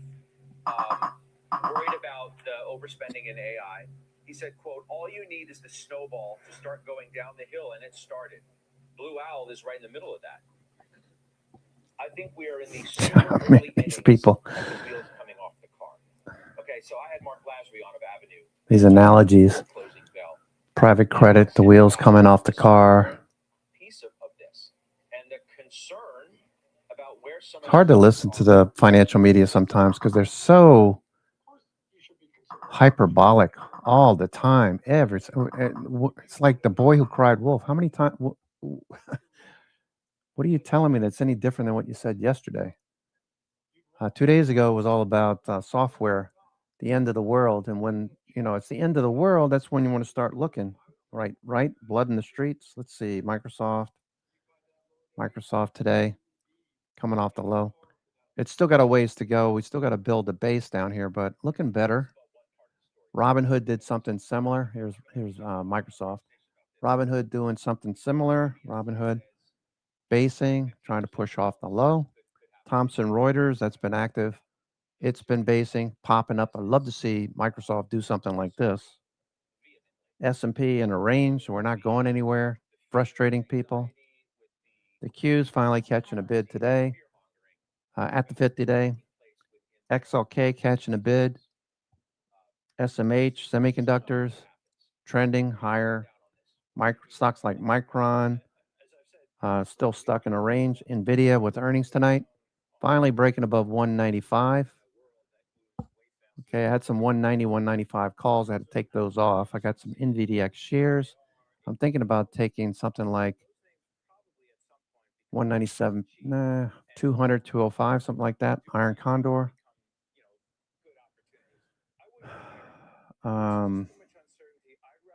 I don't know what we're going to do with that. Just think we're going to beat. I don't like to bet on earnings. I like to let other people bet on it, but lately I haven't been able to do much in the way of iron condors for earnings because we've been seeing these outside moves. NVIDIA's got an expected move of 5.5%. It could easily jump 10%, and kill one side of your iron condor. So I haven't been doing them lately. Markets are just very fidgety up here at the highs. If we start breaking above 7,000, I think that's going to change things, the dynamic a little bit. But we got to get the S&P above 7,000. Okay, either we get above 7,000 or we drop below 6,800. Until then, we're just in a range, and people are going to be very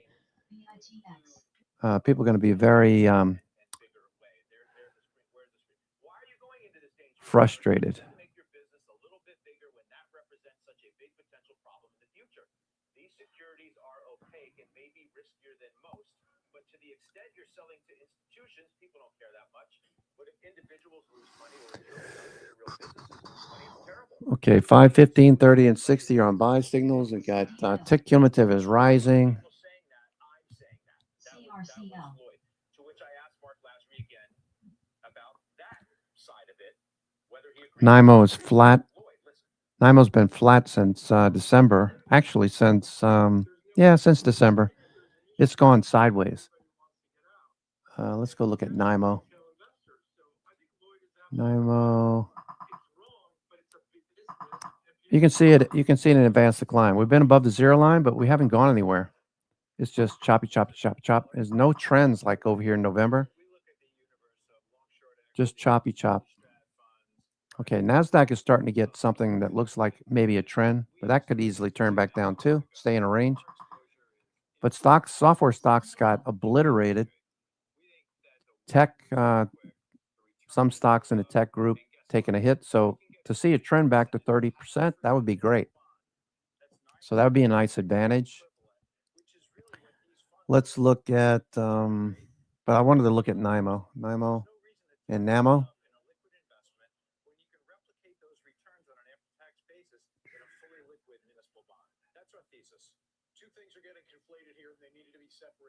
Yeah, not much of a trend. See May that move up in May. Since then, we just kind of like oscillating, back down. MACD. This is NICE, summation index, still trending. All right, we're pulling back now.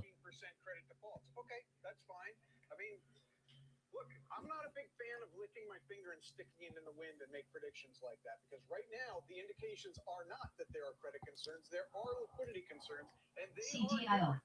Now, I'm not going to defend, I'm not going to criticize Blue Owl. MSCU. State the facts. They had a 5% per quarter redemption gate. Everybody talking about private credit. Now it looks like it's starting to turn the other direction. So everybody's on one side of the boat, worried, bearish. Now we get people to step up, start to buy. We got some nice volume so far, almost 100 million shares trading hands in the past 2 trading days. It's simply the idea that retail, for the first time over the last few years, has the ability to have exposure to it in a way that they never did. And I'm not going to suggest. Remember when CNBC used to do the markets in turmoil thing? They got so much heat over it because every time they would post markets in turmoil, the markets would take off in the other direction. They had to stop posting it. Remember that? That was a couple of years ago, right? At least 3 years ago, I would think. Markets in turmoil constantly.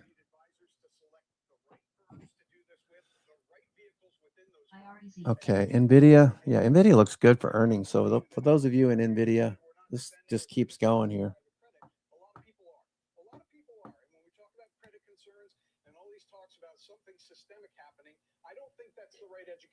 What about a strangle instead of just iron condor? What does a strangle go for on NVIDIA for Friday? Or a straddle, NVIDIA?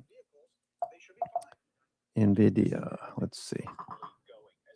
NVIDIA, Friday, a straddle or a strangle. Let's see what a straddle goes for. Buy a straddle. $12 for the 195 straddle, $12. What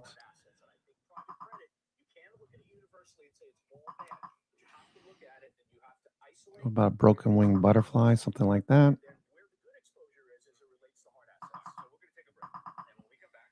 Okay, we're pulling back a little bit from the highs. All right, so we've had a nice run up. We still got the potential for a target up here at 69.70. I don't think we're going to get there today, but there's a 98 percentile level up there. You can see here 98, 97, 69.70. So they're selling premium up here. They just keep selling premium. Bang up against the high and turn back down. They're selling premium up here. So we'll see if they attack that or not. It's a bullish day, so there's a possibility of popping up out of this higher low, higher high situation.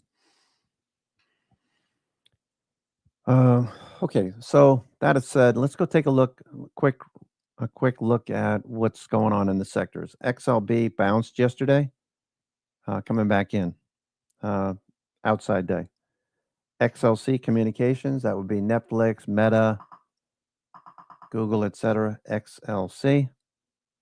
All right, at the 50-day. XLE Energy, consolidating. XLF was down big. Now it's bouncing big. Industrials have been doing the best. That's trending. All right, taking a break today. XLP, consumer staples, a little bid there. XLV, healthcare, nothing. XLU utilities, higher fixed income investors, probably concerned about the Fed lowering rates. So they go after utilities for higher dividends, higher rates, fixed income, and XLY, consumer discretionary. There's nothing going on here. XRT. All right, so this is telling you to just chill. All right, we're pulling back now from the high. Where could we go? S&P. VWAP is right there, so maybe VWAP. Maybe we go down the VWAP.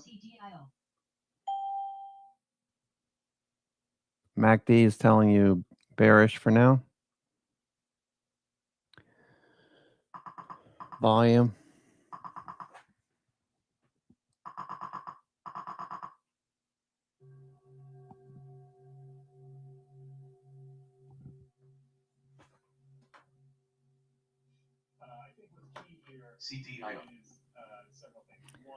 Okay, we're up, still up 45 handles. We're up over 50 at the high, looks like. Dow Jones is up 0.5%.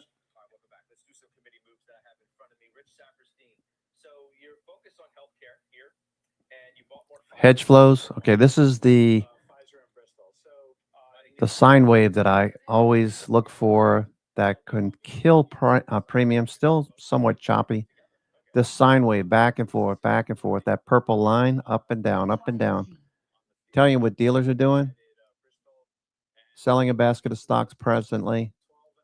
We got the future starting to bounce now. Does it turn back up and make higher lows?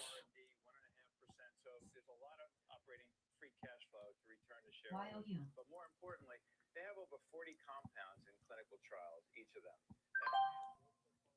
So there's a lot of shots on goal with each of these companies, plus they have the cash to return to shareholders. So in an area where I want defense, not offense, in a portion of the portfolio, that's why we added the two names. Okay. In terms of BMY, let's take a look at that one because it was initiated sector performed today at RBC. They got 60 MSTU on there. Just the market performer. What's your case for the big upside with this one? Well, if they have a clinical trial FISV. that produces a favorable outcome, you'll see these stocks go much higher. They've also lagged the industry, these two. So I think there's great upside to both of these, and it's a defensive play in an area where GE. defense in my GE had a big day yesterday. Outside day. It dropped early. GE, I know boring compared to NVIDIA, but GE, outside day yesterday. New high today. Back into Tuesday's price action. Bouncing. NVIDIA, though. NVIDIA doing its best. RSI rising. Volume increasing. MACD. Stochastic. So people are, I guess, looking for NVIDIA to do something. I'm going to play NVDX shares. I thought about doing an iron condor, but I didn't like the profit loss on it. So I'm not going to do that. I do think we're going to see upside on NVIDIA. So I could buy some puts to offset my or ensure my NVDX position, which is positive.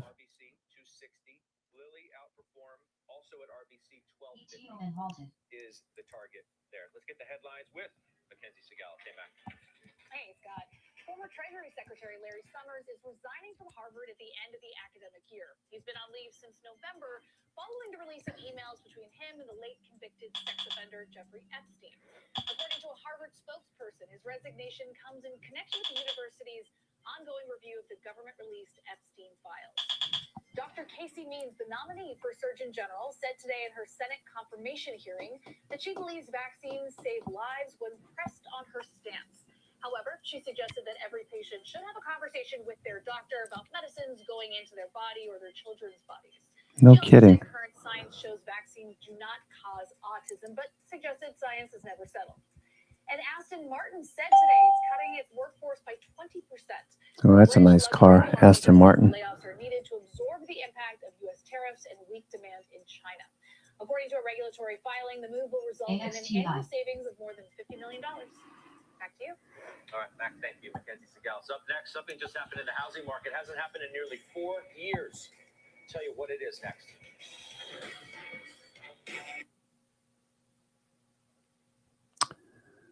All right. I hope everyone's having a good day. I'm your host, Cousin Vinny, coming to you from theclosingprint.com. It is Wednesday, the 25th of February. FISV.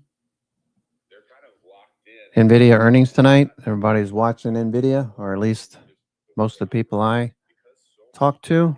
NVIDIA. It's showing some nice bullish action.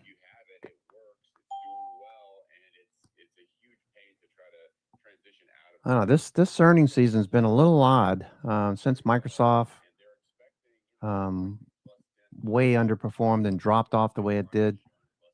I've been doing fewer iron condors at the moment. I'd like to see us get out of this range that we're in, S&P. That's the biggest problem, is that we're chopping around in the range, and it's really 50-50. 50-50 what one can expect. 50-50. We're back above the 50-day, so that's a good thing. All right, we're starting to rise now. New York Fangs still look pretty good.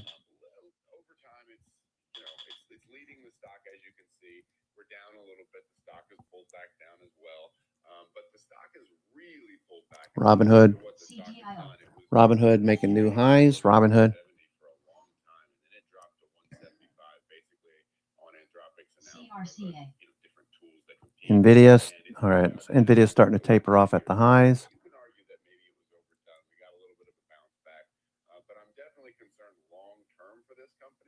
Short term, I think that there's a good case to be made for them integrating AI into their agent force, their data 360 platforms that make leaving them DFDV. make potentially selling new people easier. So they're doing a good job of fighting back, and using AI as opposed to just being victimized by it. So that's going to be the battle: is who wins that race. Are they going to show that they can use AI to make their products much better, much faster, or is there going to be the thousands of competitors that are going to crop up and say, hey, you know what, those licensing fees at Salesforce are really high. Maybe you should check out our product, which is much cheaper. So I think that's the battle that we're going to see over the next few quarters. On this quarter, I think NVIDIA, Robinhood, Axon is glued to the top of the NASDAQ 100. Number one, Axon. It is fading off the high, but body cams. I thought they might beat, just given the number of new agents, ICE, DHS, everything else. Every time I look at, my wife has been looking at maybe doing something different. She was looking at one of those, was it LinkedIn? Not LinkedIn. ZipRecruiter or whatever. There's like countless requests for DHS agents in South Carolina, North Carolina, and a few other places. It's like, wow. Anyway, Axon being a recipient of a lot of that, body cams and everything else. That's maintaining. Looks pretty good. Axon. But NVIDIA's tonight. NVIDIA is the one. It's going. Looks good. NVIDIA.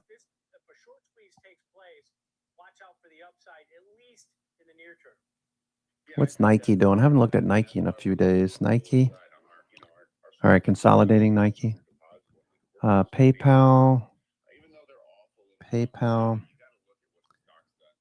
Okay, that's a doji. PayPal.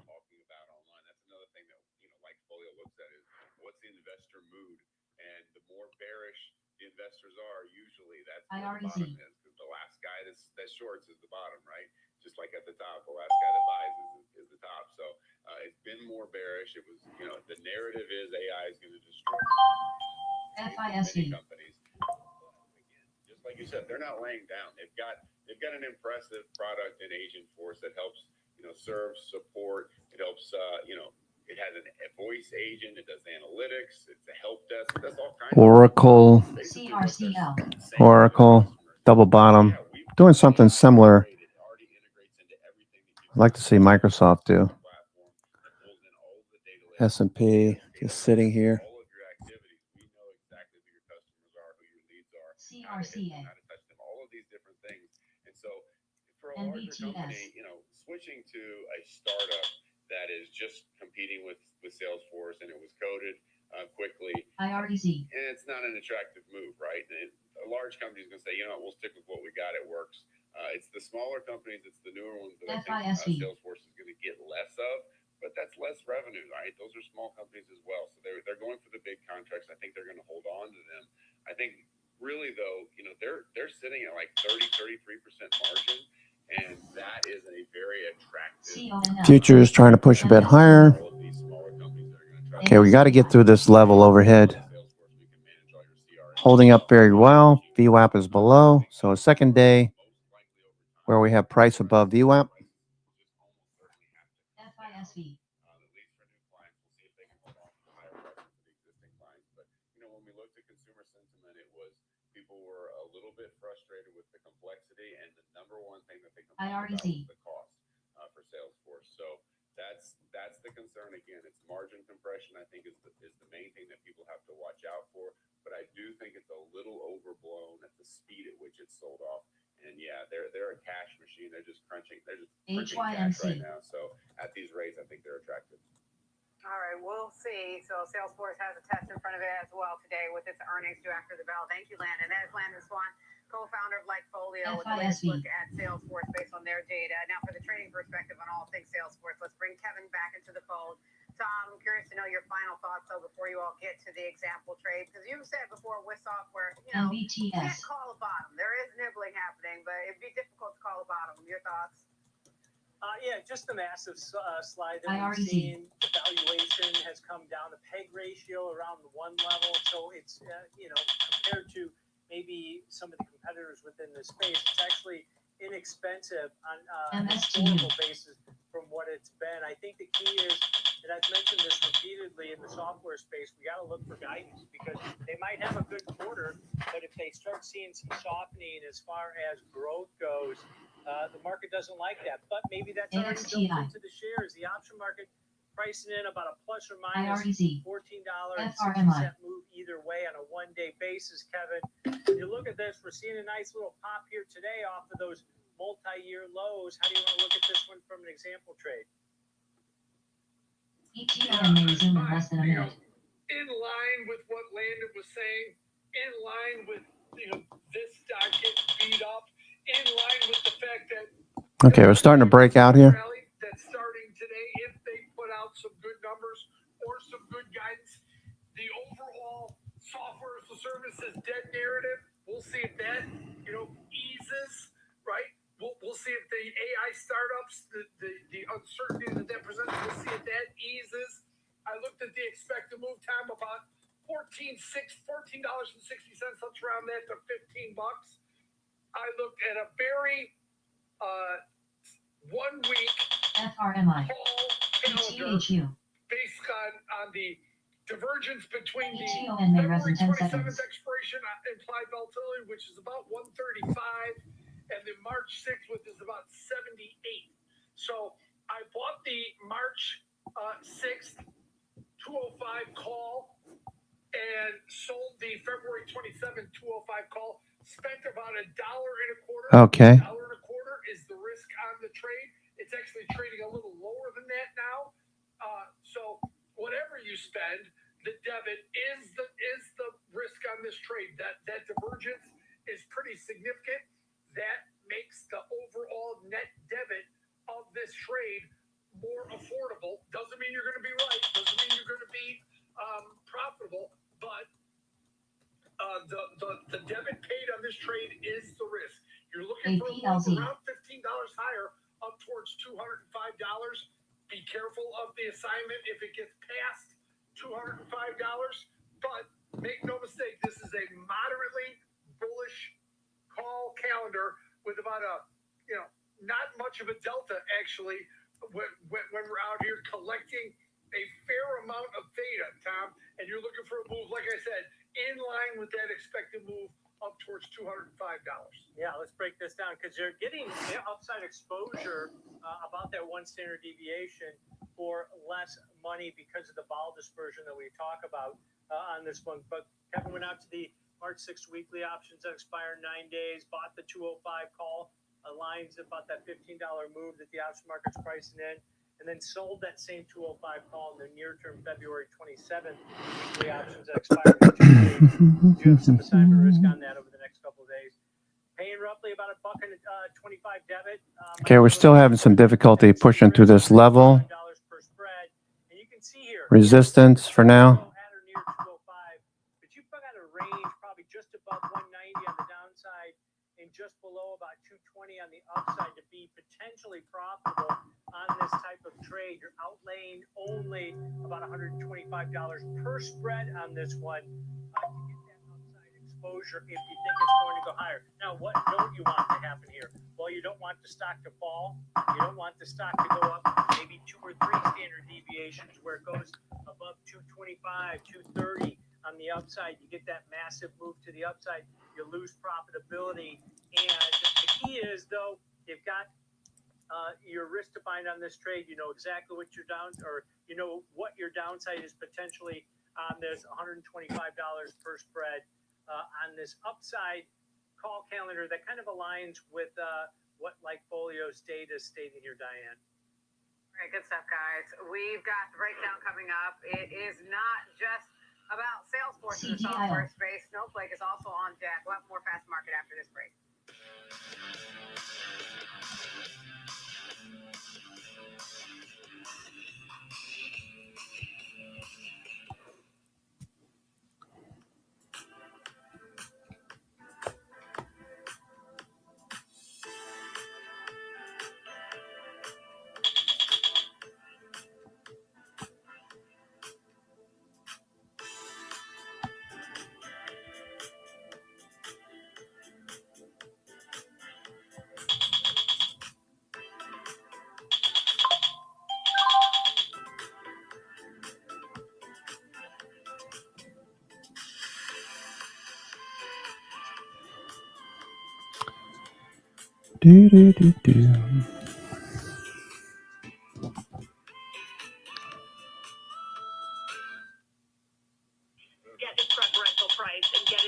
Okay, we're getting a nice little break here. Trying to break higher.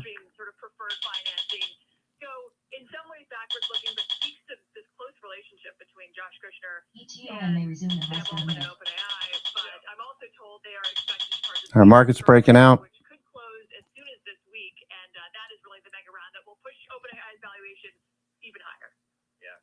Closer towards $1 trillion. All right, Kate, thank you. That's Kate Rooney, senior markets commentator and overtime co-anchor. Mike Santoli is here now with his midday word. We framed this, Michael, as a real critical day for the tech trade. It would be, we would think, just if NVIDIA alone, but if you throw Salesforce and Snowflake into the stew pot, you got a lot that needs to come out tasting good. You do, and I think what has led us up to this is very relevant, which is I like Santoli. I wish he was on at lunchtime instead of Wapner. He's got a lot more social attitude. Not condescending. I really like this guy. Okay. NVIDIA looks like it wants permission to run. It's at a 3-month high, and maybe we have the pendulum swing back to maybe we overdid it on Mag 7, which maybe is the overall S&P 500, which is bent but not broken into that range of the old high. So I think that's how it all comes together. So I always say a broader market is not a better market. We have a narrower market. It might actually be what the tape needs right now to carry us further. I'll see you at 3, and you're going to have a really exciting one on OT today. Can't wait for that as well. See you in a little bit. The setup's next.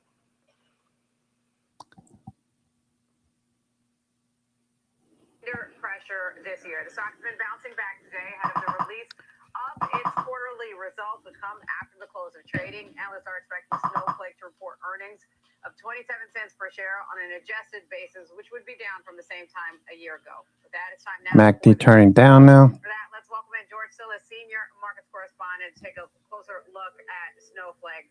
All right, George, I know you can't comment on analysts and how they've said that some analysts have said that Snowflake shouldn't have been swept up in the SaaS apocalypse. But how do you look at this one from a fundamental perspective? Well, I mean, fundamentally, one would say that the movement in price since November of last year makes sense, considering what's going on from the SaaS apocalypse, if you will, that you mentioned. The software services companies, even the hyperscale software companies like Microsoft are down. If you look at Snowflake, it's down about 41% off of its November highs. And the reason being is, and I say maybe justified, because the challenge for Snowflake has always really been, price relative to valuations. And we're starting to see Hedge flows, just more sideways action this time of day, not unusual.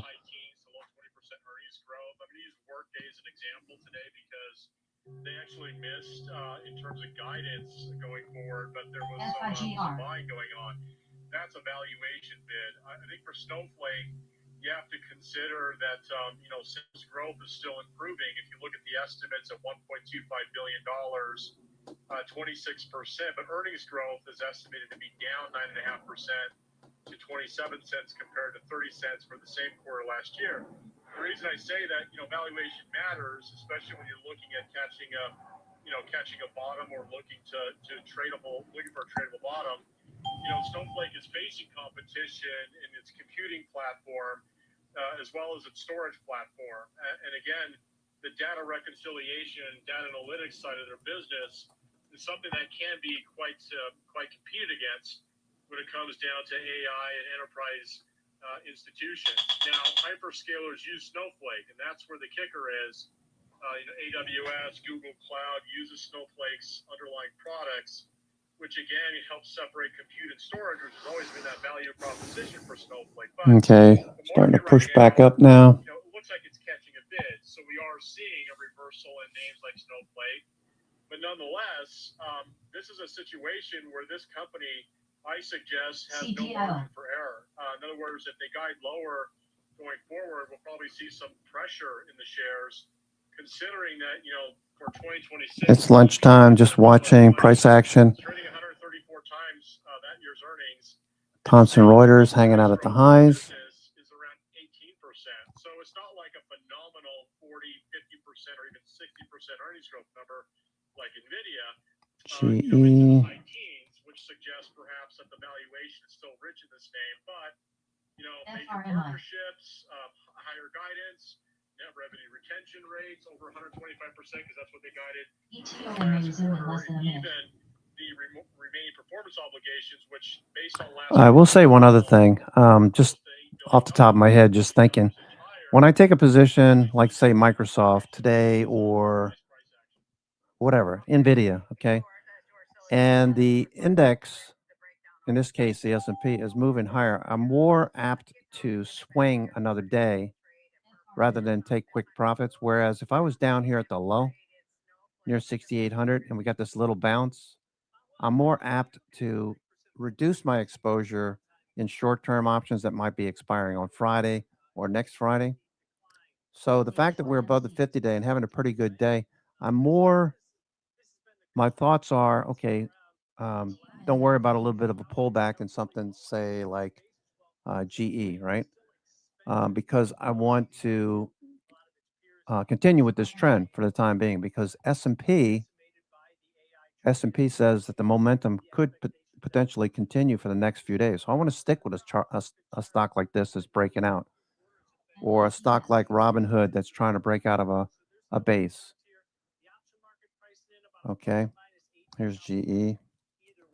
Or NVIDIA. I want to stick with NVDX because this looks really good.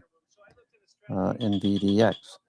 I also want to lean to the long side in like the S&P. Okay, I want to look for dips to get bought. Okay, I want to look for dips to get bought. And that's exactly what's happening. So we're above the 50-day. We have a bullish day. Yes, we're at the highs. It is lunchtime, so I'm less. What is this here? Because we want to stay risk defined going into earnings because anything can happen by the 140 strike put. So a short, neutral to bullish, $10 wide put vertical, collecting roughly about a 225 credit. That's what you could potentially make on this. $225 with $775 in risk. So you've got a lot of risk on this, and that's all the way below 140. But Okay, a nice little pop there. potential reward is because of that high probability. If you're having trouble with trouble with Thinkorswim options charts updating correctly, I just got off of a support ticket with Schwab. They are aware of it. For example, right now I'm seeing the price. The candle stopped printing around 12 o'clock. It stopped at $1.15, but it's the option, the 6950s are trading at 145.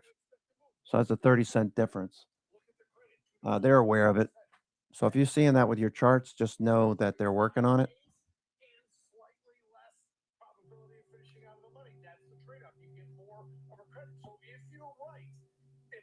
If it's an upward move, if it's a flat move, if it's a slightly down move that stays above the 150 strike, that's where this trade is profitable. And the credit you've taken in is larger because you've moved that short strike inside the expected move.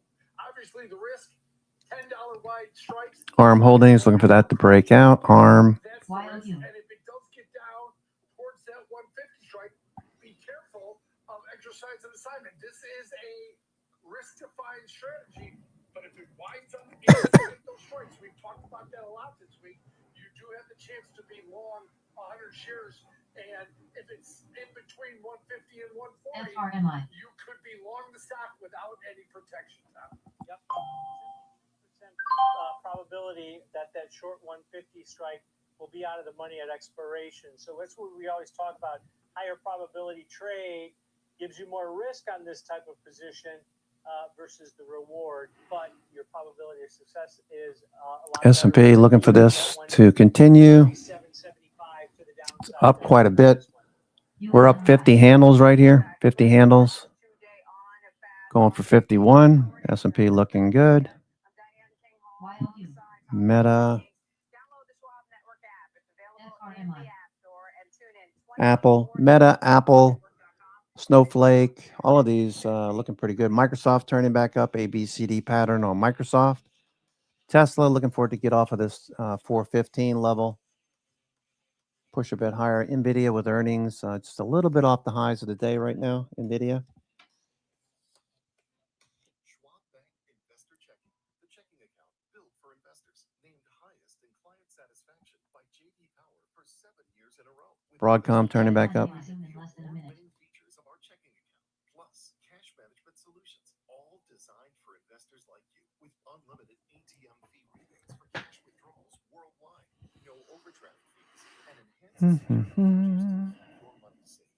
Okay, Axon still the number one stock on the NASDAQ 100, followed by Thomson Reuters, MicroStrategy, AppLovin, DoorDash, that's the top 5. Netflix, Airbnb, Applied Materials, Palantir, and Google are the top 10. Continuing on, Constellation Energy is up today, about 3%, 3.5%. Shopify, ARM Holdings, Cadence Design, Intuit, Clack, Marvell, LRCX, ADP, that's the top 25. All right, so some of these stocks look like they're going to keep going. Like Apple looks like it wants to keep going right here. Apple. Apple's at the high. Daily looks good. 4 very bullish days on Apple. Looks good. Apple still going here. What do I want to do with Apple? I have calls on Apple. Okay, this is another good example. Do I want to swing Apple for another day? I have options that expire actually this week. Maybe I should roll these out. Yeah, you know, I'm going to do that. I'm going to roll these out, get some more time. NBTS. Okay. I'm going to roll these out. I'm going to roll out Apple for another week. Mainly because the S&P is climbing. I just rolled this Apple out. Apple. Mainly because the S&P is doing what we just got finished talking about. It's back above the 50-day. Can it pull back? Sure. But the momentum is clearly turned. MACD and stochastics are rising. Decent volume day yesterday. FRMI. NBTS. So I want to give the benefit of the doubt to the bullish trades at the moment and not cut myself, cut profits out. Move my stops up. Arm Holdings looks good. Baker Hughes looks good. IWM looks good. Let me see. What do I have at IWM? The 27th. That's Monday, right?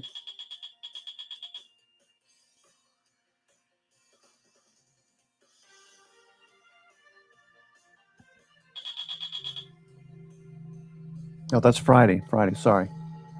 Oh, so the 25th. I had. What did I have? Apple? Oh, I'm glad I noticed this. I'm glad I noticed. I forgot. These you got to be very careful with these big cap tech names. Apple, I had calls that expired today. Oh, and I was going to be in the money. I don't mind having the shares, but got to really pay attention to what days you're buying. Since they started doing these Monday, Wednesday options. Okay, S&P is still going here. All right. Starting to lift. S&P is starting to lift. Okay, Apple's turning back up. Okay, we're breaking out.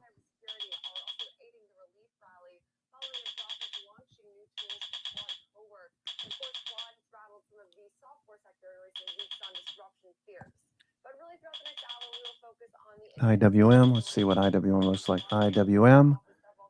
Okay, nice move on IWM.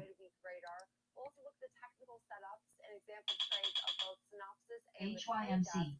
With earnings out in those days this afternoon, it's not just NVIDIA reporting, of course. And for FOMO today, we'll discuss Workday's disappointing guidance. So the stock has actually notably turned around today, touching a 52-week low earlier this morning before then climbing back. Plus, we'll dive into the latest from Indeed, as that data does show a jump but not in demand. So we'll talk through what that could signal for the job market now into 2026. And we'll close out the show with under 30. Klarna rallying after disclosing its usage has jumped over 53% from last year. But here now to help us kick off the show today is Sam Vadas, host for the Schwab Network. And so, Sam, another green day. I do like to discuss, these optimistic days a bit more than I like to discuss.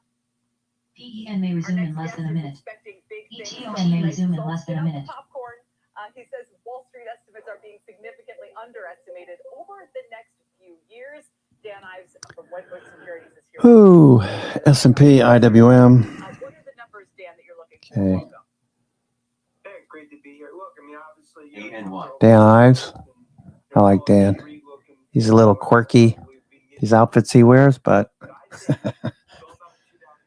not going to talk about people's clothes when they can make you money. Look, I think when you look at overall data center and you look at CapEx, the $500 billion from Blackwell and Rubin, that could be estimated by 500 NBTS.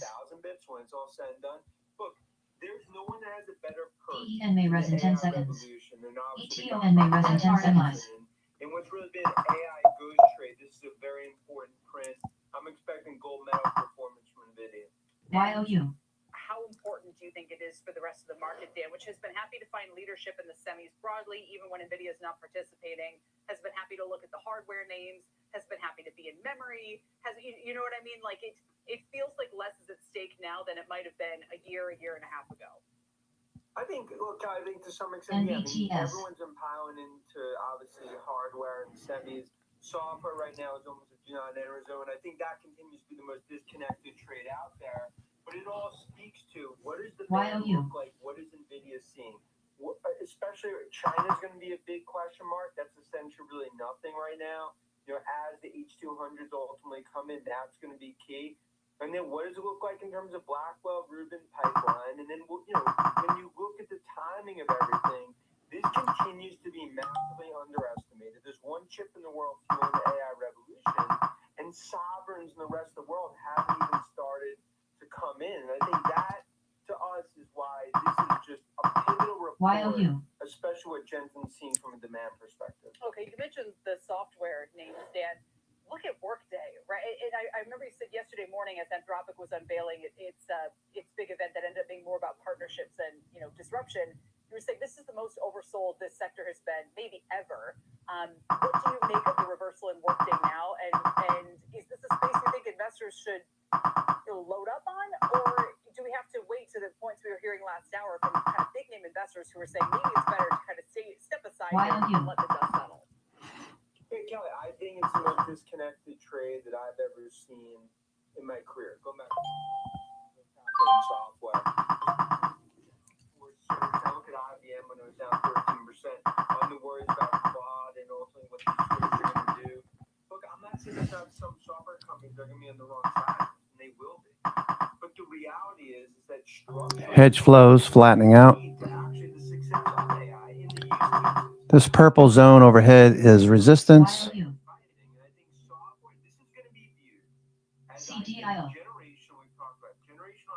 Okay, this purple zone is resistance. You can see prices just below it, right? Still right in this red zone. Okay. S&P. So we got supply overhead.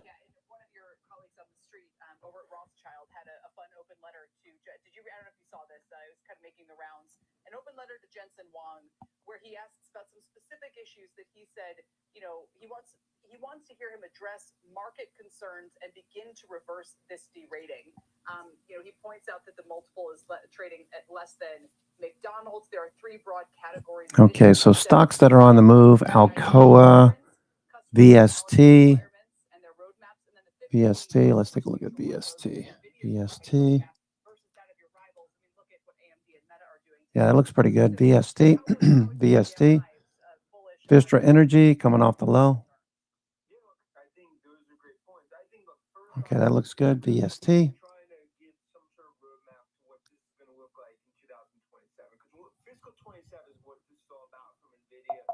XWEL. 75% margin. You could argue then the stock's 230, 250, or even much higher. Then it's addressing, I think, the software components as well. Jensen's a big, huge supporter of the ecosystem, and I think what's happening right now is really a disconnected trade relative to how Claude and Anthropic, they're not going to structurally break software names. But it all comes down to the CapEx. CapEx is accelerating. XWEL. For every dollar spent on NVIDIA chip, it's an $8 to $10 multiplier across the rest of the is instrumental in what I believe is going to be the full thesis playing out for tech. Yeah, another point here, he says, while these deals, for instance, between Meta and AMD illustrate the strength of NVIDIA, they demonstrate the degree to which rivals are determined or desperate to compete. And if NVIDIA is up against kind of some very big-pocketed other players who don't want to have, they don't want this to be a shakedown, that they just have to keep paying for these chips for years on out. Okay, we saw this yesterday too. Prices just kept moving away from VWAP. Today's pretty decent. We gapped up.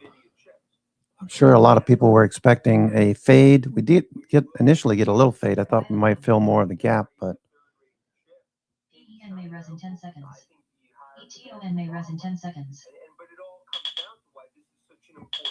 All right, so apparently Schwab has fixed the problem with the charting of options. I like to chart it on a 1 minute time frame so I can see what's going on, but it wasn't working there for a while. They fixed it, apparently. All right. Sticking with the theme, my next guest also owns NVIDIA and has been a longtime holder of AMD, but she's also looking at a few other names as the AI story and the build-out evolve. Let's bring in Kim Forrest now. She's the Chief Investment Officer at Boca Capital Partners. Kim, it's good to check in with you. Do you want to jump? Are you as bullish on NVIDIA and on the industry broadly as we just heard from Dan Ives there? I don't think anyone could be. I mean, I think Dan shows you who he is by how he dresses, and he loves the glasses. Yeah, he does. I agree with that. And I think he has lots of good points, but I also have to, be the word of All right, so we're coming up. We got NVIDIA earnings tonight. Place your bets. Got a feeling it's going to break to the upside. It's already starting to rise up into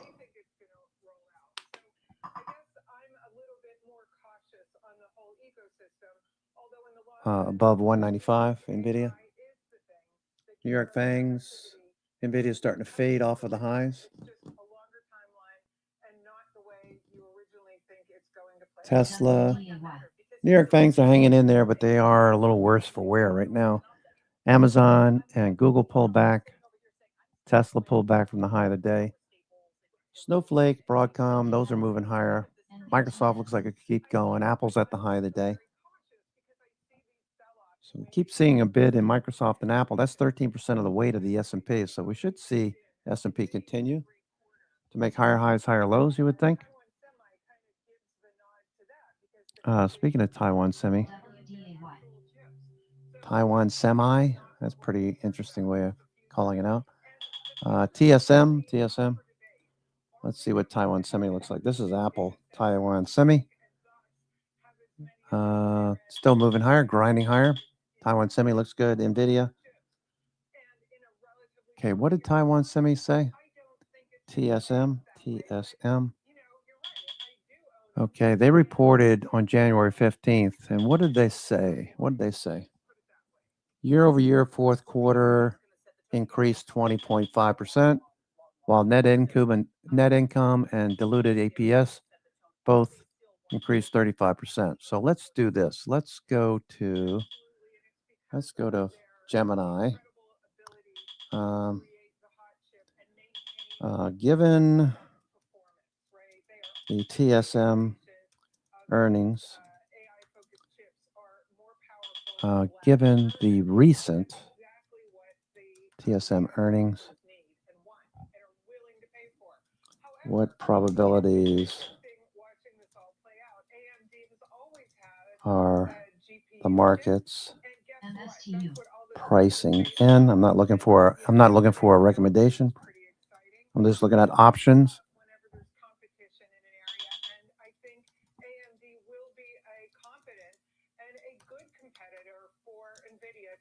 NVTS. But people will prefer a lower cost chip at some point, and AMD is ready to step up and take their money. I was thinking of you yesterday, and the shares performance. Let's see what it has to say.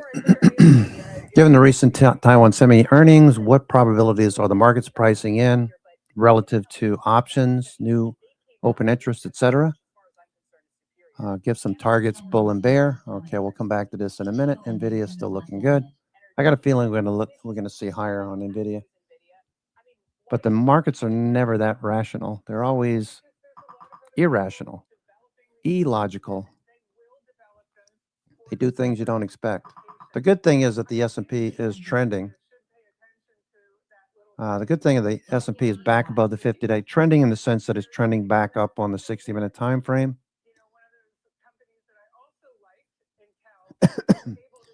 All right. PST. All right, this is a little bit elevated from the 20 EMA, but I like it.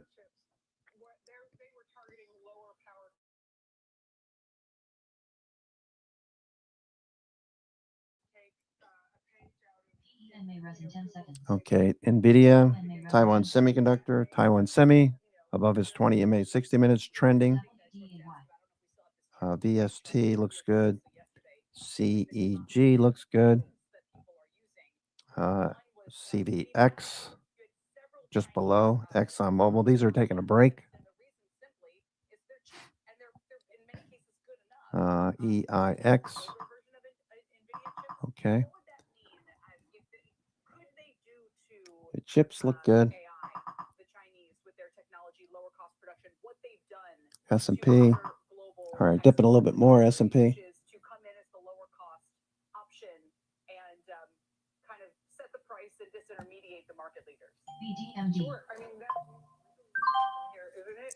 is a lot of the intellectual property fights that the we'll just call them the Western models are undertaking, legal fights because a lot of their data and a lot of their results are getting, kind of Okay, hope everyone's having a good day. I'm your host, Cousin Vinny, coming to you from theclosingprint.com.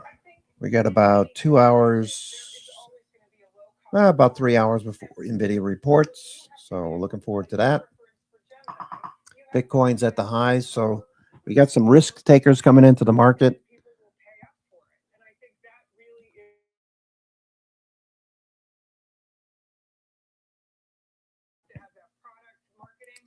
Okay, so S&P VWAP down here. We've come a long way today. All right, so we're up 50 handles again. 50 handles. We backed off a little bit off the best levels of the session. I'm your host, Cousin Vinny, coming to you from theclosingprint.com. It's Wednesday, February 25th, 1:15 p.m. I'm going to take a 5-minute break. I'll be right back.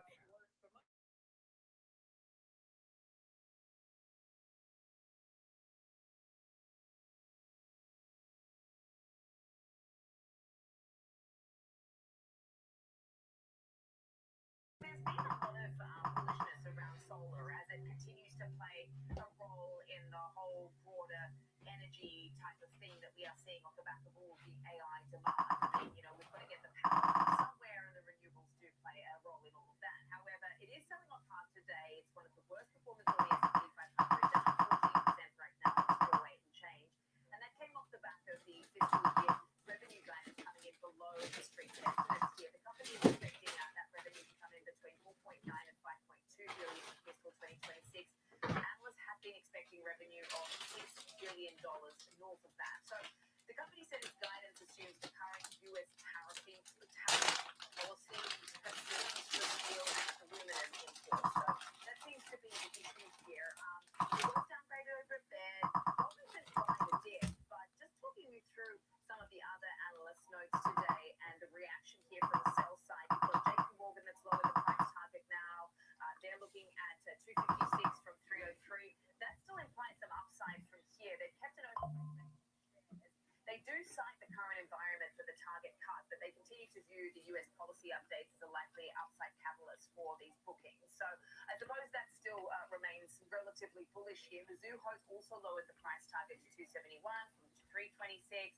They've cut this down to reflect lower Southeast Asia production and gross margins. So that's where obviously the tariff story comes in, because a lot of these Southeast Asian countries have also copped higher duties as well. But they've kept an outperform rating on the shares, so they still seem pretty constructive here. And Susquehanna has lowered the price target from 292 to 280 here. They've still got a positive rating on the shares here as well. So there seems to be a pattern amongst the analysts here where they've revised down the price targets, but still remaining pretty positive. They do expect the demand coming from Vietnam ETN may resume in less than a minute. to remain weak. ETN may resume in less than a minute.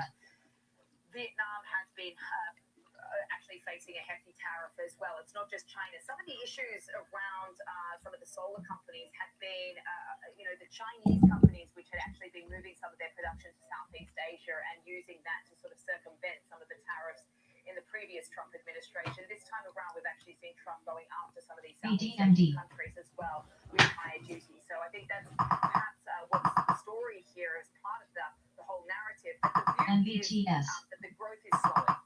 That's basically what seems to be the sticking point here. The view is that, there have been tailwinds related to some of the easing trade tensions, as I mentioned, but it doesn't seem like they can keep it up as far as the growth numbers are concerned. ETN may rise in 10 seconds. While they still are seeing growth, it has come off, although the analysts still remaining relatively positive on this name despite the price target cut.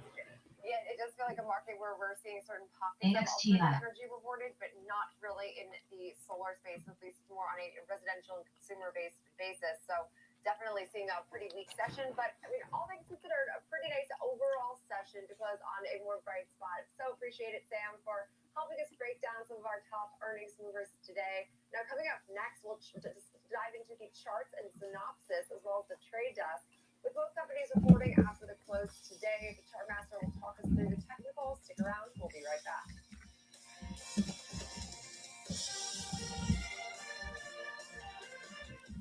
NBTS.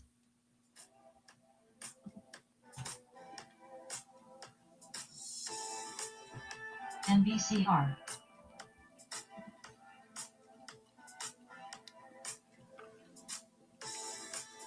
AXTI.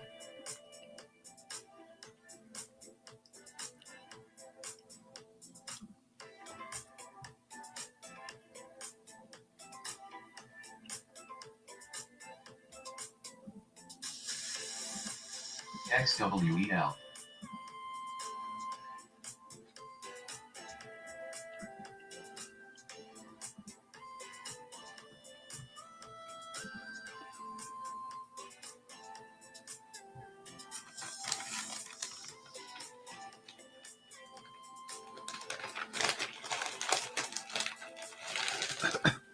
NBCR.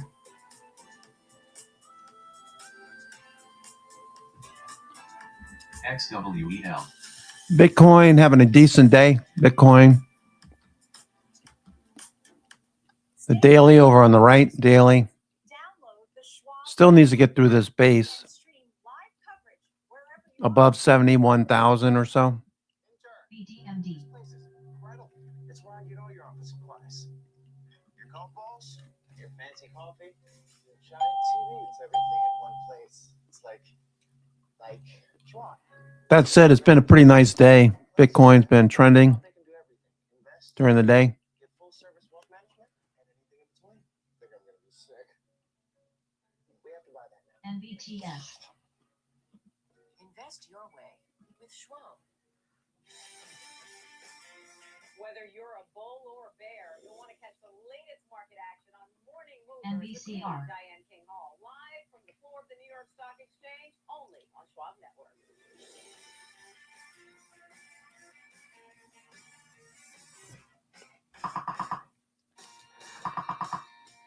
Welcome back to Next Gen Investing. It's now time for our Chart Master segment. Today we're previewing two names ahead of NBTS. today, Synopsys and the Trade Desk. So two very LRMR. different companies, but two very different charts to get into. So joining us, of course, is Rick Ducat, our chart master.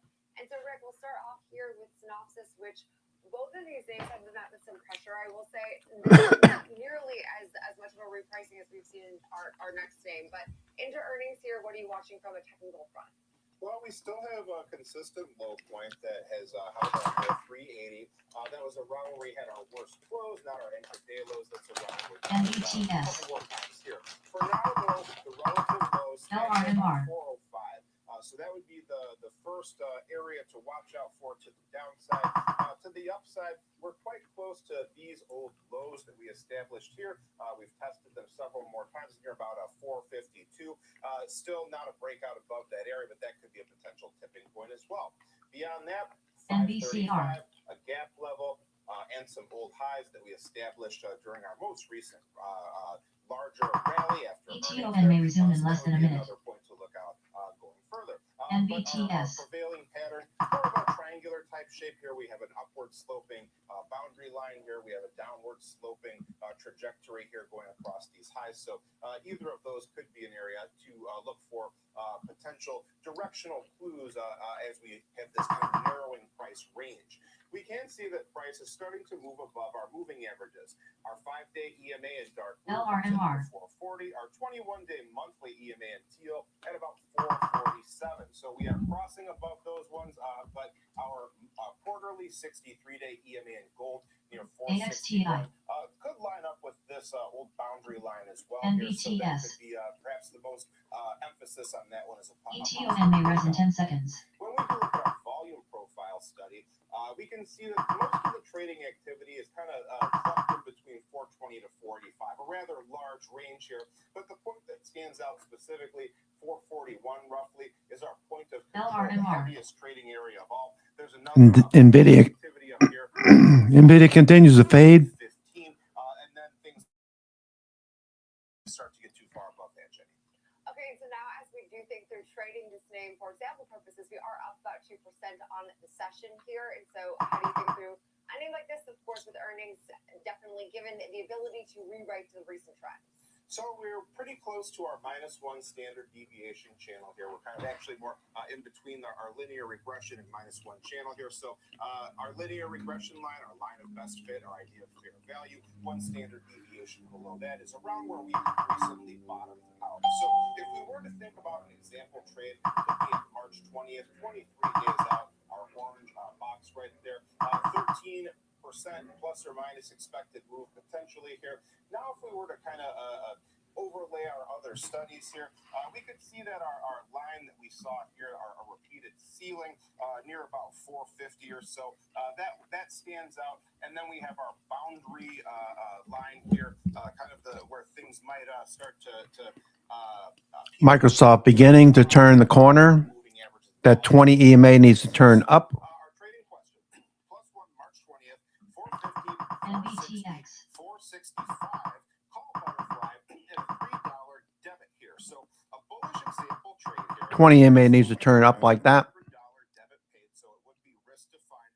This trade is an unbalanced butterfly here. So And start trending.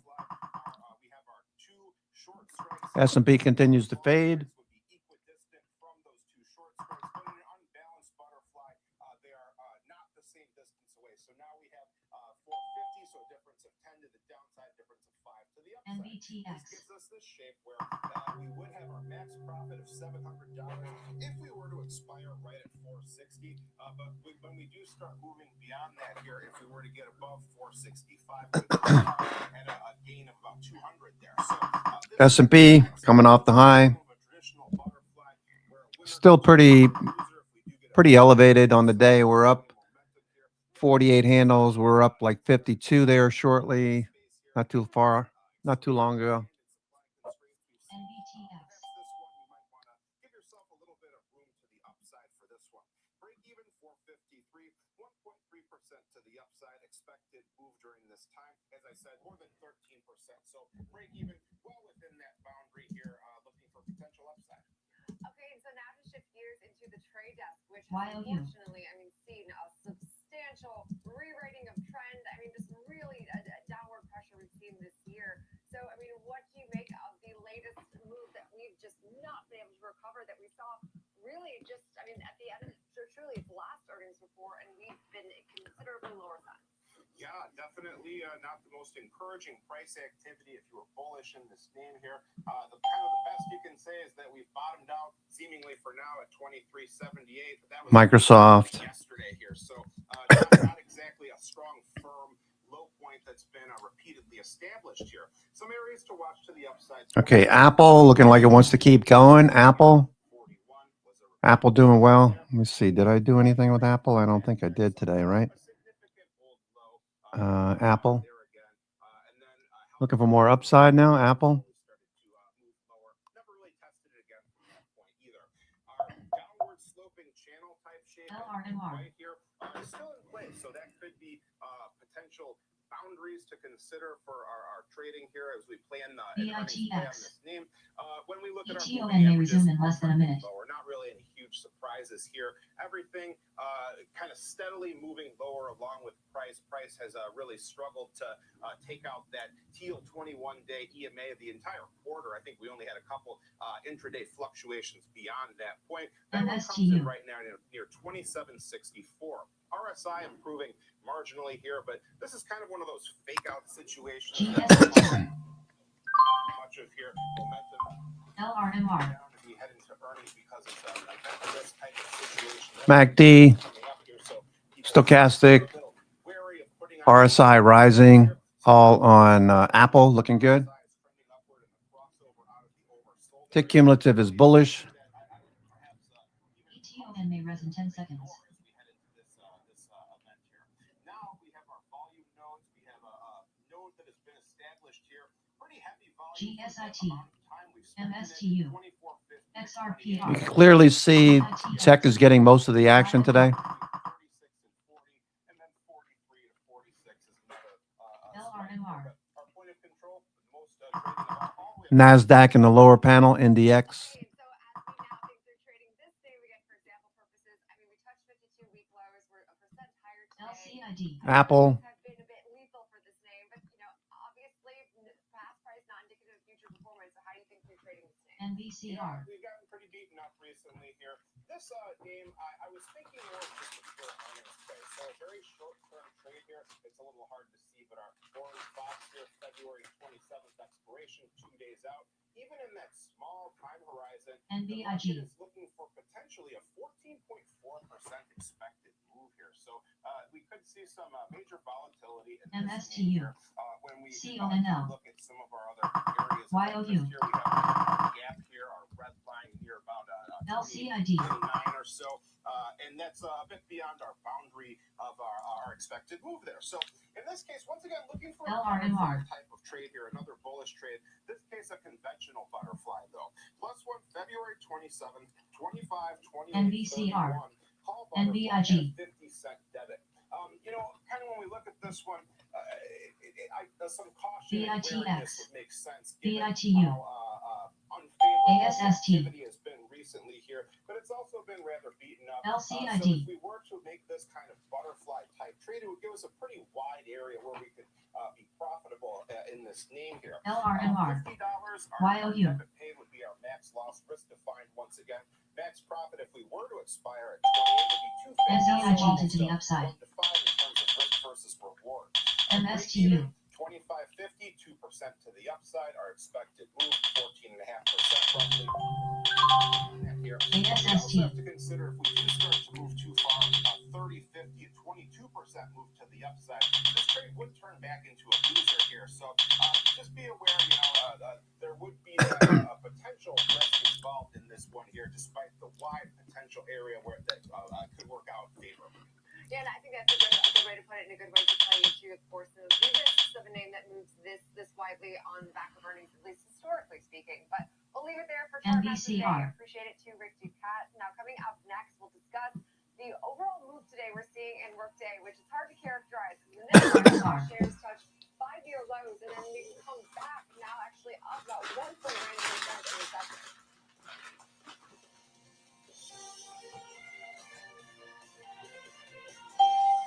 For instant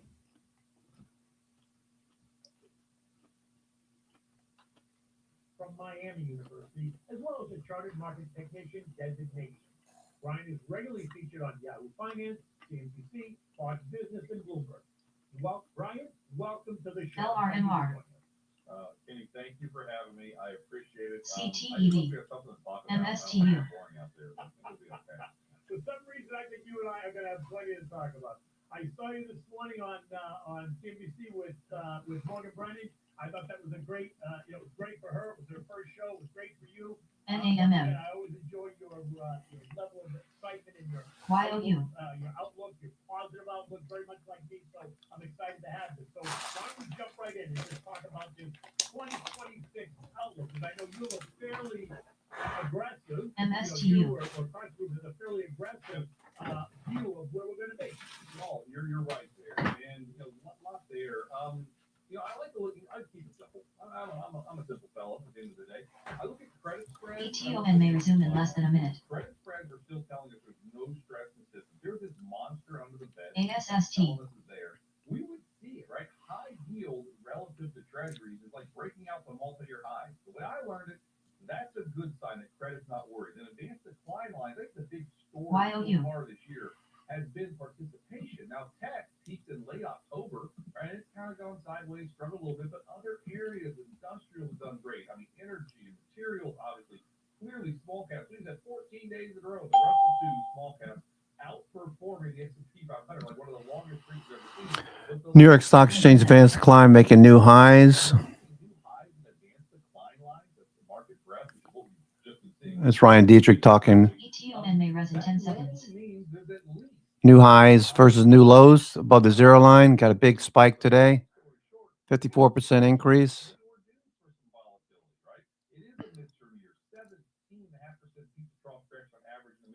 Everybody remembers the last two, 2018 and 2022, not good years for investors. But we can use the F word on this, right? NAMM. The Fed. Figured you'd like that, freeze it for a little bit. Anyway, but the Fed was hawkish in 18 and 22. They're not. We can talk more about the Fed if you want. The Fed is not hawkish now. That's a big difference between those last couple of midterm years that weren't great for investors. Well, I want to be specific. First of all, yes, I agree with you. If you've noticed in the first 3 weeks of this year alone, the SMIDs, the small and mid caps, are up 9.2%, way ahead of the S&P. I think it was up 0.5% year to date. Now the industrials, I think, were up a couple of percent. Transports are up 4%. The equal weight S&P was up 4%. SLE may resume in less than a What are institutions doing too? Let's take a look at that. Institutions, what are they doing? I want to save this. Save it. Advanced decline making new highs though. Looks pretty good. Explain to them what that means and why they should think about that.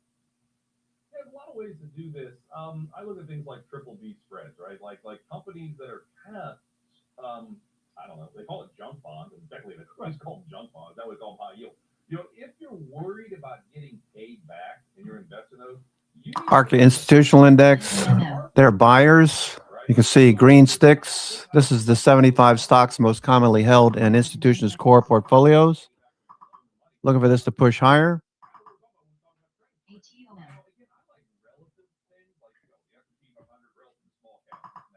mentioned it earlier, but if you look at like high yield LRMR treasuries, think about, you know what it's the saying, treasuries usually do better. Well, high yield's usually not going to do very well. We're not seeing that at all right now. We're seeing that continued kind of appetite for risk, I guess is what I would call it. And I think that's a real important factor. One more comment on this, last like August 2024, when we had the yen carry trade unwind, April of last year, we had the big near bear market, obviously around Liberation Day. We looked at these things, and honestly, Kenny, back then, the credit spreads were not saying it's a monster event. Even last April, in the middle of a virtual bear market, we weren't seeing credit credit freaking out. It was stressed, yes, but it was saying this is more of a, kind of not. This isn't the first domino to fall. MSTU down. That's why I've done this for a while, and I've always said, they say the bond market's the smartest people in the room. I'm not 100% sure on that. I think the credit markets, that part of the bond market, are the smartest, is what I would say. Right. All right, so let's talk about your triple tailwinds, which are a dovish Fed, supportive fiscal policy, and ongoing AI CapEx growth. But let's start with this dovish Fed. NAMM I don't know SMCL if I'm in the same camp with you. So I want to hear your position, and then I'll tell you what I think about the Fed. Absolutely. MSTU. So to get to that, we might need to talk about inflation for a second. Inflation is stickier. I mean, inflation is closer to 3% than 2%. We agree. We've modeled our portfolios that we run for our advisors to be in a 3% inflation world, having some metals and mining, having less bond exposure, having some gold in there. So that's where we are. But the truth, again, the Fed's probably not going to do anything here until after May. We have NAMM SMCL. But the reality is we probably still see a cut or two the second half of this year. They're not hiking. I don't think there's any real reason I think they should be hiking yet, because inflation is such a confusing situation because you have commodities. Bitcoin, high of the day, Bitcoin. Bitcoin is at the high of the day. But again, big picture, ETO and may resume in less than a minute. MSTU. Not spectacular, but you know what? It's not the end of the world either. Go back and look at history, everyone. Inflation is usually like 3.5% a year on average. Usually it's which way it's trending that matters a lot more. So we still say the Fed is a little bit more dovish here than hawkish. As we go forward. SMCI. One more. When the Fed cuts near all-time high, like they did this last quarter, BITU. November and October, right? A year later, the S&P 500 is higher 22 out of 22 times. I mean, that's the little thing. Don't fight the Fed. I mean, that right there tells you that you can't your all-time highs, and it just did it. And usually, it means you're probably going to be higher a year later. So that's just one little data point to have in the back of your mind. Okay, so I will tell you, I'm glad to hear you say that, because you and I agree on 90% of what you say. Because I agree. ETO and may resume 10 seconds. They're not cutting in January. They're not going to cut it. BITU. Baker Hughes turning back up. All right, Bitcoin looking really strong. Bitcoin. I don't think Powell's going to cave. Nor do I think he's going to change his message. I think his message is going to remain the same. We remain data dependent, and right now the data says that we hold. I think that's what he's going to say, right? Now, that being said, I don't personally see a rate cut coming. Now, I don't see it coming because I'm not sure we need it. CRCL. I think if we get one, it's going to be because MSTU. on the Fed, that the new Fed chairman, whoever it is, is going to push. Now, we can talk about that too, because I'm thrilled that you said Rick Reader, because I've had my money on Rick Reader since his name first came up as the dark horse in the race. And if you notice what happened over the weekend with Kalshi, the predictive market, Rick Reader went from a 20% shot to a 50% shot, and Kevin Walsh went from 65 down to 30. So I'm curious what's going on there, because I love the idea of Rick Reader being the next MSTU. And so I think the market is kind of suggesting it should look away from the typical CRCL. Rick Reader would be an outsider, but I think Rick Reader, I think he's fantastic. I think he would be a tremendous venture. Okay, Bitcoin just spiked there. Bitcoin spiking.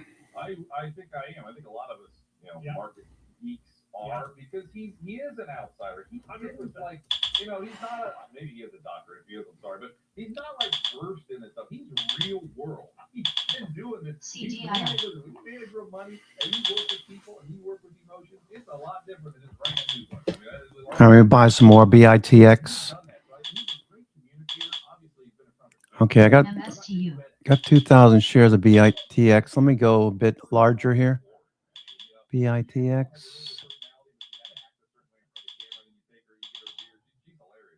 CRCL. BDMD. All right, just add it to BITX. We're at the high of the day. I don't care.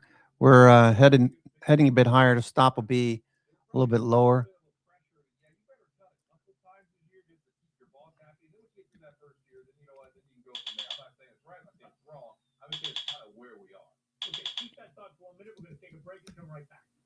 A lot of people are just like, man, I'm not seeing the progress in my training and in my dieting that I really want to see. It's really because your hormones. BDMD. Get your blood checked. CDIO. I get to go lift 3-4 times a week. Play with my kids. I get to have a good quality of life. Ability to be at my age, be able to perform, to be able to get a training session in, and the next day go do another training session, just maintain that consistency. That's where progress is. Okay, nice little rally here on the S&P 500.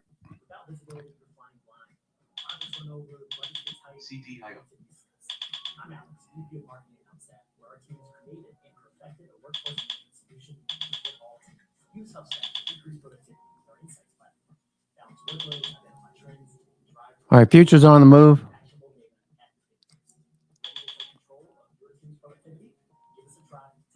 Discover the art of fine writing at Pen Boutique, your fountain pen paradise in Maryland.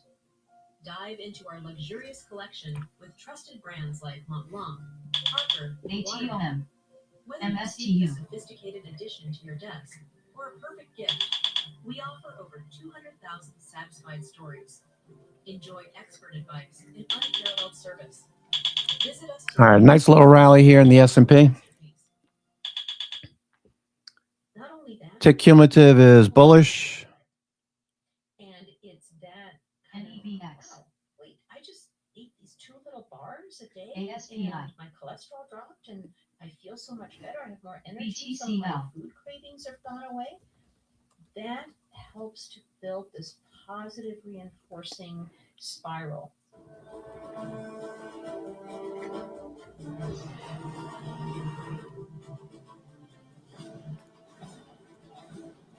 Bullish. MSTU. Witness news as it happens, 24/7, live, raw, and uninterrupted. Just incredible video that we've been seeing. Watch live now from Fox for immediate live coverage of today's top stories, breaking news, and defining moments. ETOM may res in 10 seconds. Around the clock, live coverage as it happens. Appreciate everyone continuing to join us all in real time. Stay engaged, stay connected, stay tuned to Live Now from Fox.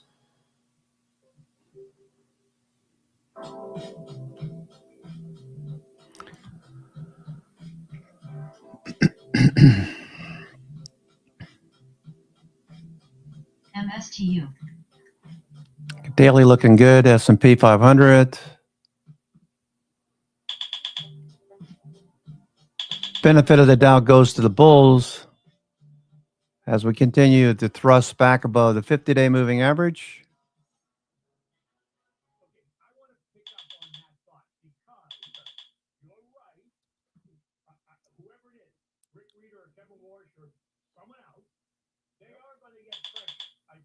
From the administration to do something. Now, I'm in the camp that I think we're good. SMCL. Fall off the edge of the fall off the MSTU. edge. I don't see why we have to go any further from where we are. SMCI. We're 3.25, 3.5 right now. Right. We are well within what's considered a normal range. We're not the high end, we're not the low end, but I don't think the economic data suggests or demand that we be much lower. I mean, look at this. You just said it. We're going to see great earnings. We're going to see great forward guidance. We're going to see stronger economic data. PMIs remain in the expansion zone, right? The jobless claims numbers and all that, they stop falling off the edge at all. GCDT halted down. Jobless claims and continuous claims suddenly spike up. We're not seeing unemployment spike up. It actually ticked down in the last NFP report at 4.4%. SERV. Full employment.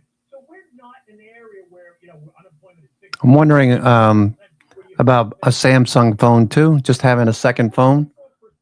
That doesn't scream to me the place is on fire. No, I don't disagree with what you're saying. I mean, it is clearly not on fire, I think. We did have 7 months in a row of alternating up, down on job data. So, right, that's the first time we played 50 or 70. So we did it since Liberation Day and the different things happening on immigration policy and all that stuff. SERV. The truth is the labor market is weak-ish.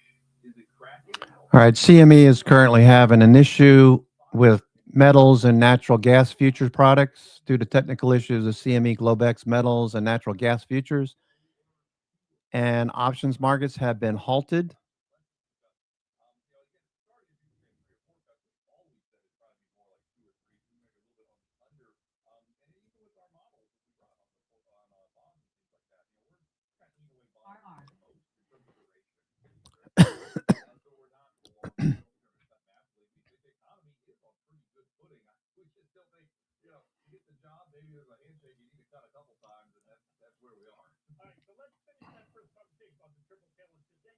Then you are assuming that we're going to have accommodative fiscal policy, right? And that ongoing continued AI capex, which I agree with you. I think all those things are true. SERV. Which suggests again to me that the economy is going to be fine, and the market's going to do well. Yes, AI, I mean, it is what it is. It's not slowing down. Our friend Dan I keep talking about this. It's not slowing down. The 5 largest companies in the U.S. looking to spend like $520 to $580 billion in capex. That number keeps increasing. We'll see this earnings season how it shakes out. The Taiwan Semi recently said AI spending is not slowing down. In the fiscal side of things, the tax cuts that went in play last year, a lot of people getting retroactive in their paychecks. SERV. As some of those tax withholding schedules are changing. There's the deductions on tips, there's deductions on elderly incomes, there's different things that people, oh, by the way, Wells Fargo came on and said the average, again, no such thing as average, I get it, but the average tax return is going to be up 18% this year from last year. I don't think most people realize that, Kenny. They're going to get their taxes, have an extra, 5, 6, 7. Let's see if we can't keep going here. The S&P is handing it to the bears today.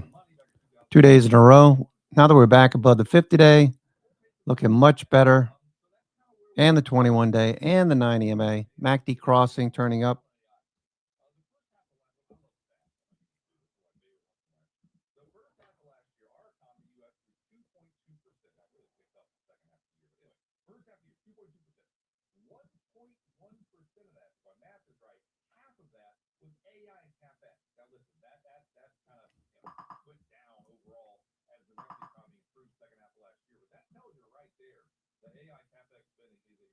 ETON may res in 10 seconds.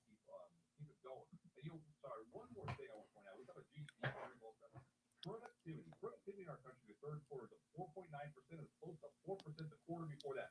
Go back and look at history. When you have strong productivity, you know what you also have those years? Better economy, better earnings. AMD pushing back up to the highs. GCDT may resume in less than a minute. So I think in this low fire world that we're in, it's in that better productivity, and that can be the magic elixir to pay a little higher wages, put a little bit of a cap on inflation. We talked about inflation a lot earlier. I think a cap around 3% makes sense, especially if productivity continues to improve here, which Listen, I think the Fed has now accepted 3% as the rate. This whole talk about getting to 2%, I don't think we'll get to 2%. And I think the Fed has already in their minds, they haven't said it, I think in their minds they're accepting 3% inflation rate, right? And so as long as wages continue to grow and they're growing faster than the rate of inflation, and people can start to feel like they're not only keeping up but improving, then I think GCDT may res in 10 seconds. For prices, physical prices of things to come down, they're not going to come down unless we have a full-blown recession in this country, which nobody really wants. But if you want to see the price of chicken and meat come down, okay, you're going to have a full-blown recession. Right? You agree? That's a great point. Yeah, I've used that for a couple of years now. You talk to clients and say, right. WULF. Maybe you used to cost $15, now it's $22. When's it going to go to 15? And everyone kind of gets it. Never, because if it does, we've got a really big problem on our hands. And look at utility bills. And my goodness, as cold as everybody is heating up their house, all over the country right now, utility bills have really soared. Natural gas obviously soared. I mean, crude oil's down here, but most other commodities are up there. So there is that upward bias that's out there. And you mentioned wages are still solid. Wages haven't come down year over year. Again, maybe Commission put a little bit of a lid, if you will, on inflation. Wages are a big part of inflation. It's a messy crystal ball for sure. But the reality, again, is I just think that 3% inflation makes a lot of sense. Not 2%. I love what you said there about the Fed. They're not going to come out and say it, but I think they understand. But again, look back in history, everybody. What we just went through for 15 years during the ZERP period, 2% inflation really isn't that normal. What happens to that? We have low yield. You don't get anything for cash. There's some negatives to that. So we're good with it. We're good. I think, I agree with you. I think 3%. I think people they're going to have to just get used to that. Because they were conditioned to think 2. The Fed's going to go to 2. We're not going to go anywhere to 2. We're not getting to 2. We're just not getting it. We'll get close, but we're not getting to 2. And so that's why I think right where we are, 2.83% is actually okay. Okay, so let's talk about concentration methods. There are 500 names in the S&P 500. There are 7 of them on the MAC. Right? The MAC 7 names. But there are SERB. 493 other names that are in the S&P 500. So I think you and I are very much on the same page about this. But go ahead, talk about the myth. Yeah, so great question. So we've heard for years of only 7 stocks going up. Now, I think that's kind of gone out a little bit. I think because people are realizing literally like last week, WULF.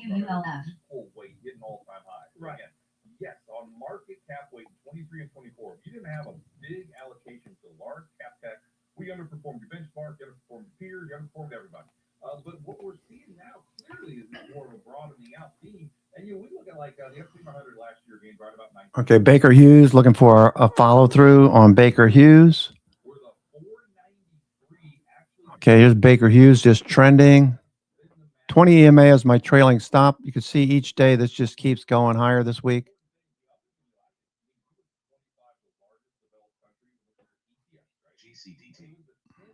SMCL.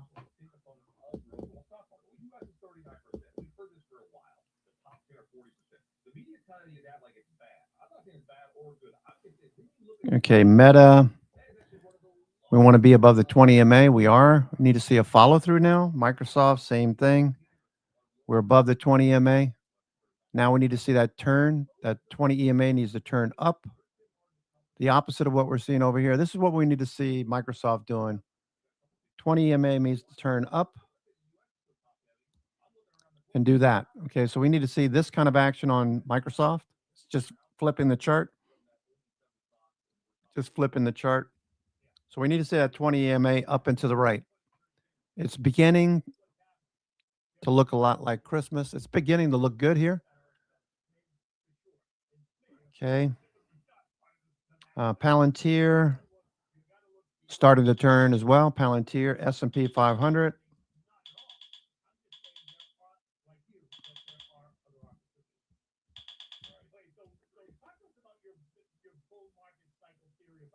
Okay, S&P looks like it wants to keep going.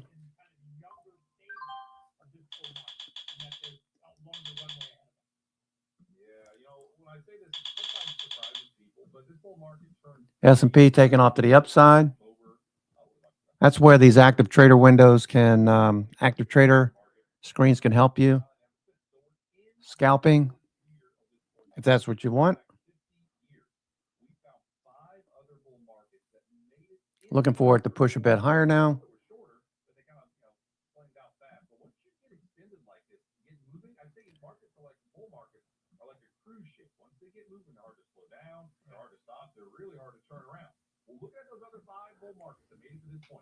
VWAP up and to the right. MACD, looking for MACD to turn up.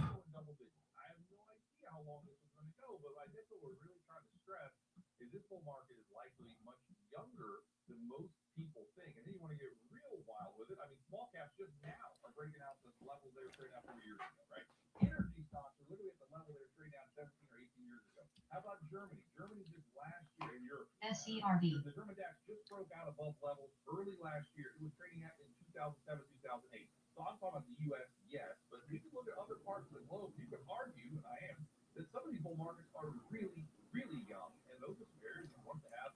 Last comment on this: we manage our money. We go over equity for a while. Yes, we have globally diversified portfolios like the U.S. Emerging markets. Emerging markets. SERV. Emerging markets looking good. Gapping up again. Talked about this earlier in the week, Monday, Tuesday. There are other places to invest besides the U.S.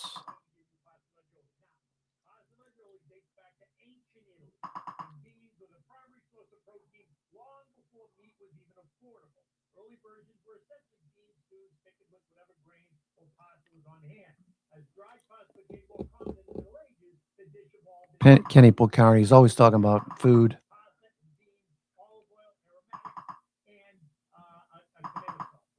S&P.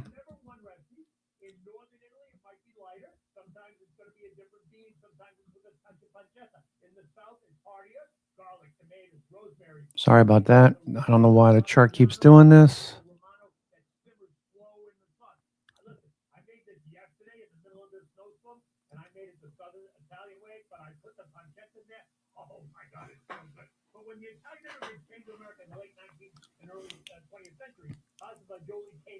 Why?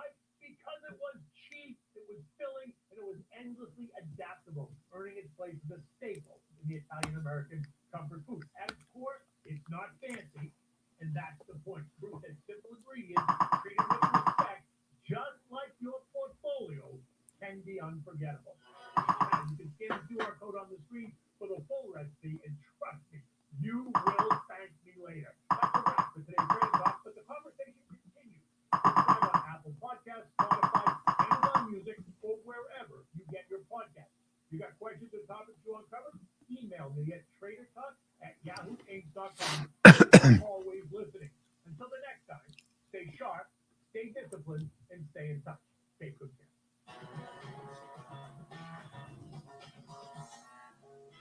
SYM. This content was not intended to be financial advice and should not be used as a substitute for professional financial services. Hi, I'm Leonardo da Vinci. Since not everyone is a total stoner like my husband, Mood takes the guesswork out of cannabis, so you know exactly how you're going to feel. Whether you're a ganja guru or just trying it for the first time, click on the mood you want to feel and then go for it. Yes, 15 milligrams. Mood is legal cannabis and ships right to your door. XWEL. Way over half of digital advertising dollars go to a certain search engine or a certain social network. Saves some for the rest of us. At Mountain, we're bringing what you love about search and social to TV. Choose your own audience. Set your own parameters. KOLD. Immediate results. We're turning connected TV into performance TV.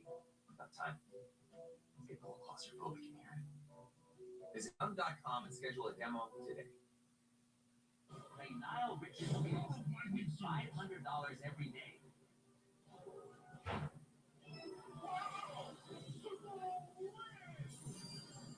Download Nile Rich's Wheels and win real money. Aren't you the least Please feel sorry about the people you killed. KOLD. What if it goes over your head? Probably already has. That report came in an hour ago.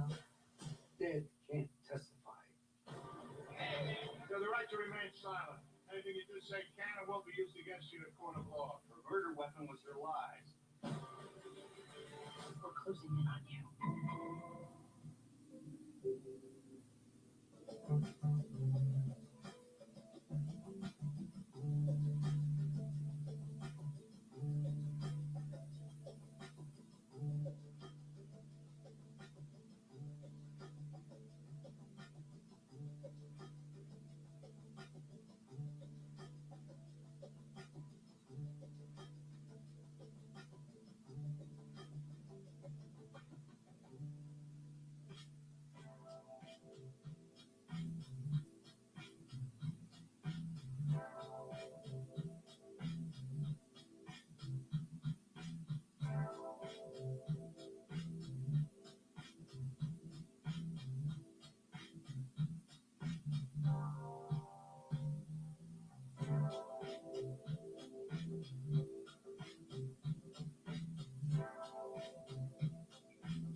It's time for the Finance Market Minute. U.S. stocks on the rise here, looking to build on gains from Tuesday as Nvidia and Snowflake earnings now loom.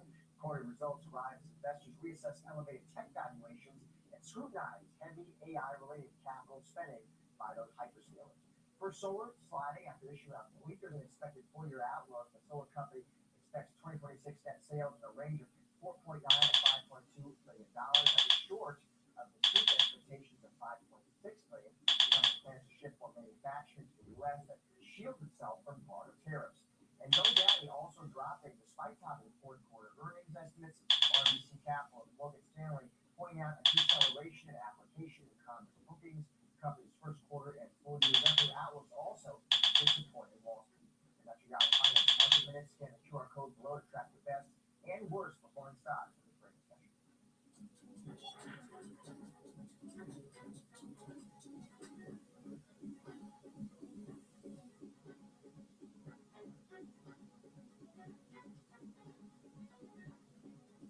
KOLD.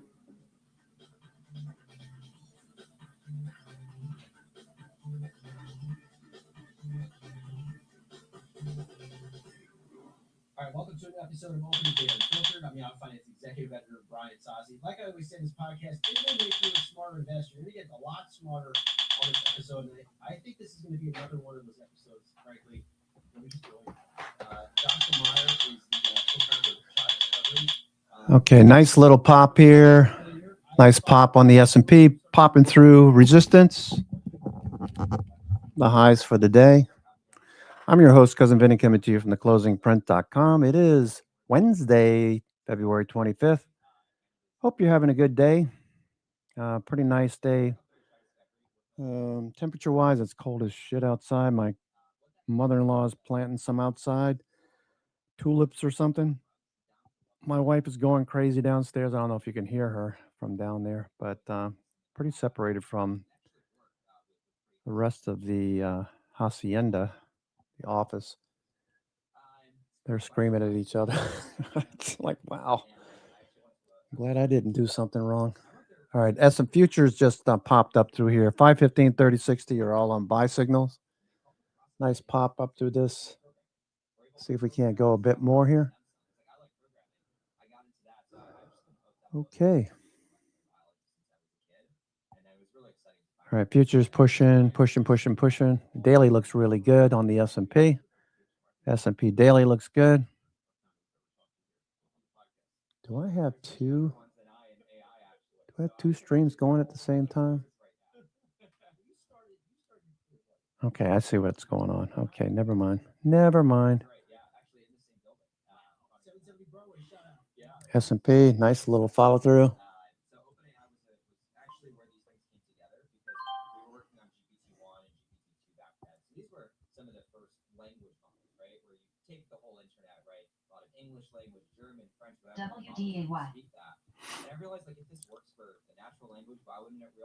S&P, we're going to keep going. What are we going to do here?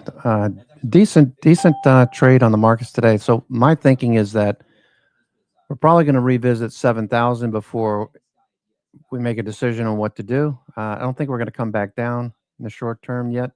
That's not the way it looks at the moment. So probably going to see a follow through. So what I want to do personally, I can't speak for everyone, but what I want to do is give my trades the benefit of the doubt. Is if we're pulling back a little bit intraday, I don't want to sell per se, especially if I have options that expire out in say March or April. I want to give it a little bit more upside. Yes, as we approach 7,000 tomorrow, next day, then I'll probably start to take a little profits off and then reassess once we hit 7,000 again. For now, though, this feels very bullish. Nice follow through from yesterday, finally back above the 50-day moving average. I'm your host, Cousin Vinny, coming to you from theclosingprint.com, Wednesday, February 25th. We got an hour and 55 minutes to go. Hour and 55 to go. Looking good. All right, a lot of things bouncing. Software is bouncing. Microsoft bouncing finally. All right, Microsoft back up to the high of the day. MSFT. I like MSFU. I just like the way that sounds. Microsoft FU. All right, this is going. Looks like it wants to go some more. All these stocks look good. They're pushing higher. Okay. All the New York FANGs look strong. That's going to assist the S&P 500, I would think, not hinder. NVIDIA's turning back up. Don't forget we have earnings tonight. If you're going to play NVIDIA earnings. Okay, NVIDIA. I've got the 200-205 call spread. Okay, I'm not going to take put side. I'm just going to go with it. If we blow up and NVIDIA drops off, then it's going to be more. I'm going to be more worried about other things than just NVIDIA. So I took a long on NVIDIA 200-205 call. Okay, S&P is on the move. Everything is turning up. Okay, everything's turning up. Okay, Microsoft looks good. Microsoft. Finally turning Microsoft. Okay, Apple's at the high of the day. Apple's at the high of the day. Okay. And Microsoft, we just looked at Microsoft. Broadcom.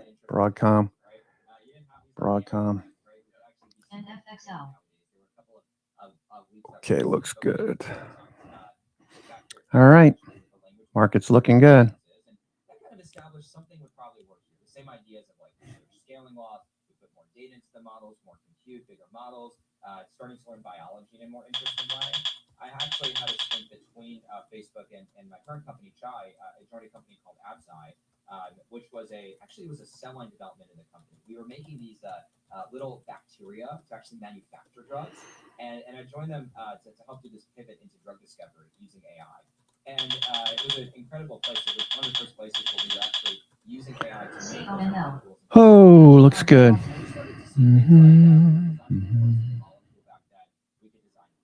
S&P still going.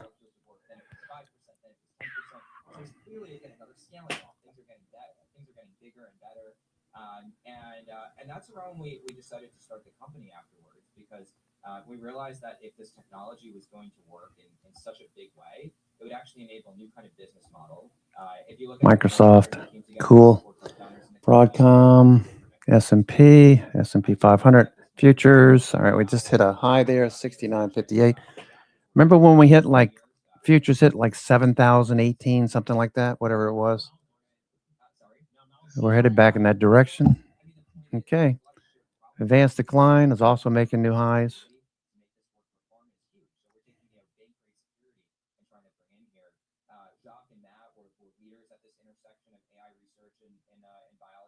Matt had actually built some of the first deep learning models for protein folding, and Jacques was doing a lot of work on AI for chemistry and actually building molecules together with pharma companies around that. So it kind of came together, realizing that the technology, we made a bet that the technology would start to work in a big way, right? And going back to this point that you asked before, intellectually, we were like, yes, like this will probably work. We didn't expect it to work as well as it did today. And also when it actually happens, it is just like ridiculous to think about all the second order effects. So it's this kind of thing where your ambition just keeps growing and growing and growing over time. Because once one thing works, you just set a new benchmark for yourself. And that's been our story for the past few years. I think to understand what you're doing, it starts with understanding CONL. what do you wake up doing, or how does your day? There's no typical day in this world. Yeah, I mean the technology is moving And so quickly. FXL. Literally, what we are capable of today, we were not capable of 2 months ago, even in China. The technology is moving that quickly, and there's always another bottleneck for us to figure out. So one day that can mean working with one of our partners, like Eli Lilly, to go. Big deal for you guys recently. Yeah, it's really exciting to announce that. Yeah, so Lilly's using our technology, working on a large number of projects using our tech. So it could be sitting down with them, actually flying. All right. Robin Hood continuation.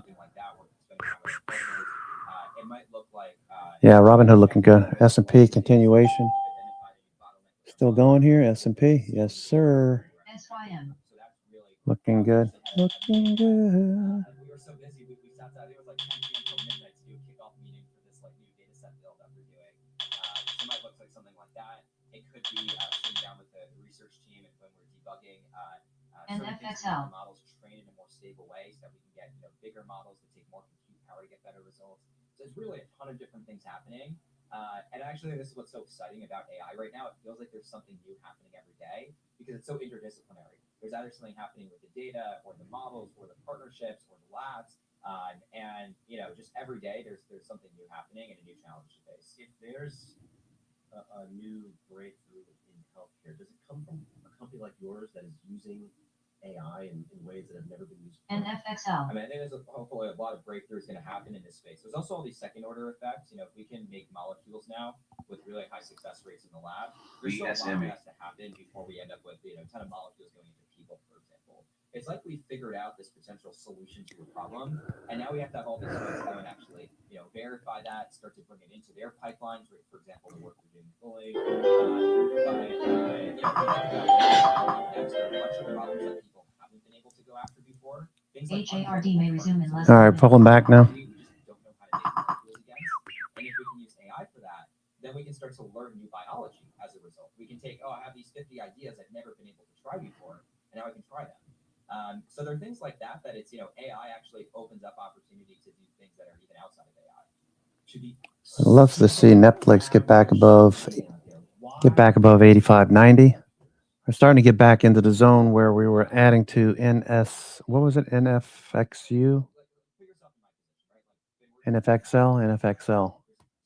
NFXL, yeah. That one's doing better, much better today. NFXL. Futures look like they want to hold on to this area. Looking pretty strong. Broadcom is rising. 10 seconds.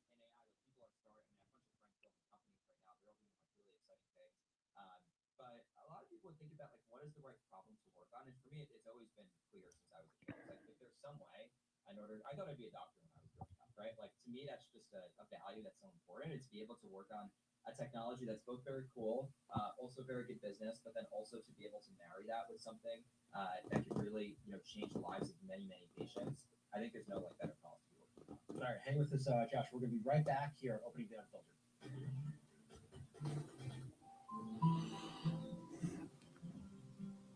Okay. Let's look at some of these other names. Some of these energy stocks. Constellation. Oh man, Constellation looks so good. We got long Constellation a couple of weeks ago. I think it was the second week of February. I'll have to check my trades dates, but I'm pretty sure we got in after this started to reverse. Very similar idea, totally different sector, but same idea as TRI, Thomson Reuters. Look at this chart now. Look at Thomson Reuters. Look at the first two candles after the reversal. Okay, here's Thomson Reuters. Thomson Reuters. Okay. I don't know why I'm having such difficulty here. Thomson Reuters. Look at these first two candles off of here. Look at the volume. Wow, the volume is crazy. All right, so here's what I was looking at back here with Constellation Energy. This doesn't even look anywhere near as good as this does. Thomson Reuters, look at the volume. MACD turning, stochastics turning, RSI. This is Thomson Reuters, TRI. It's been on the most actives for the past 2 days. Okay, I could see this one test the 50-day, the way this is working. A third white soldier would be beautiful, back to say 112, 113. Don't chase it up here. Okay, stochastic RSI is running up. Okay, you can see you don't want to buy the run up. You want to buy once you get a B and C pivot. So I'm looking for another bounce here. S&P. Bitcoin having a good day. Bitcoin having a good day. Giving back a little bit right now, but decent look to it. Okay, but looking for it to break back above this range we delineated earlier in the week. We dropped below it on Monday, Tuesday. Now we're back into it. So we need to see the markets push above that upper trend line and follow through and head towards the 50-day. Bitcoin looking pretty good. Stocks like Coinbase, COIN. Big reversal today. Coinbase up big. CONL, you can trade that too. CONL. BITX. Okay, going to add to that one. Actually, I did add to it earlier. About an hour ago, I guess I bought some Bitcoin, BITX 2 times. Looking for this to get back to 18, maybe 20 if we're lucky. So about 10%, 15% from here.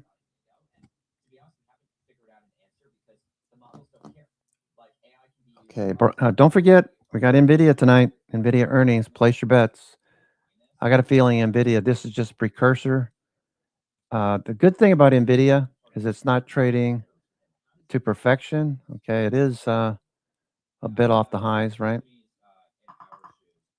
Just a bit off the highs. So can we see this level up here? That would certainly be nice. I got the 200, 205 calls. I'll just do it that. I'm not going to do a condor. I didn't like the risk reward.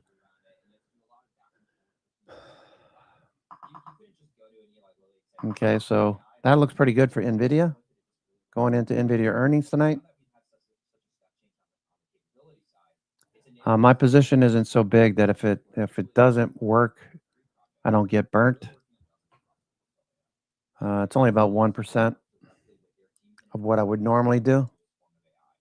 Normally, I would be selling premium instead of buying. I think we can get to 200. I doubt we get to 205, but and we could be completely wrong. Core weave looking good. Okay, thank you, Frana. Core weave, CRWV. Okay, that got rejected. That's off the low. USAR was active yesterday. USAR. Okay, taking a breather after 2 days up. Was hoping for a third white soldier on USAR, but we headed back towards 24. That looks good.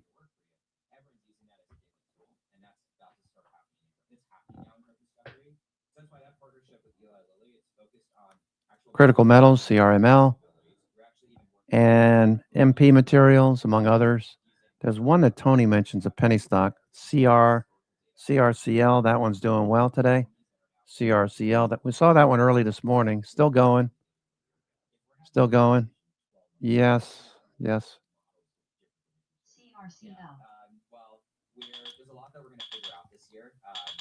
CRCL still going. Wow. That's crazy.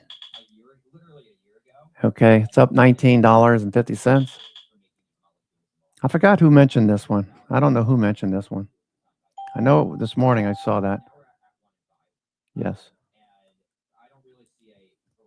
Poet, yeah. Let's see what that looks like. Poet. Looks good. Looks good.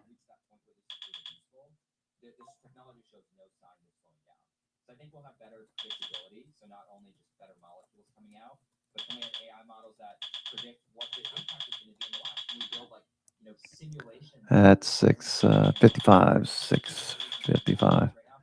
Okay. Here we go. Moving higher.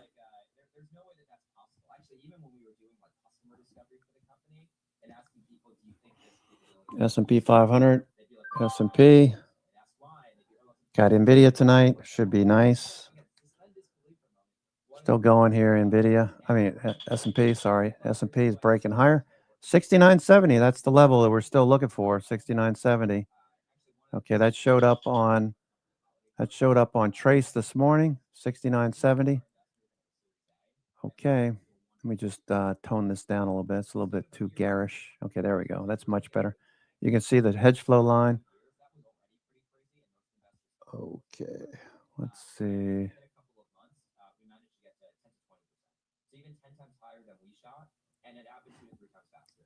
So I think if that was the slope in this past year, then you can imagine 0 day. Okay. Is a big part of your job finding out ways to All right, we're rising on up. what you want to achieve. And you've raised money, had success doing your unicorn status. Don't you need more of those funds to scale up this operation as fast as possible? Yeah, so the GPUs are expensive. That's the reason why Shout out to NVIDIA. And the data sets are expensive too. There's this cool thing happening now where they actually use the AI models to data sets. So we kind of ask the AI, like, what data do you need? And then go and use the models to generate that data with higher efficiency. But all this costs a lot of money. And it's one of the reasons why we raise a lot of money here.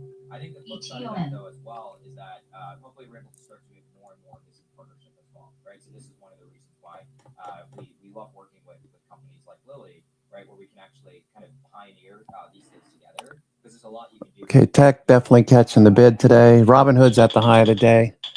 S&P looks like it wants to go. Okay. Looking good. Sing it, Janice. Well, I don't see why we should put an end on this, right? Like the tech is going to continue getting better, and like I said before, every time we reach a certain blocker or a certain frontier, there's always the next benchmark to move forward. So take what we're doing with molecule design. So we wanted to hit that 1% success rate on antibody design, because that would allow us to stop doing like high throughput screen. You wouldn't have to screen 10,000 molecules. If you want to screen 100 molecules, you can kind of do that by hand. That's what we were thinking originally. But then once it worked, we realized, wait, there's all these really hard problems that we can't go after previously, because there's just no way to screen for 1,000 molecules against this target. We can only screen 10 at a time. So, AI enables us to do that. XWEL. For now, obviously earnings today is the big story. It feels kind of like Okay, S&P on the move. here. Everyone's kind of waiting with bated Wow. for these earnings to come out, because it answers one of the fundamental questions that faces traders right now: is this AI trade going to have any continued strength here? Is this overblown? What is the demand going to be like going forward? It seems like the insatiable demand is still kind of the general theme, but all these things, it's like, does the guidance match up to what they were expecting, from the analyst perspective here? That's kind of how all these things can play out.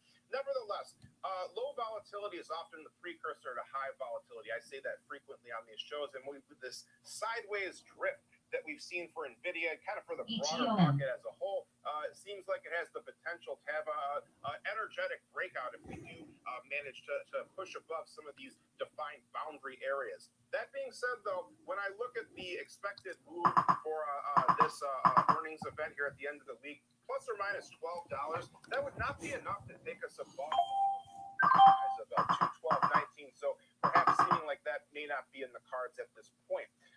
The trading question: plus 2,000, June 18th, 155 strike calls at a 47.96 debit here. So a very high debit paid, deeper in the money calls. This was the largest dollar amount single trade that I found here. That was also an opening trade. This equates to about a $9.5 million debit paid in this name here. Max profit potentially unlimited, as is the case always with long calls here. Okay, you can see what this resistance is. S&P right there. We got NVIDIA earnings tonight, so looking at NVIDIA with my left eye and S&P with my right eye, kind of getting like a Marty Feldman thing going on. Cross-eyed. Baker Hughes, these stocks look good. Robinhood still going here. Robinhood looks like it wants to keep going. Poet. Similar exposure to a very large stock position at a fraction of the cost here. So the debit paid here, even though it is quite sizable, is a very, very small compared to the actual amount of money it would take to buy that many equivalent shares here. So the downside is that as it is a long option here, it is a wasting asset. There is the Okay, S&P, we're pulling back from the high a little bit there. Okay, I got to take a 2-minute break. Unfortunately, I'll be right back. Okay, let me just put this here. Gap. All right, we'll have to come down and deal with that gap some point. At some point, we'll have to deal with this gap. For now, the VWAP is down below. Price is above. That's good. That's bullish. Give me 2 minutes. I'll be right back.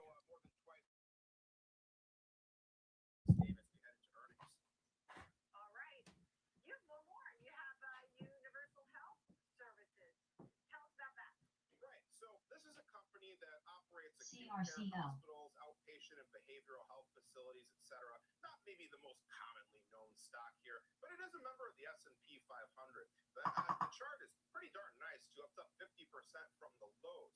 So we hit all-time highs, 246.33 back in November here. Not too terribly far from that point. We had this kind of V-shaped recovery from there. And also, keep in mind there's earnings today after the closing bell for this name. So, why is this kind of a lesser-known name in the mix here with the likes of Netflix and NVIDIA? Well, I found a very outsized trade here. Perhaps the dollar amount is not as much of a eyebrow-raising number as some of the other names here, but this was a very outsized trade relative to this market here. This had the highest sizzle in the entire S&P 500 earlier today. It was over 100 at the time I was checking this morning here.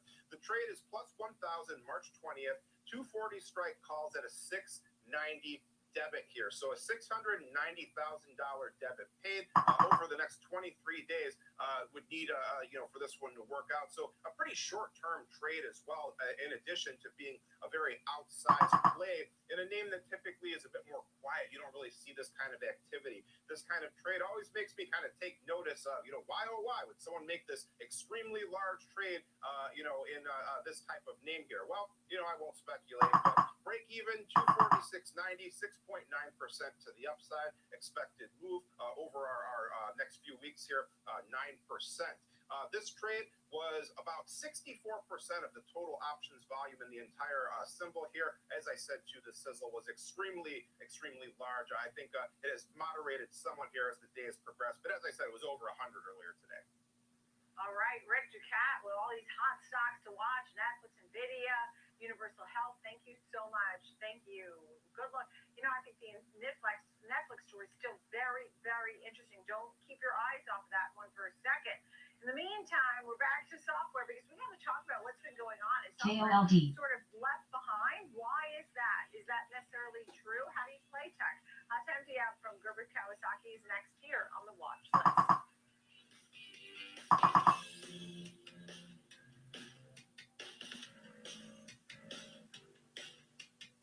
Kick off the morning with the data and the decisions moving markets.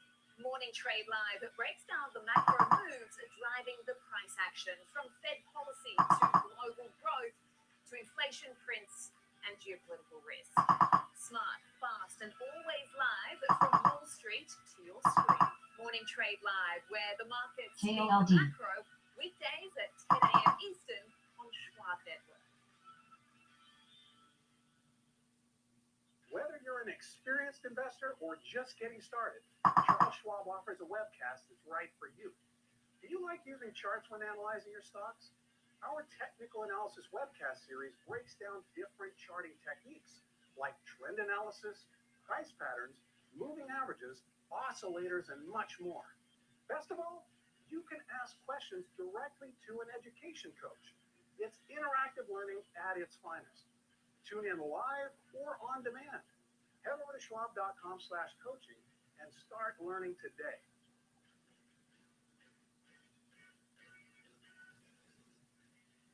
YOU. I'm Kevin Green, and I track options flow daily, identifying who's buying, who's selling, and how it's going to impact the markets. Watch live on Schwab Network at schwabnetwork.com.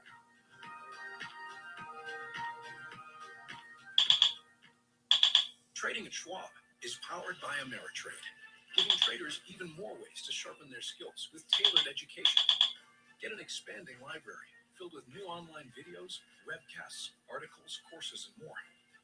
All crafted just for traders. And with guided learning paths, stacked with content curated to fit your unique goals. You can spend less time searching and more time learning. Trade brilliantly with Schwab. I keep pushing this higher and higher. Welcome back to the Watch List. I'm Nicole Petaludi. We're live on the floor of the New York Stock Exchange. I have a few movers. Wow, rallying today. Fourth quarter sales rise on higher prices, better than expected performance at the new restaurants. They continue to open new restaurants. The fast casual chain hiked the menu prices last month, but says it doesn't plan any more price increases. The same restaurant sales RTW. were up 0.5% in the quarter, rose 4% for the full year, and the stock here is up 25%. A great outlook for the company. First Solar, well, that's lower today after its fiscal year revenue guidance came in below street estimates. The company is expecting revenue between 4.9 and 5.2 billion for fiscal 2026. Meanwhile, analysts were expecting revenue to top $6 billion. The company said its guidance assumes the current U.S. tariff policy stays the same for its steel and aluminum imports. All right. Let's get back to tech. Got to talk about software and more. Hot time to the app. Baker Hughes moving up. New York FANG components all look okay. Google could look at better. Google could look better, but everything else looks okay. Google's coming off the low. What's AMD doing? AMD trying to do something here. AMD, nah. Still got to get over the 50-day. Apple's doing okay. Apple.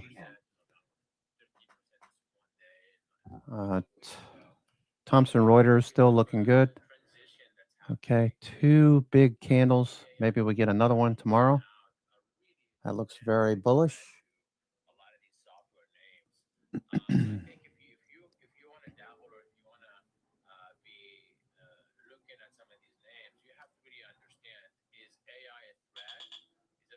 RTW. And that's kind of really where the work is right now, is understanding who's going to survive.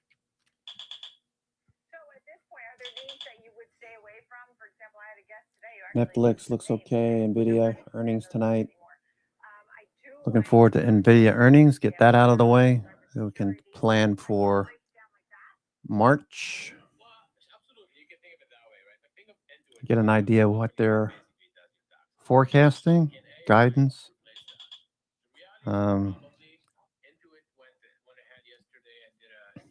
Okay, based on 2026 earnings for Taiwan Semiconductor, entered an aggressive upward trajectory recently. Taiwan Semi, TSM, Taiwan Semi, just gauging what Taiwan Semiconductor is doing. Okay, that's a pretty aggressive trend to the upside. Taiwan Semi. Options market is currently pricing in a moderate short-term cool down after hitting all-time highs. So at this point now, a name like Salesforce today that we're waiting to hear on. Anything good or not necessarily? There's snowflakes too. Yeah. So Salesforce is interesting because it's actually it's a we use here my firm Salesforce, and it's a systems of record, right? So a lot of our client data is on there. It's secure, it's safe, right? But their business is generally challenged from AI. But I'm not going out there and changing my Salesforce because Anthropic can do some of the work. Plus, I don't trust the security of the AI platforms, right? So I think what you're trying to see for these companies is, are they using these AI agents, or are they helping integrate some of these new tools within their platforms? And Salesforce, you're seeing Salesforce do that. I think their run rate on their TSM. AI sales are almost 500 million already. Thomson Reuters, S&P. S&P trying to push a bit more. We still got this level overhead. I don't know if we're going to get there, but there's a lot of open interest there. Not an open, there's a lot of gamma up here at 69.70.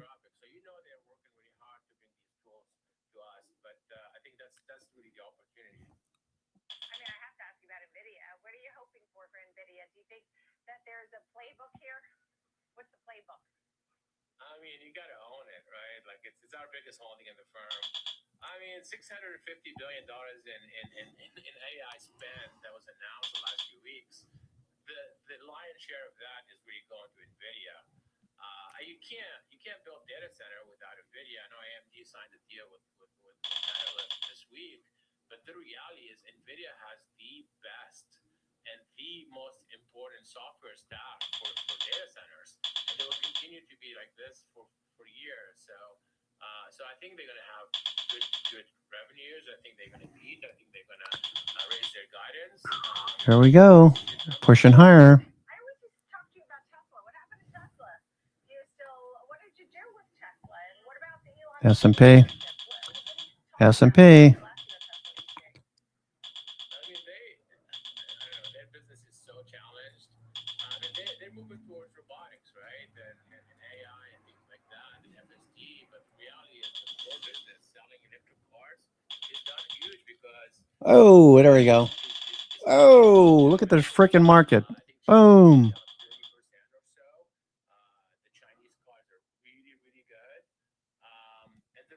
Nice move there. Very nice. Wow. Can we get some more out of this? And obviously the business is going to go down, and if you can't sell cars, right, your main business is challenged, so revenues will go down.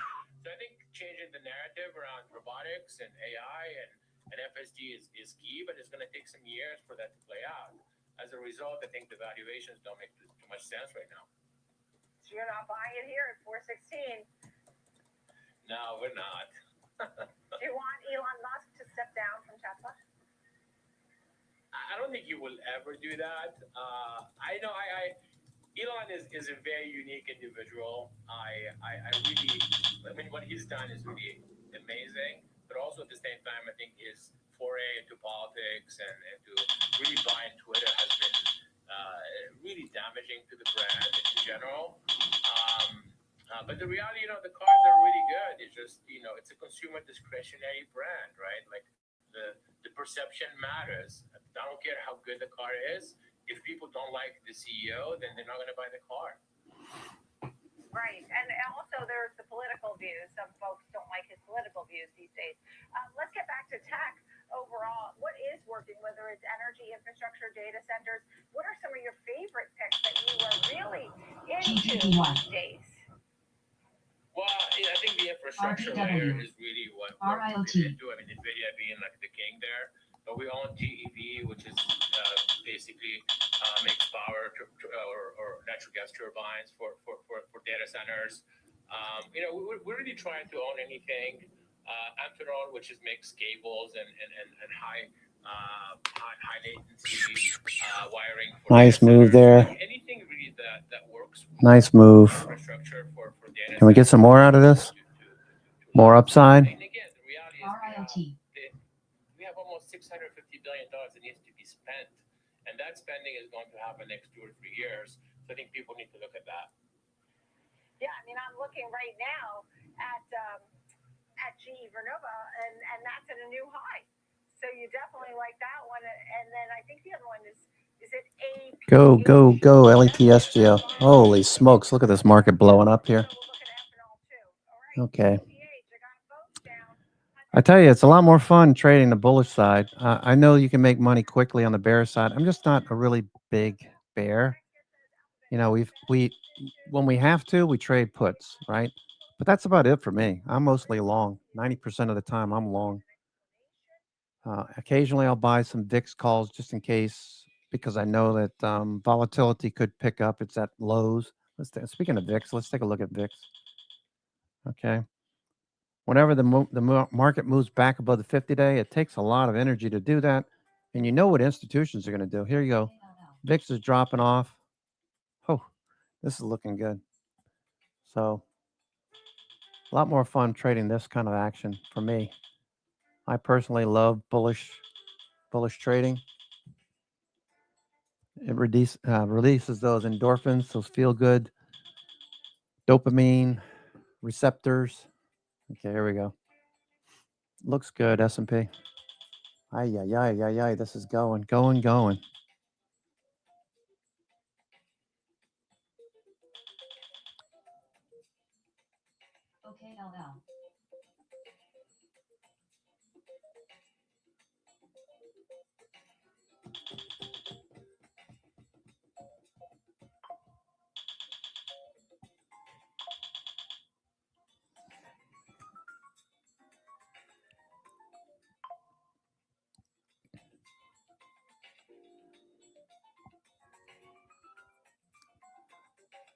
Okay, looking good. I'm going to take a little bit off into strength here. Scalping.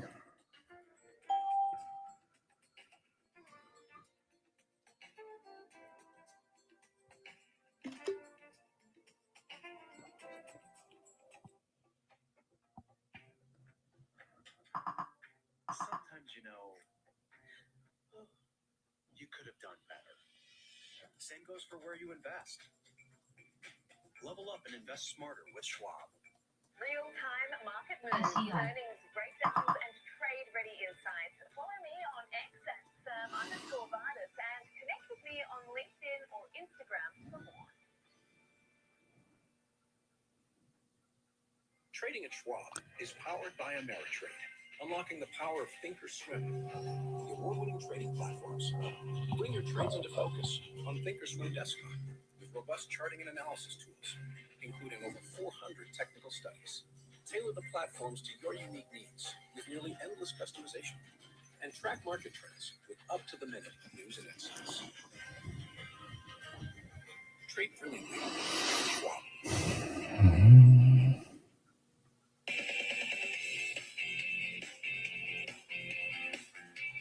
Welcome back to the watch list. I'm Nicole Peppolides. We welcome in Ben Kennard, Portfolio Manager, Carnegie Investment Counsel. Thank you so much for being with us. What are your thoughts on the economy? The Fed obviously is in this. Boom. Let's go. LETSGO. Can we get to 69.70? You think you can do that today? That'd be crazy, right?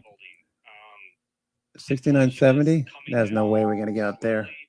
They got 17 cents for the options. I don't see that happening. 60, 70, 69.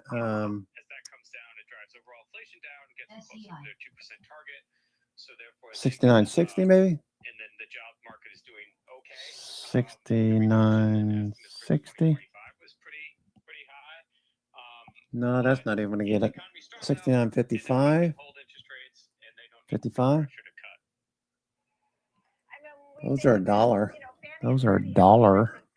I think we're done for today. I can't see us getting up here.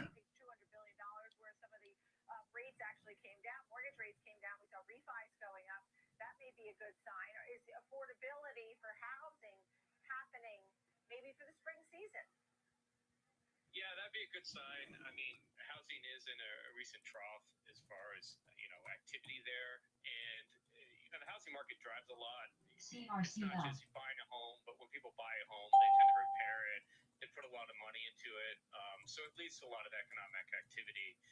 So if those rates come down and there is a nice spring season, spring home selling season, that'll be a positive for the economy for sure. Right, understood. So at this point now, when you think about, so you're less worried about inflation, it's going in the right direction. Labor, I guess, is not front and center. You're not really talking about that right off the bat. You don't seem particularly worried. Maybe it's slowing. I don't know. And then I want to get to what's going on in the AI race. Some of your thoughts on the AI race.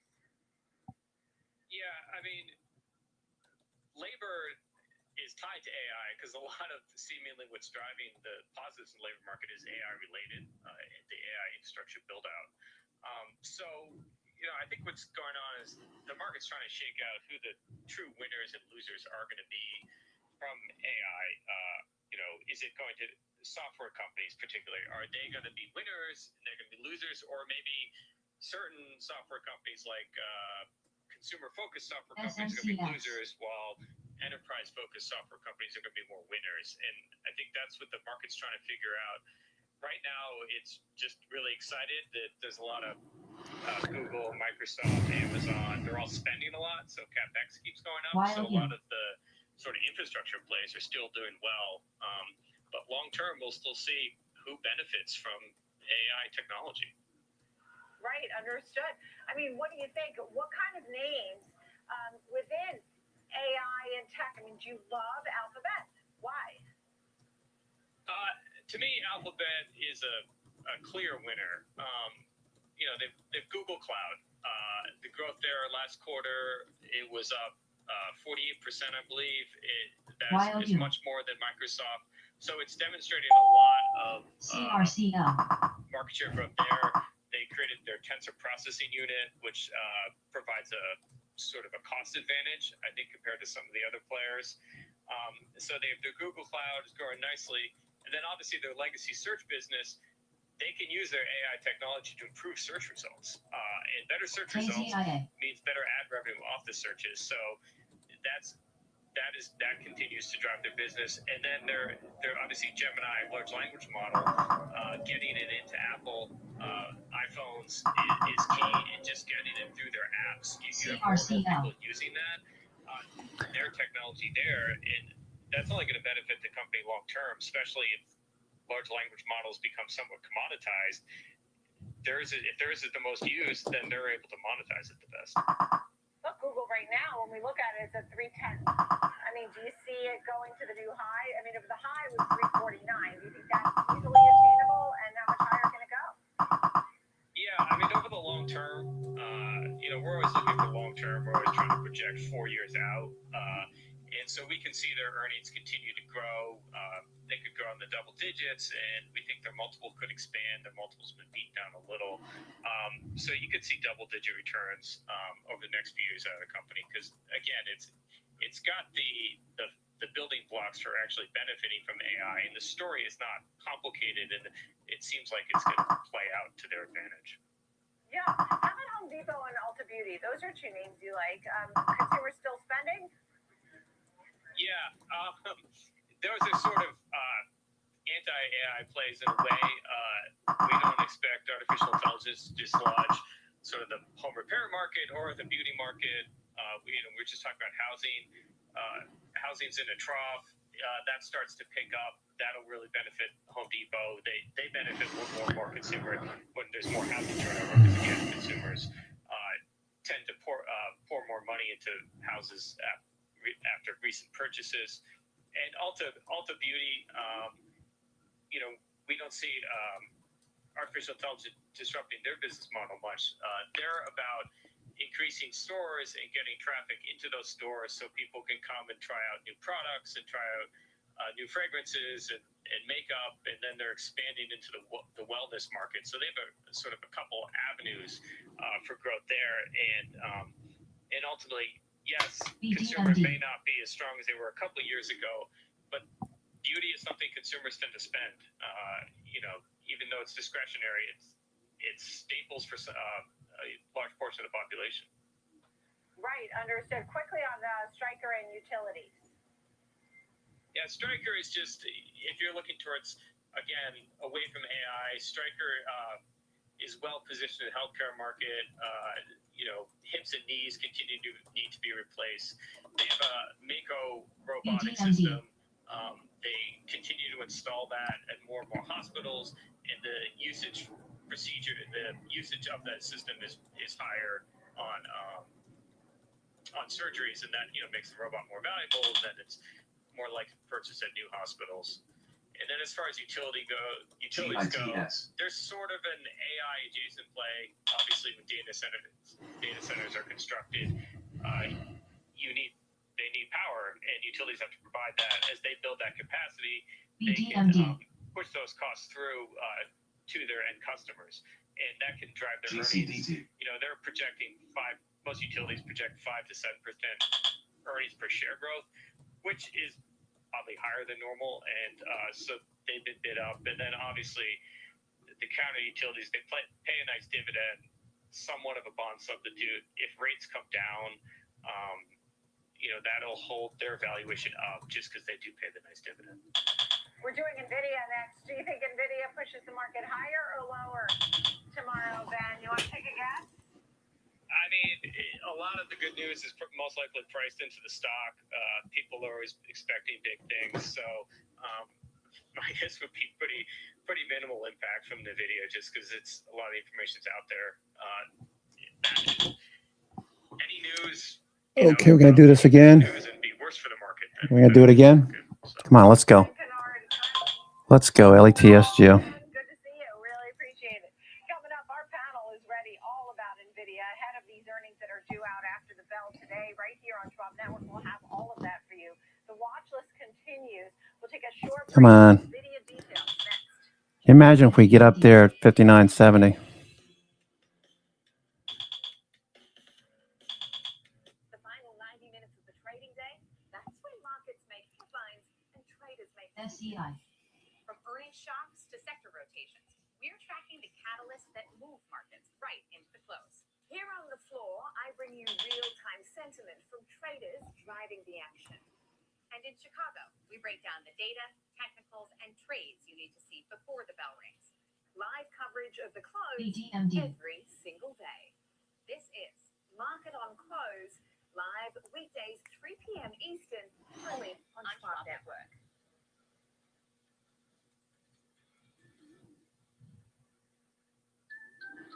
Opportunities don't stop when the market day ends.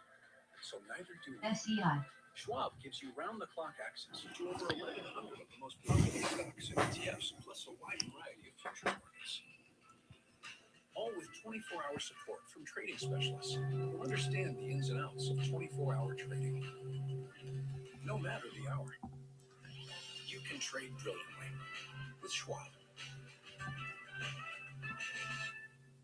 Hey, investors, you know the market moves. RIOX. Schwab here to help you move with it. So, whether you're buying, selling, holding, or planning, whether you're ETFing or 401k, saving, spending, or even retiring, you can count on Schwab for market insights, live support, powerful trading platforms, and 400 branches. All at your service, all so you can invest your way. Sounds nice, right? I'm Sam Barnes, live from the New York Stock Exchange. When the market moves, we're on it. Getting the reaction, the strategy, and sentiment in real time. Stream Schwab Network at schwabnetwork.com. RGTX. AXTI.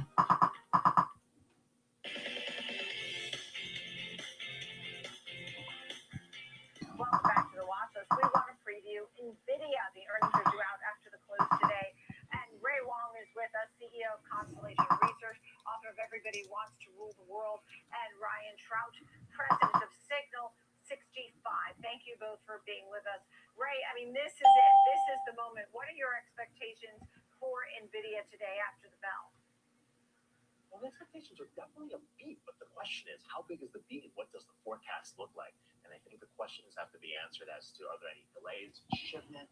People are listening to every bit about what hyperscaler commitments look like. Is that $650 billion? Is that $700 billion that we're going to see for the year? But I think it's really going to come down to the forecast. Can they raise a forecast that gets the street excited, that reignites the AI trade, and puts away some of these reports that really don't make a lot of sense? So I think this is really what's going to be happening. It's about driving up these valuations for everybody else in the marketplace. It's also about showing that this is durability in the demand. Understood. And just very quickly, can you tell me how you think it might affect the others? You know, the other names? Could we lift all boats here? Exactly, and that's the point. I think there's going to be a reset to be able to lift all boats. We're starting to see some of that. There's been some buying here in the dips as people are getting some bargain basement prices on some of these software names.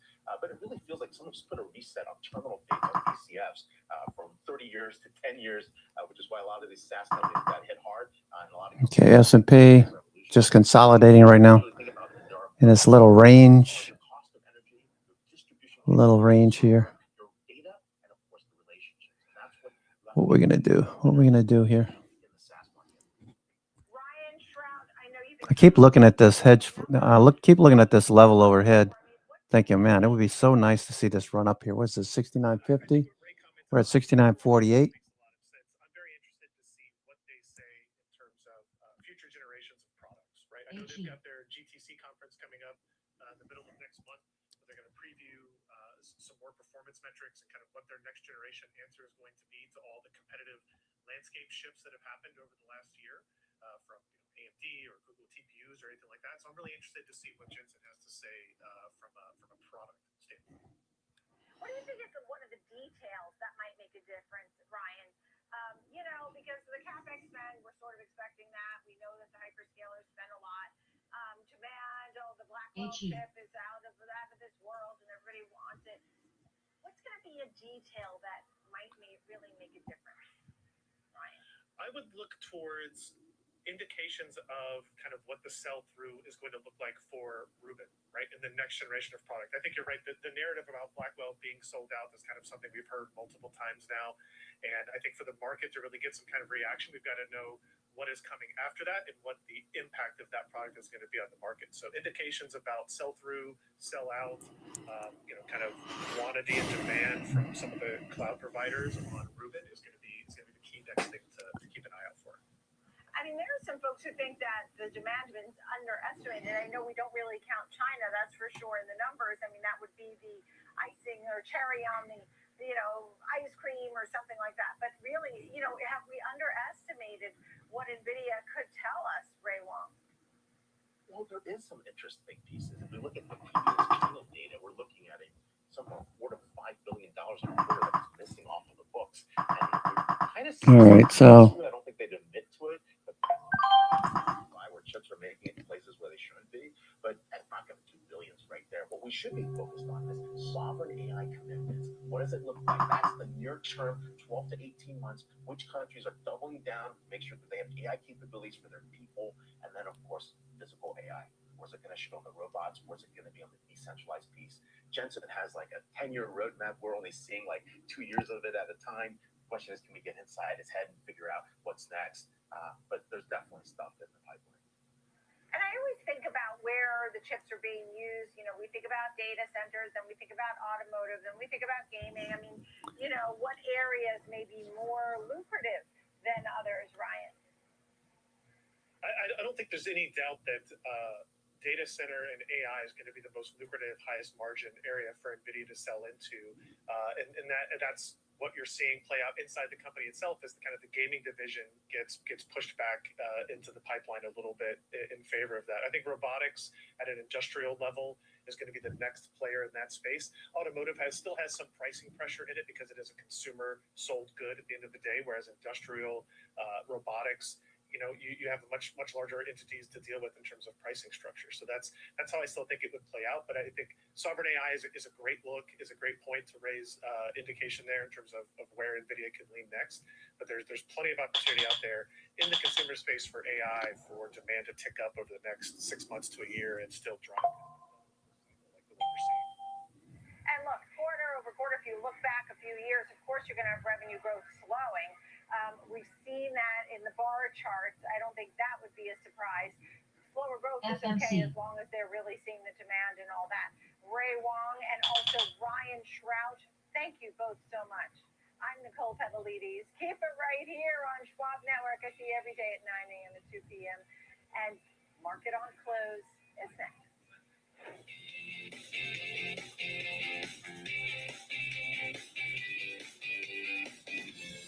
Schwab Bank Investor Checking, the checking account built for investors, named highest in client satisfaction by J.D. Power for 7 years in a row. With Investor Checking, you get the award-winning features of our checking account, plus cash management solutions, all designed for investors like you, with unlimited ATM fee rebates for cash withdrawals worldwide, no overdraft fees, and enhanced security features to keep your money safe. Also, because your investor checking account is linked to your Schwab One brokerage account, you can manage your checking and investing in one convenient location. Moving funds between your accounts is easy. Cash moved to your brokerage account is available in seconds. That means you can stop waiting and start investing in stocks, bonds, money market funds, and more. Get more with Schwab Bank. S&P still consolidating right up here. Waiting for the got an hour to go. Let's see what happens in the next 30 minutes or so. We're going to head back down towards VWAP. It's possible, I guess. VWAP is where? VWAP is...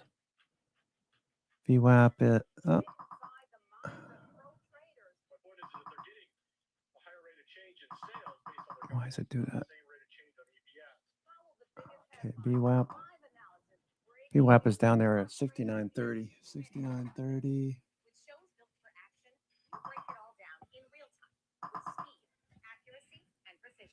I think one of the most important things is you're making a play in a risk-defined way here going into earnings. So that would be a further downside area to watch. QBTS. Data, veteran traders, and trusted financial journalists streaming live at home. Schwab Network, streaming 24/7, any screen, anywhere, free. SchwabNetwork.com. Doing pretty good to hang out at the highs. I don't want to lose sight of NVIDIA. What's it doing? NVIDIA? Okay. Come across the entire world. I think that we totally met what their wishes were. Schwab has been with us for almost 25 years through purchasing up houses, opening up our business, having children. They've always been there for us. I want to invest with a company that can help me give my family a happy financial future.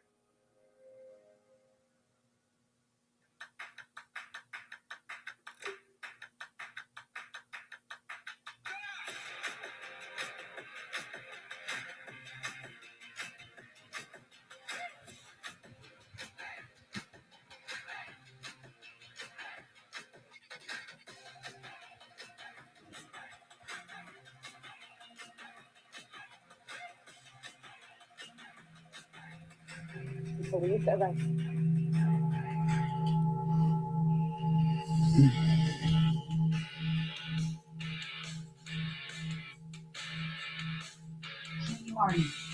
FRMI.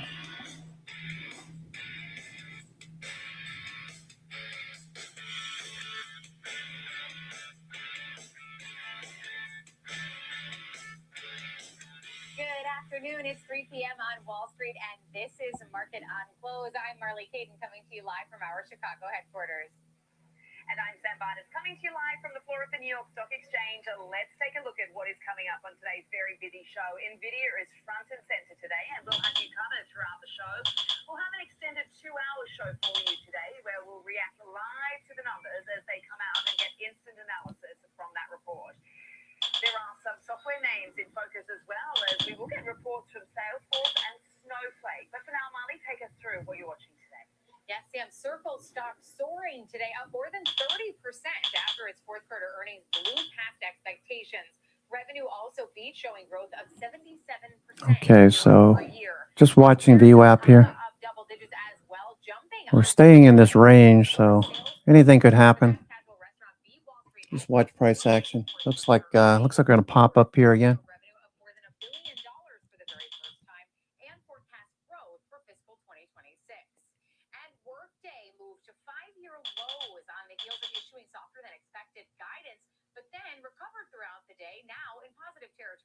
The company did beat a Q4 beat on both the top and the bottom lines, but several analysts still issued downgrades and price target reductions today. We'll take you through that full report and more, but let's see how the markets are faring as we head into the end of this very busy day, NVIDIA day.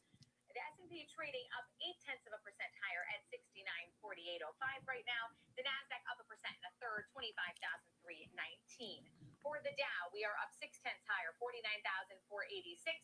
And the Russell 2K is in the green, up 0.6 at 2669. Russell, IWM. Nice day for the Russell at the highs. S&P still going here. S&P looking strong. Okay, let's do this. Let's just rip this sucker higher, huh? Let's get it over with. Okay, here we go. Here goes the S&P. Okay, so we need to get through this level right here. Okay, watching the MACD. Watching your MACD. Just needs to cross upward. Okay.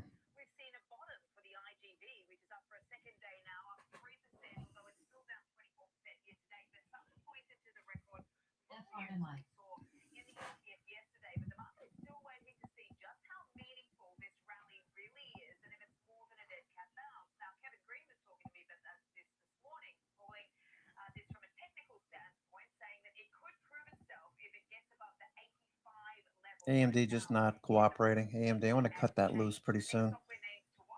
Not doing what I anticipated it would do. AMD. Oh, AMD. That's the most frustrating stock for me, trading AMD. Just doesn't do what you expect it to do. Looks bullish. Next day it's bearish. Let's see it, AMD. Let me just take a look at this real quick before I cut it loose. AMD. Okay, so it's still okay. Could pop through the 50-day tomorrow. I mean, it's got a lot of catalysts. with a meta deal. Is that going to be enough? I mean, you would think this would be through. It gapped up yesterday on that news. Not doing what I expected. I expected it to get above 50 today, and it's not doing it. So I'm going to cut this loose. AMD. AMD. AMD. It's only off 20 bucks. Should I just let it alone for now? Yeah, just leave it alone. Leave it alone. It's only off 20 bucks.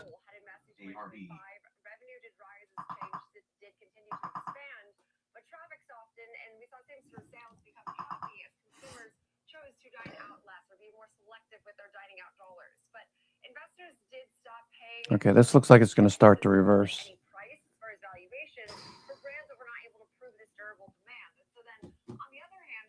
Market's super strong.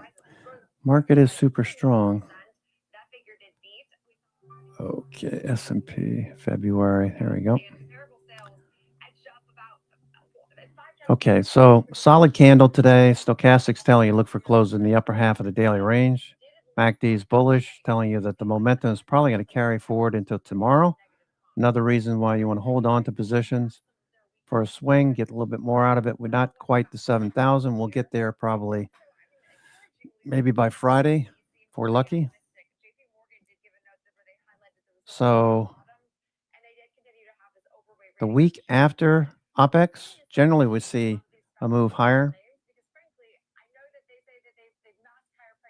Okay.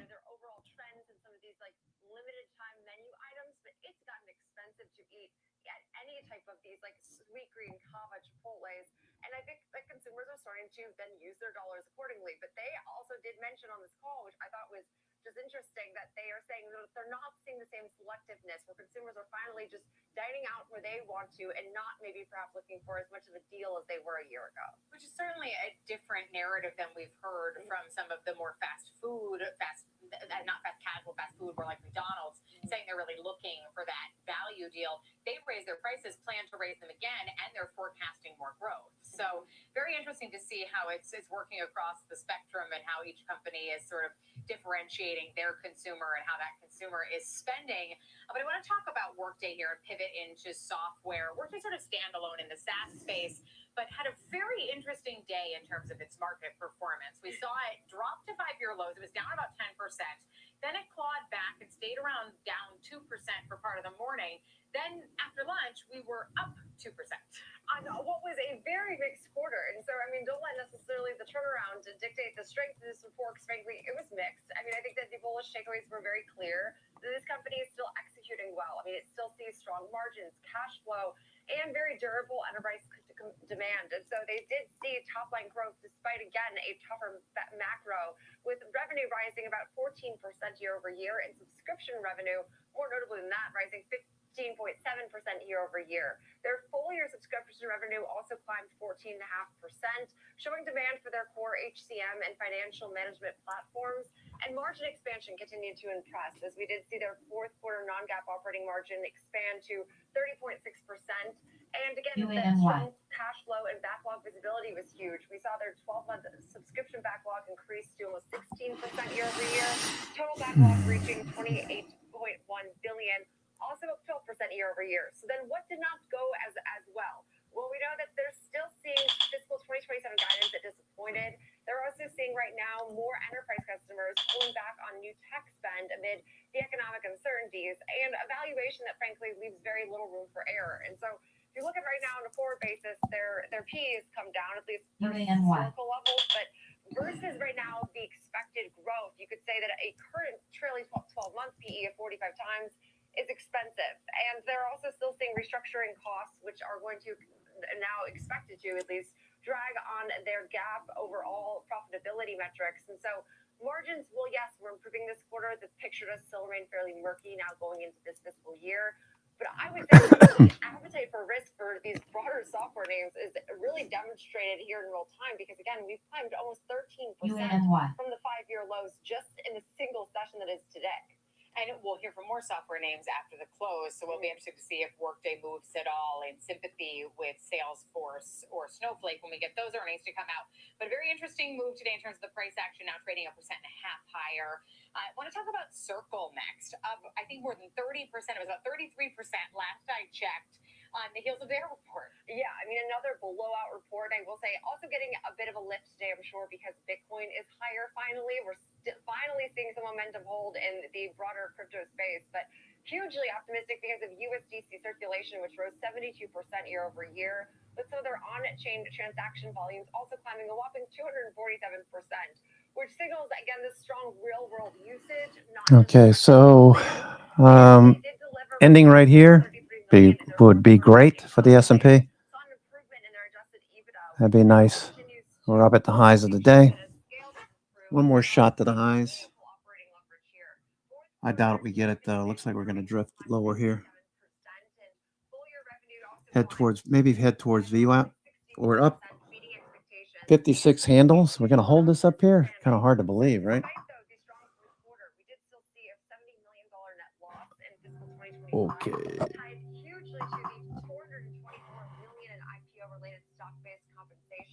Reminding, I think that, I mean, anyone that was reading this earnings, that profitability is not yet consistent for this name. Interest rate sensitivity does remain a risk, and well, we know that UANY. they do continue to trail, say, Tether in market share, and that does raise questions about some of the. It's a crowded space. It's not going to get. MACD's turning. It's all about how they're going to utilize some of these new offerings. And again, a company I think that is fairly sensitive to policy, regulation, favorable administration, implement other policy. I mean, that's a win for the entire space. Absolutely, and seeing just a massive move to the upside for Circle today, about almost 33%, still a little north of 32% right now. Now, this last one, you know, is one of my favorite stories. It is the ongoing saga that is Warner Brothers Discovery, Paramount, Skydance, and Netflix. We've got some commentary, at least, from Warner Brothers Discovery. Not a whole deal of certainty around it, but they did at least make a comment. Now we know that Paramount Skydance is seen as the major frontrunner that Discovery, which is the latest plot twist in this messy saga, as we've coined it, that could really upend a lot of these media companies. And so they did say that yesterday that the board of directors had decided Paramount's $31 a share bid could reasonably be expected to lead to a proposal that's superior to the deal that they agreed to with Netflix. If Warner does decide that Paramount's proposal is better, Netflix would then have a 4-day window to decide to match it. And we know that that most recent all-cash offer from Netflix was roughly $27.75 a share for Warner's streaming and studio assets, with Discovery Global's cable business being spun out to investors. So for now, the board is still recommending in favor of that deal, which is why it's commentary. It's not really a narration shift by any means. The most likely outcome is that we could still see Netflix walk away from this bidding war. I've seen various opinions though about that. Not to say that's the most likely outcome. That's still a very real outcome. And predictions. Okay, we're turning back down now. Okay, so we've seen the high of the day, it looks like. Can we head towards VWAP? That's a long way down there. I doubt we get there. Hopefully we close up here somewhere. Could just be profit taking.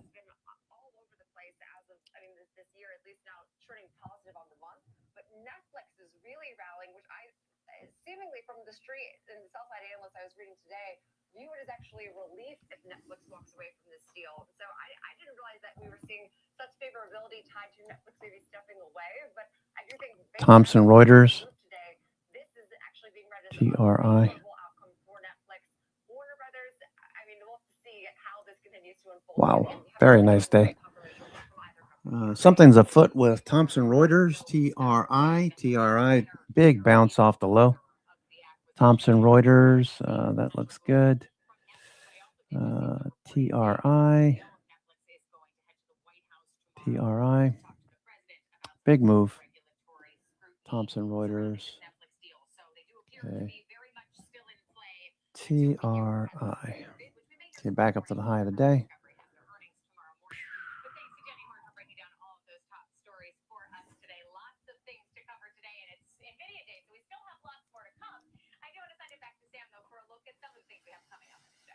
Oh boy. Hope everyone's having a good day. NVIDIA earnings tonight. I'm just going to play the long side. It's a small position. It's not a big deal. I just think they're going to do well. If it does profit, I'll wind up buying some more shares of NVDX. I have NVDX shares as well for NVIDIA earnings.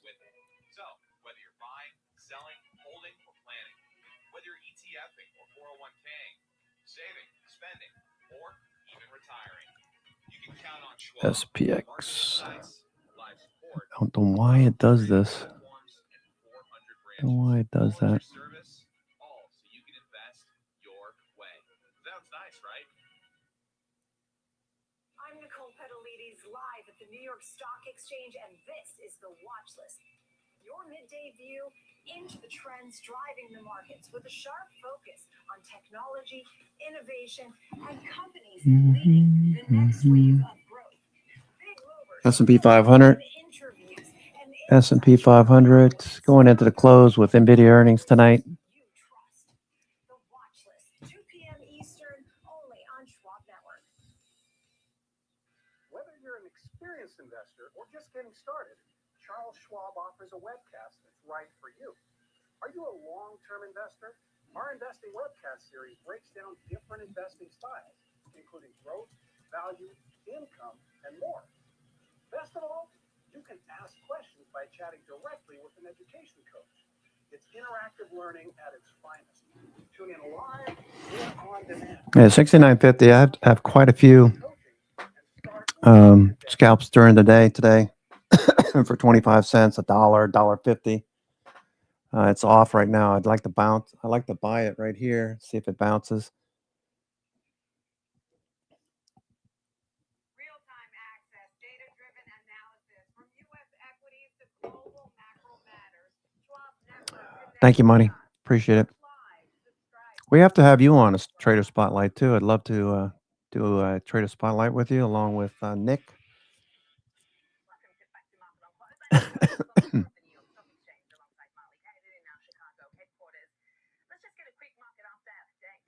You take too many vacations. You're always on vacation.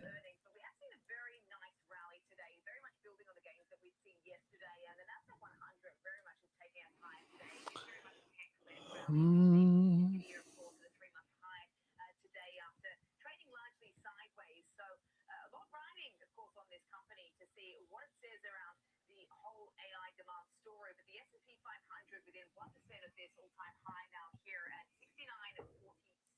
So obviously watching those levels as well. The Dow Jones is holding up, and so is the Russell 2000 after actually flip-flopping between gains and losses earlier. Okay, can we run up here? Can we run it up? 69.50s, a lot of flow in 69.50s. Got a few of these left. Okay, let's go LETSGO. Throughout the start of the year. So obviously we're waiting to see if a lot of this is going to hold. And as we look across some of these futures products, we actually have seen a softer dollar today, coming off a bit there in the Dixie at 97.63 there for us. Crude oil is been holding about $65 a barrel. We continue to look ahead to, of course, more U.S.-Iran talks later this week. Bitcoin, as we mentioned, we know that story up 6.5%, really helping some of those other Bitcoin-related type of companies rally today as well, alongside that price action and the 10-year yield. Okay, let's see if we can't pop through here. 69.50s. Reaction, of course, to what we got with the tariffs on Friday, and then again with the State of the Union address yesterday evening. So that's where we stand right now, and your price action, your scorecard as we head into a very consequential afternoon for this tech story. Arguably one of the biggest afternoons we have for this sector. So let's bring Marley back into our conversation and welcome in our next guest. That is Gary Shields, chairman at the Nassau Street Partners. Gary, very nice to see you. We were complimenting you on your background just in the commercial break there. Very, very nice. But look, we're not here to talk about that. I'm here to talk about, obviously, the markets. Just talk us through your thinking here, because obviously we've seen a nice recovery for some of the more beaten down areas of the market, like your softwares, like your financials, like your Bitcoins in recent sessions. I suppose the big question is whether this can hold. Well, I think that by the way, I wanted to bring a little sunshine to New York to you. This is why I took that photo about 2 hours ago. So thank you for having me on. I think the market has an opportunity. It's sort of a normalization year. And I think if we keep inflation under control and, the Fed is looking at incremental changes in interest rates, I think the market has the opportunity to continue to move higher. And Gary, you had to just rub it in for us here, freezing, that you took that photo. It's not a stock photo. You took that photo, so you are in that beautiful location. This morning. In that beautiful location. My vineyard has some weeds growing in it. It's time for the tractors to show up, but they're starting to bud. So. All right, well, let's go with a vineyard analogy then. Where in the markets right now are you seeing the weeds, and where do you expect to see the tractors coming, to deal with the cracks? Well, I think that I think the conversation couldn't happen if we didn't talk about AI. I think AI will continue to drive a lot of the market, and that will drive opportunity in software and in the technology space. I think defense, has an opportunity, but I'm really sort of thinking, trying to comment on the overall market environment, and I believe that there are no signals that I see that would harm the fundamentals or the systemic direction of the market. The elements that have been in play during prior crashes just aren't here. I mean, we've got plenty of liquidity. We've got Robinhood at the high of the day. Bitcoin just off the highs of the session. Had a pretty good day for Bitcoin traders. Most stocks were rising throughout the day, especially in the tech sector. We've got 2-to-1 up volume on the NASDAQ Composite, 2-to-1 on the SPY, 4-to-1 on the Qs. Up volume, 4-to-1 on the Qs, 5-to-1 on the Diamonds, the Dow Industrial 30 stocks. IWM making highs. It was only 1.6 up. New York Stock Exchange 1.3 up.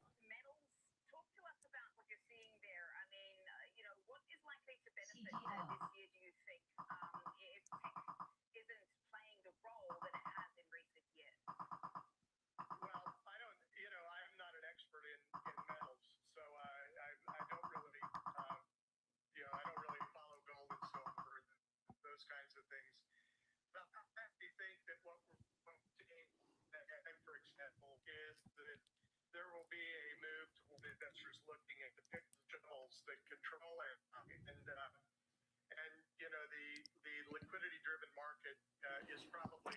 Tick cumulative still rising, so we know that institutions are buying more than they are selling. When tick cumulative is rising, we know that institutions are buying more than they're selling. So advanced decline is rising. That looks good. Okay. Okay. Because those can change over a period of days or months or even a year or so. But my concern is that you avoid some of the really big moves and the market crashes. And I just don't see anything leading. Market crashes. What the hell is this guy talking about? Changes in the right direction, meaning down, that we'll see strength in the marketplace overall. Where do they find these people? Just anybody with an opinion comes on now? Okay, it's 3:23 on the East Coast. I'm your host, Cousin Vinny, coming to you from theclosingprint.com. We're coming into the last few minutes of the trading day. 37 minutes to go. 37 minutes. Markets are pulling back a bit from the highs. Up more than 50, almost 60 handles, I guess, at one point, right? So we're still up 50 handles. Looks like they're fading this. Looks like they're fading this move at the moment. ETFs and prediction markets. Shares up almost 14%.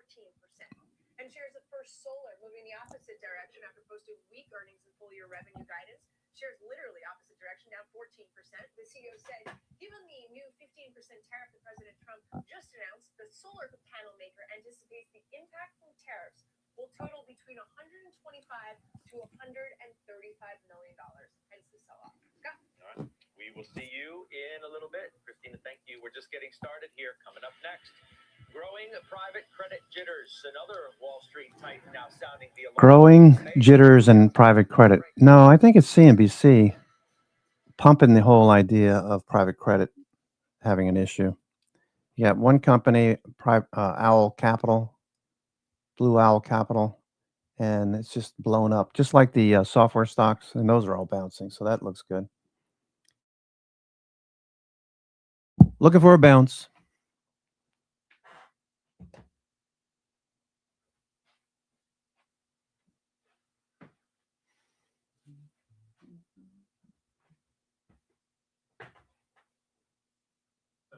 I'm hopeful that inflation is going to come down, and I can see it in some of the behaviors and dynamics. I'm very happy that my snacks prices are going down. But, I want to see it. But what about the tariffs? How does that tie in? Well, we'll see how the tariff situation plays out, both in terms of the rates that are applied and whether there are refunds. What I'm understanding is that overall, the tariff rate ought to be somewhere in the range of where it is today. And if that's the objective of the administration, then I don't think in aggregate you're going to see a lot of differences. You'll see differences commodity to commodity or geography to geography, but not in total. I'm assuming there'll be refunds.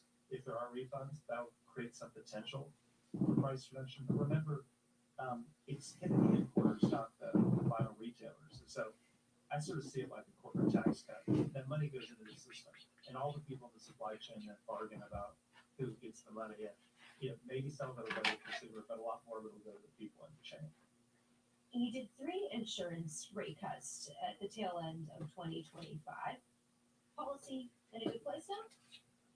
Well, I think we took out a little bit of insurance to make sure that the labor market stayed stable. I've been reassured by what we've seen in the labor market the last couple readings. I hope it continues. How close are you to neutral at this point? We'll see. Neutral is this unicorn that's alone in a forest that's no one's ever seen. And so you sort of try to figure it out as you go. I've been reassured by the labor market, as I said, also by the demand side, which has stayed relatively healthy. And I think that's the question, is whether we can put more in there on the rate side to help bolster demand. We'll learn more about that as the year goes on. JP Morgan CEO Jamie Dimon said earlier this week that the financial world is very similar to how it looked pre-financial crisis, 2005, 2006, 2007. At the same time, we've seen some issues, if you will, in the private credit market, a lot of redemptions with Blue Owl, and Treasury Secretary Scott Bessent says he has some concerns. What's your take on this? Do things look like 2007? Certainly hope not. On the positive side, bank leverage far lower than it was in 2007. Personal leverage far lower than it was in 2007. Corporate leverage around the same, maybe a little better in the last 2 or 3 years. And so the leverage doesn't seem to be as much. But of course, the question is always, what do you not know? And what leverage do you not see? And we don't see the leverage off outside of the banking system nearly as well as we see it within the banking system. Let's get some reaction now from that interview with the Richmond Fed President, David Siebes, joins me in studio. He is, of course, the world's chief economist. It's always good to see you. So let's see what Mr. Barton had to tell us here. So cautiously optimistic inflation will continue coming down this year. Reassured by the past few jobs reports, did question more cuts. Here was the line. I've been reassured by the labor market, also by the demand side, which has stayed relatively healthy, he says. I think that's the question, is whether you need to put more in there on the rate side to help bolster demand. What do you make of that, David? Well, I think first of all, great to be here. I think this is still a Fed that, by and large, has an easing bias in there. And although they've toned that down a little bit after the 75 basis points of cuts in the past few months, that still seems to be the direction that they're going. Now, at Nomura, we have a relatively optimistic view on the economy right now. We've seen a pretty blockbuster jobs report that came out for January, but more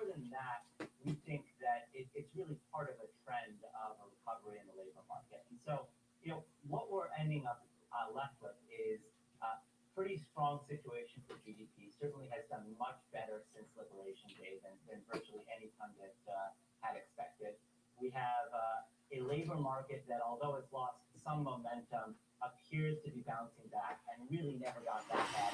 And then on the other side, we have inflation that looks like it's going to miss to the upside from the Fed's target for a 6th year in a row. And so the Fed may be a little bit dovish. It's not really clear that the data bears out. Okay, we got about 30 minutes to go. 30 minutes to go. Billion in loans that were sold at 99. All right, Blue Owl again. Kind of what Lazary was talking about there. But quickly, the focus turned to the change in redemptions to quarterly returns of capital. Today, though, those shares of Blue Owl are rebounding. And also today, UBS is out with a note upping its worst case scenario for private credit defaults. Now that figure is 15%, an increase of 2 percentage points from where the firm had it earlier this month. And that's about 3 times the current default rate as we reported yesterday for our Inside Alts franchise, Scott. Yeah, let's stay with me for a minute. I mean, because more people are obviously talking about it. I also asked Mark Lazary, as you might have heard, about what Lloyd Blankfein recently told the Wall Street Journal, criticizing those in the business for leaning more heavily into the retail channel. Here's what Mr. Lazary told me about that. When there's no issues, and the minute there's an issue, everybody wants to get out, and especially retail investors. So I think Lloyd is absolutely correct. It's wrong, but it's a big business, and people love that business. NVIDIA price targets. Goldman Sachs, new price target 250. Truist Securities 275. Wedbush 255.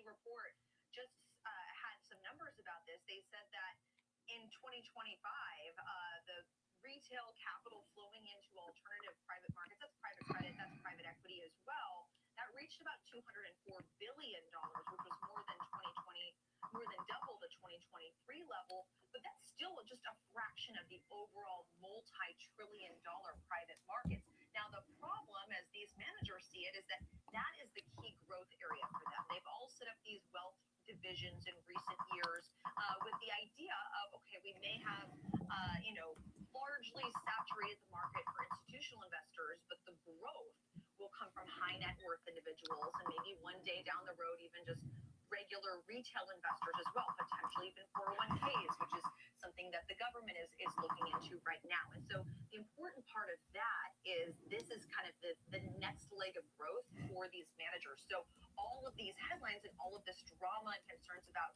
things being called semi-liquid but not really liquid, that all has massive ramifications potentially for kind of that down the road growth plan. All right, appreciate that, Leslie. Thank you. That's Leslie Bicker. Still ahead, the drama between Anthropic and the government heating up yet again. The details coming up, and later, what to watch for from the big earnings reports in overtime. We told you about some of them. They're right on your screen. NVIDIA, Snowflake, Salesforce, Bell. It's back after this. XWEL. All right. Oh, been a good day. Been a good day. Would love it to close at the high of the day, of course. S&P 500.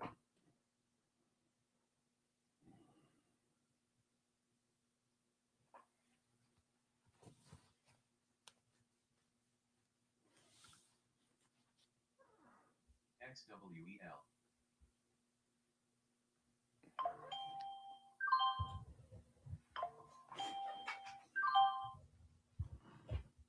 All right, just took a little bit more of NVIDIA off.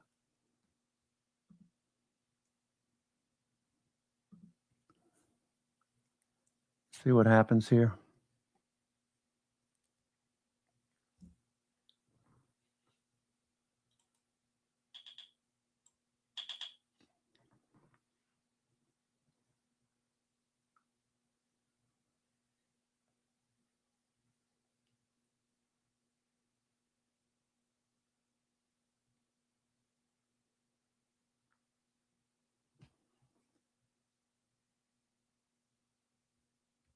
$69.50.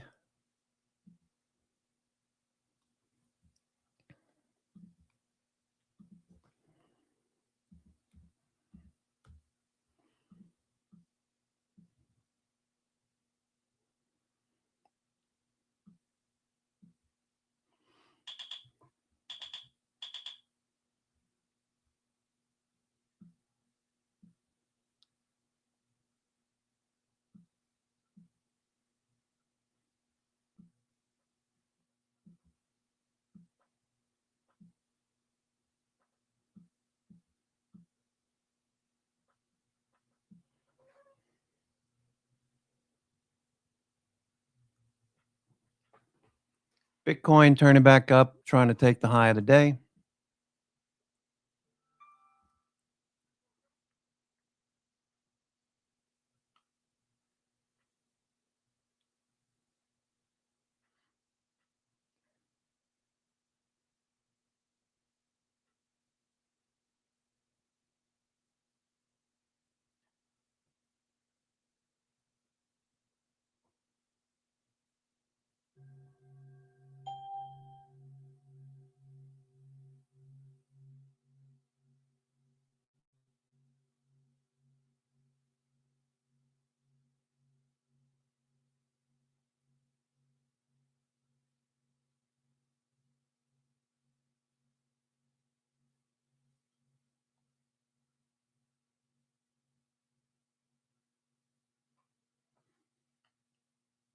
APLZ.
All right. We got about 23 minutes to go. 23 minutes to go. Got an NVIDIA earnings tonight. And I think that's probably what you're going to hear from most retailers. They raised price last year, didn't take huge across the board price increases. They mitigated much of the tariff impact, much more than most investors thought.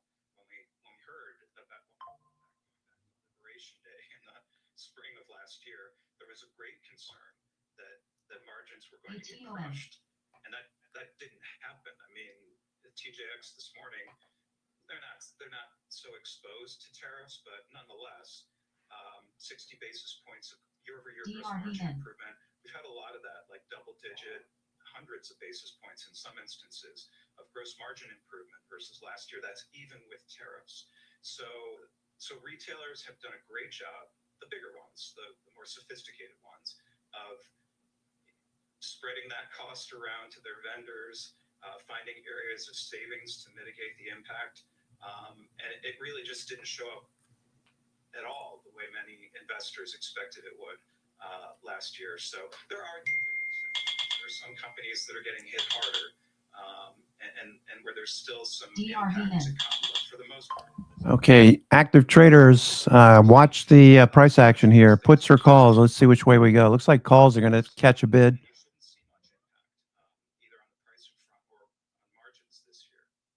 Patrick, we really appreciate you being with us today to shed some light on the retail earnings that we've gotten so far and what we might expect to see from the ones we haven't heard from yet. Patrick McKeever, the founder at DOR Consumer Research. Coming up next, it's Options Corner. Rick Ducamp will join us here in our Chicago studio to take a look at the options activity on Salesforce ahead of its earnings. That's after the bell. Next on Market on Close.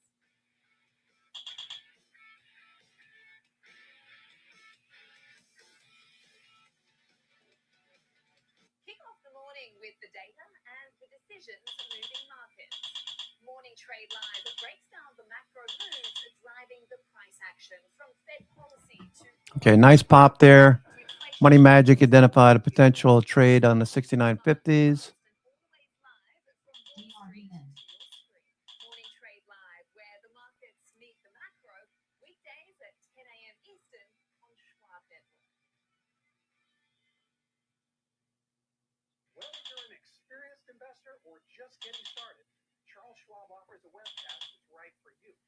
Do you like using charts when analyzing? Futures, nice pop here. Technical analysis webcast series breaks down different charting techniques like trend analysis, price pattern, moving averages, simulators, and much more. Best of all, you can ask questions directly to an education coach. It's interactive learning at its finest. All right, nice pop here on the S&P. Or on demand. Head over to schwab.com/coaching and start learning today.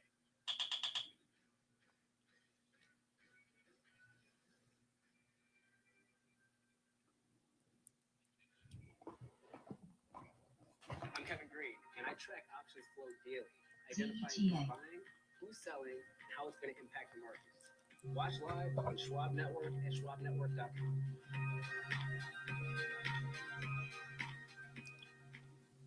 Trading at Schwab is powered by Ameritrade, giving traders even more ways to sharpen their skills with tailored education. Get an expanding library, videos, webcasts, more, all crafted just for traders. And with guided learning paths, stacked with content curated to fit your unique goals, you can spend less time searching and more time learning. Trade brilliantly with Schwab.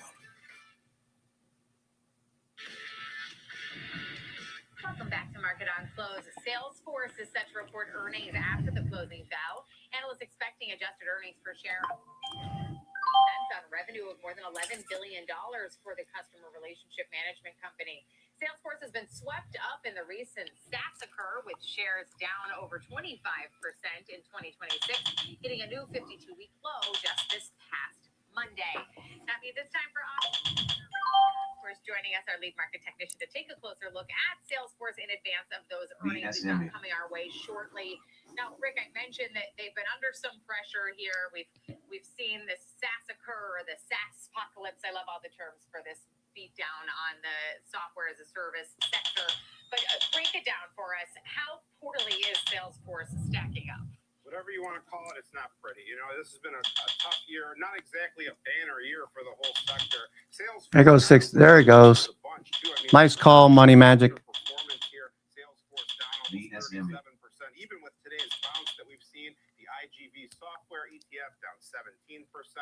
Meanwhile, the tech sector comfortably at plus 25%. So definitely a sector seeing some severe disruption. When we look more closely, even Palantir not doing nearly as well as it once was here. AppLovin as well, another of these high-flying names, now only moderately up on the year. And again, poor Salesforce here is the worst performer of the group here. It seems like one of the main things with earnings is going to be how Salesforce's AI agents are doing. The Agentforce platform reported $540 million in annual recurring revenue last quarter, which was up 330% year over year. A KeyBank analyst yesterday observed that many customers are still on pilot pricing plans, so there's room for growth there, but kind of backhanded praise, I guess, because they also cut their price target to $300 from $400, so pretty big cut there, still keeping their buy rating. UBS, too, also said that customers are not interested in replacing Salesforce with an AI alternative, and they did not see evidence supporting the idea that its backlog or revenue growth are bending higher. That was back from February 16th.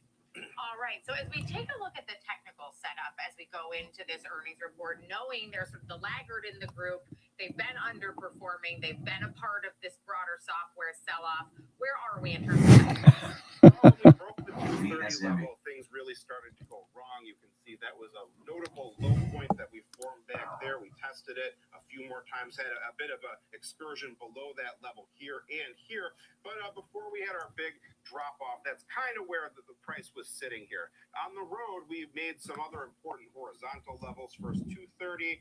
217 was a high point after that gap down. Similarly, 205, another high point here. Then our lows so far, 174.57 is our 52-week low here. So we are breaking above our downward sloping trend line here, our white line there, but kind of a feeling of a dead cat bounce almost here. Even though we are having a bit of a push to the upside, it's pales in comparison to the damage that's been done so far. RSI, momentum improving, bullish divergence here is something that I would kind of overlook in this case as we're heading into earnings. Still, it could be worse, though. I mean, at least it's not getting worse. But we can see that in addition to our trend line, price has broken above our short-term weekly 5-day EMA in dark blue. Meanwhile, our monthly teal 21-day EMA comes in right around 197.40 or so. So that could be a short-term area to watch out for as a potential hurdle. Now we can see that the accumulation of volume at these lower levels has been pretty notable. We have a relatively large volume node, despite the small amount of time we've spent in this price region between about. All right, NVIDIA earnings tonight. There's a quite Okay, 69.50, nice little pop up to that level. in this region until we start getting back up to 240 to 248 or so, 243 being our point of control, our heaviest trading area of all. Notice as well, many very heavy days of trading activity during the past several weeks here, but many volume spikes. Yeah, a lot of volume spikes. And in terms of the options action that we're seeing today, did we see a spike in that as well? And is it skewing in one direction? Yeah, so today we saw the sizzle come in at 1.4, so 1.4 times the 5-day moving average of options volume here. About 100,000 options total in terms of our total volume, 56% calls or so. Our expected move here for the next month, March 20th, next monthly, 23 days out, orange box right here, plus or minus 11% or so, 11.2%. One interesting trade I found, plus 1,750 March 20th, 185 strike puts at a 986 debit here, so about a $1.7 million trade. I'm gonna go again. Can we go again? This would be nice. Match up with any other previous trades here, so looking for about a 8% decline to break even. All right. Well, Salesforce has an interesting setup going into its earnings, trading about 3.5% higher so far. If you hold on to that as we hit the close today. Can't wait for NVIDIA earnings. This is gonna be great. But I do want to send it back to Sam in New York to see who she and George will be talking about for overlooked stocks today. Well, Molly, it's time for overlooked stocks. George still has his eye on Rocky Brands as shares have rallied to a 4-year high after earnings. So he'll break down the news about that, what the report said, and what you need to know about this stock coming up next on Market on Close. CABA.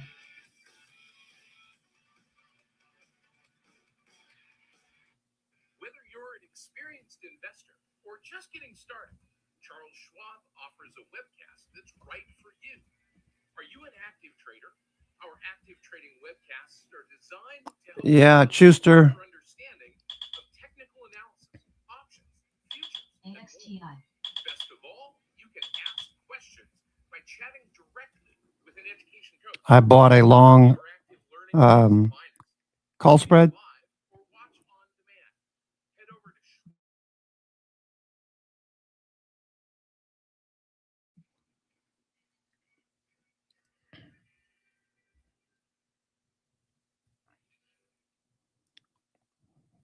I'm Jenny Horn. We go beyond the headlines, tracking the trends, sector moves, and CABA. fundamentals shaping the markets in AXTI. real time.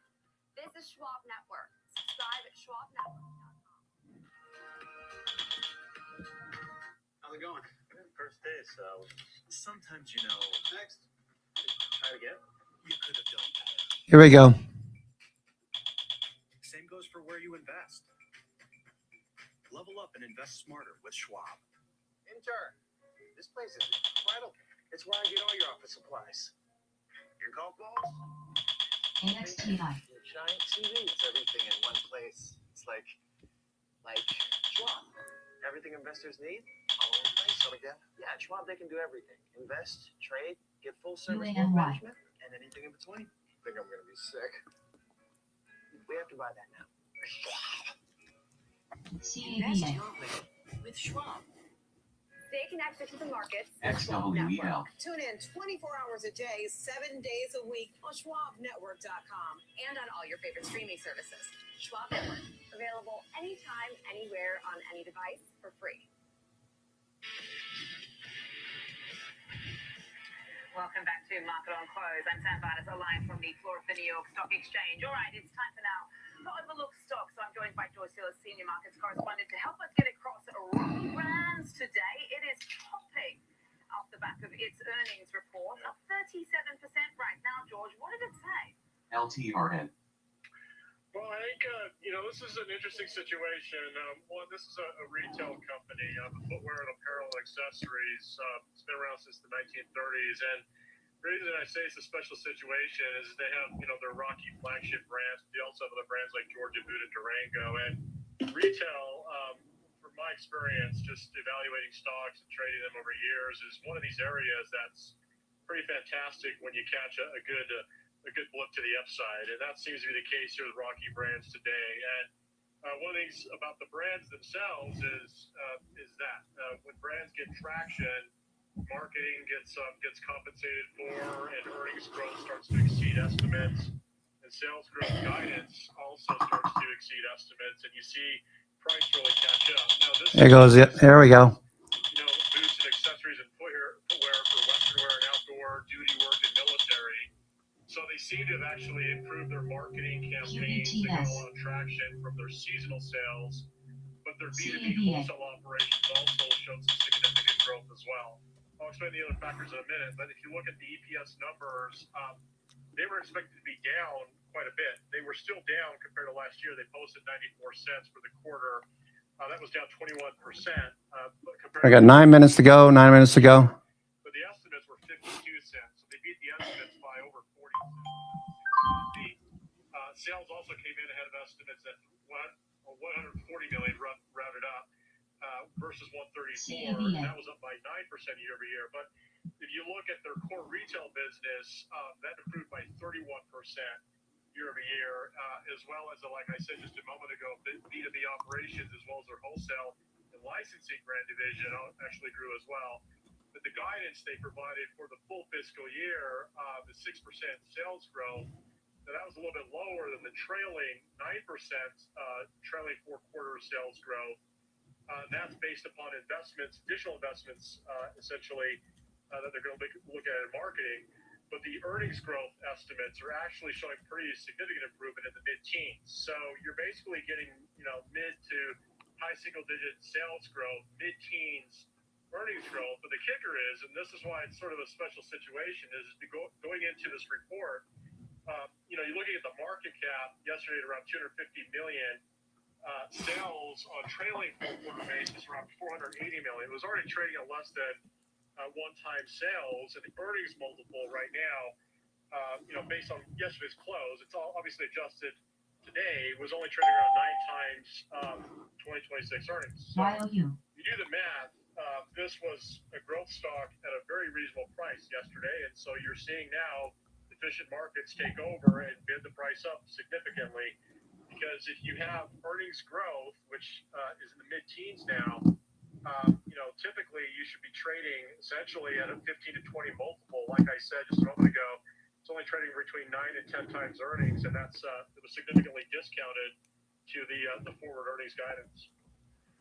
Yeah, something I noticed, obviously, with some of the outlook on the revenue growth, I mean, that's coming despite tariffs, because obviously this isn't the business of apparel, so no doubt they're exposed to some of that, and that comes as the company I've been reading about. All right, nice little rally in today. Cutting. So, I mean, just talk us through how they're managing to mitigate that, how they're eating. That voice. Okay, you'll have to listen. Gotta listen. Tariffs may create a situation of business discontinuity in terms of supply of products. That could be a situation that business really. No, it's not going to go again. They just pass it on to the customers. So customers pay the tariff tax, and in fact, tariffs have been very profitable for businesses. I think the operational efficiencies in their core wholesale business has really helped out their earnings, and that was a surprise this quarter because, like I said, they did denote last year a significant push in marketing expenses, and that has manifested into better earnings growth profile because they were expecting a pretty significant loss compared to last year. They still had a decline in earnings for the quarter compared to last year, about 21%. But nonetheless, if you look at the operating leverage the company's generating, it's improved because one of the core metrics for retail is their core retail business, their brick and mortar business. Aside from e-commerce, that business grew 30%. So they're generating higher operating leverage, in other words, higher revenue per square foot at their store locations. And so for what it's worth, that's a very important metric in the retail space. And if you look at that number compared to the total sales number, you have 30% brick and mortar sales growth with 9% total revenue growth. That's a pretty significant increase in operating leverage, and that's why you saw the stock move higher. Now, not saying it's going to continue from here, but there's a huge gap in the chart. That's essentially a mispricing that occurred prior to the earnings release. But this is a situation where the stock could trade at a mid-teens earnings multiple, and it could continue from here. So sort of a rule of thumb that I like to use is on gap days like this, just place What's Tesla doing? Or Tesla, nice little pop there on Tesla end of day. Okay, well, a nice pop today up at 37% right now for Rocky Brands. George, thanks for getting us across the details on that report. Appreciate it. Marley, I'll send things back over to you. Thanks so much, Sam. Got no calls left. No calls left. Just puts. Just some puts that are going to expire worthless. I took earlier. I was talking about doing potentially a straddle. I did do that, in fact. The puts will expire worthless, so that takes away from the nice gains on the call side. That's all right. That's all right. Real-time access, data-driven analysis from U.S. equities to global macro matters. Schwab Network connects the dots. Watch live. Subscribe free at schwabnetwork.com. Okay, NVIDIA, looking for a big move on NVIDIA. Opportunities don't stop when the market day ends. So neither do we. Schwab gives you round-the-clock access to over 1,100 of the most popular stocks. If you do Iron Condor, Mr. Schuster, I would do at least 15 deltas, probably.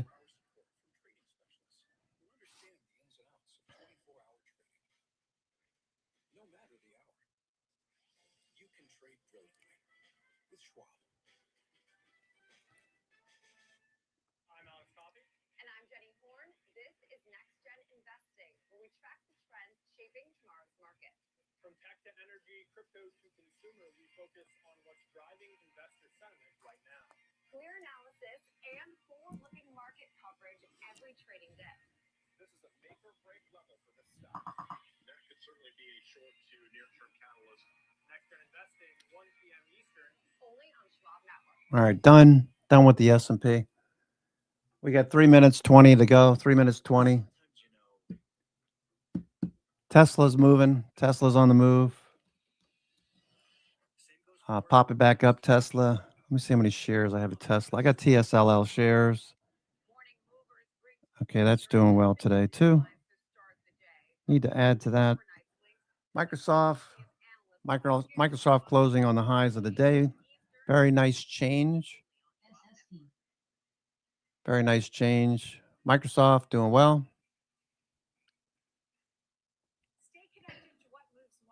NVIDIA.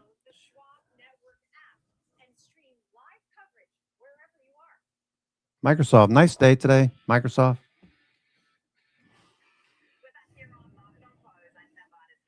Okay, Sam Bardis.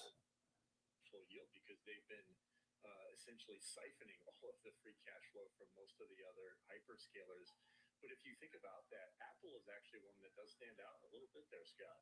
They're not spending a ton on CapEx. They actually have the second highest free cash flow yield. Google going. All right, end of day. Google is popping up. Google finally made the turn. Google, Frano.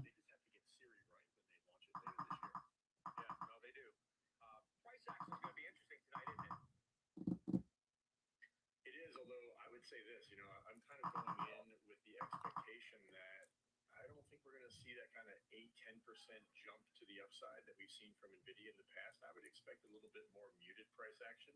Still think numbers are going to be good, but like we talked about, I think a lot of that is priced in, and I think it might be hard for the stock to really gap up on what they print. How much of the tech trade in general, broadly, is hanging on what happens this evening? And I don't mean just with NVIDIA, of course. Google, nice little foul. Yeah, I saw that. Grover.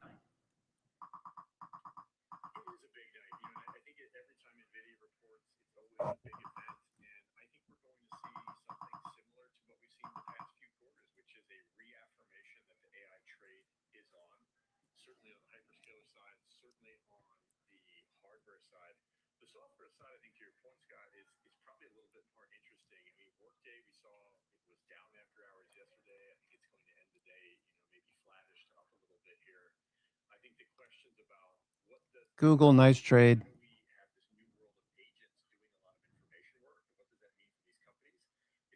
big question. I'm curious to hear what Salesforce in particular says about that. Would you own a SaaS stock right now? We do own a few SaaS stocks in Intelligent Alpha, Scott. We do use AI to pick a lot of the stocks that we own. So we own companies like ServiceNow. I do think some of those really big enterprise. Thomson Reuters, TRI. That's been active the past couple of days. All right, that's pulling back a bit. I do think in the long run, though, some of these tools, including Salesforce, they may be hard. And a lot of the information work is being done by agents, and they just fundamentally need different tools. And maybe All right, that's the close. I'll hang out for NVIDIA.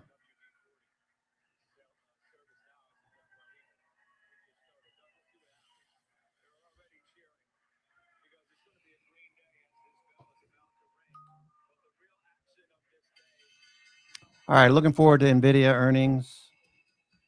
I'm going to be off mic, but be watching for NVIDIA.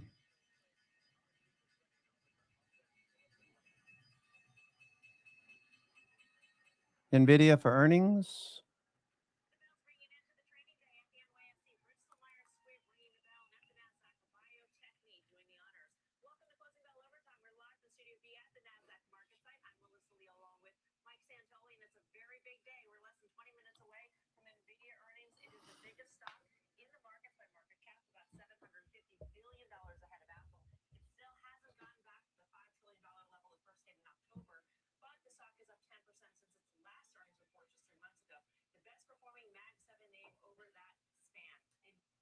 Well, NVIDIA is not the only big name that we're waiting for. We'll get two key reads on the state of the software trade. Salesforce and Snowflake also on deck to report. Both those names come up more than 16% in the past month. So excited about I know. NVIDIA. I kept talking. Can't even say that. As we await those results, we did see bullish market action today. The Dow up 300 points, the S&P 500 nearly 1% up, the Nasdaq up by 1.25%. Yeah, money moving into crypto as well. An 8% bounce for Bitcoin.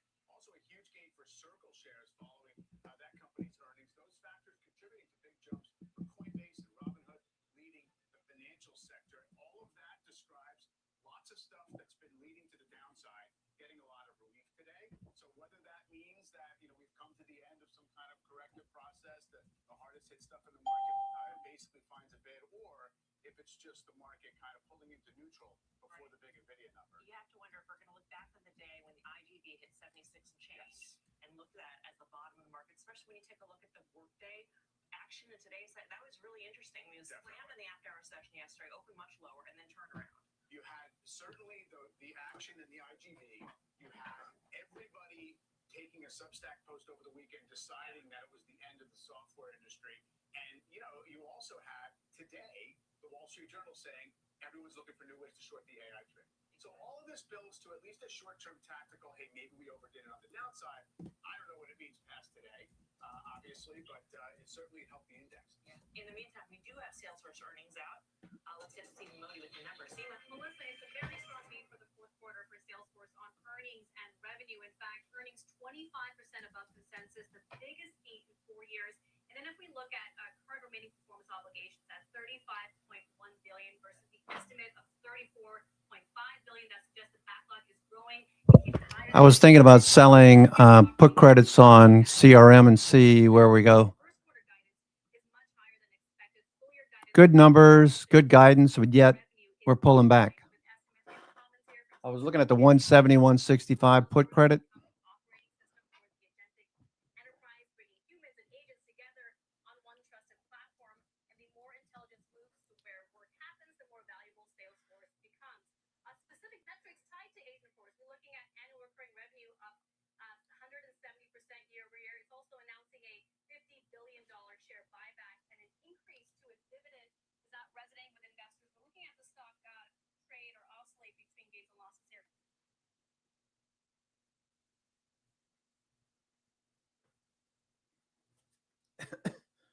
All right.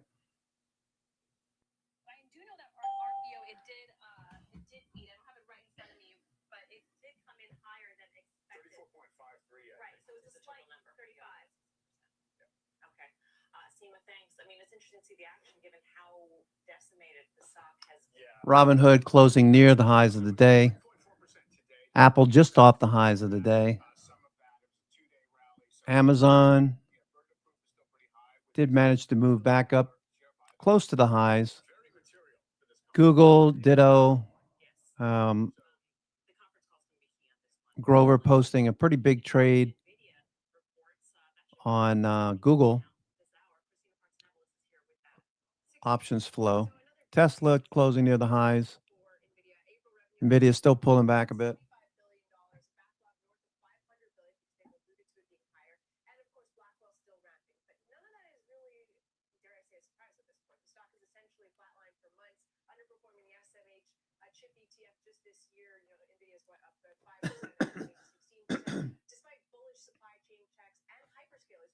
ServiceNow is on the move. Snowflake popping. Snowflake popping after hours.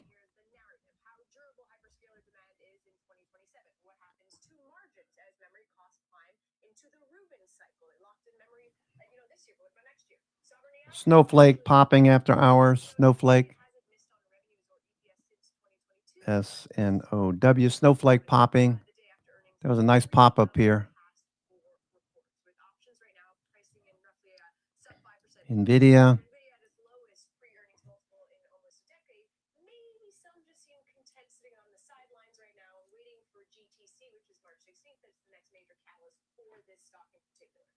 Interesting they didn't sit on their hands today, right? Right, they bought in. It was definitely one of those, let's see if we can will this into being the catalyst we've been waiting for from these numbers. And I almost wonder if it's also because conviction has fallen in all of the spenders. And so what can you lean back on? Well, who are they handing the money to? But that's exactly it. It's cleaned up as of late, right? You even saw like retail flows have been weak over the last few weeks. So now is an opportunity. It's fallen so much that many are saying this could be a buying opportunity heading into earnings. And so it's clearly the market's buying into that.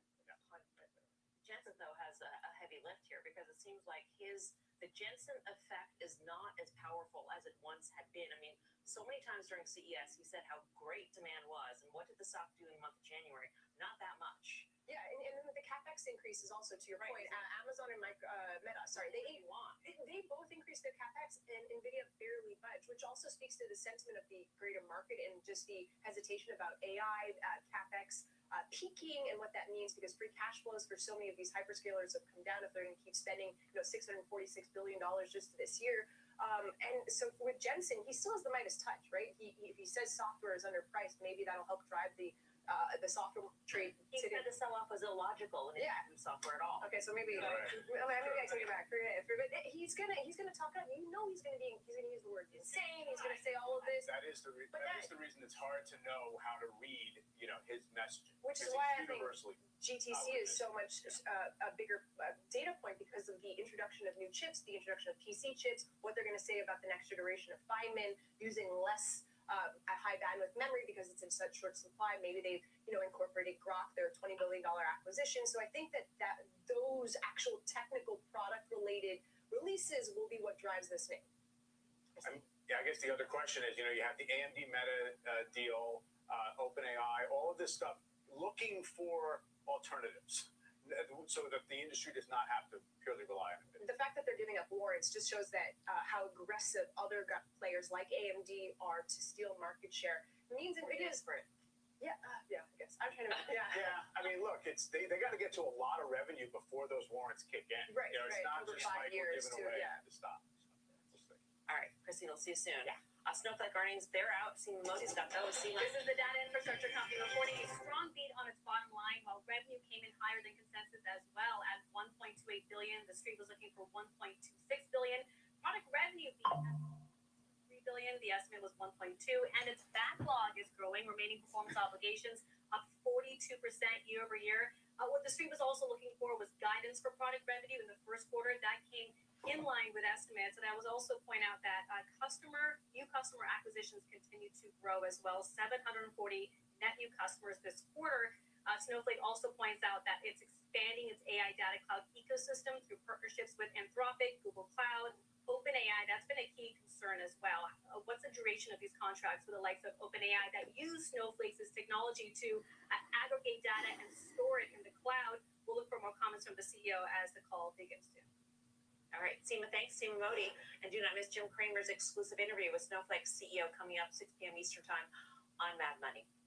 Well, the AI disruption is adding a new layer of uncertainty to the market. So can NVIDIA earnings results restore confidence in the AI trade? Joining us now is JP Morgan Asset Management Global Market Strategist Stephanie Aliaga and Sandhill Global Advisors Brenda Figello. Welcome to you both. So Stephanie, we've had this market where everybody has been sort of celebrating. It's been broadening away from tech. Today, we migrate back to the NASDAQ type names. It's still where a ton of the earnings are coming from. So what do you think is kind of at stake, and how should investors posture ahead of this?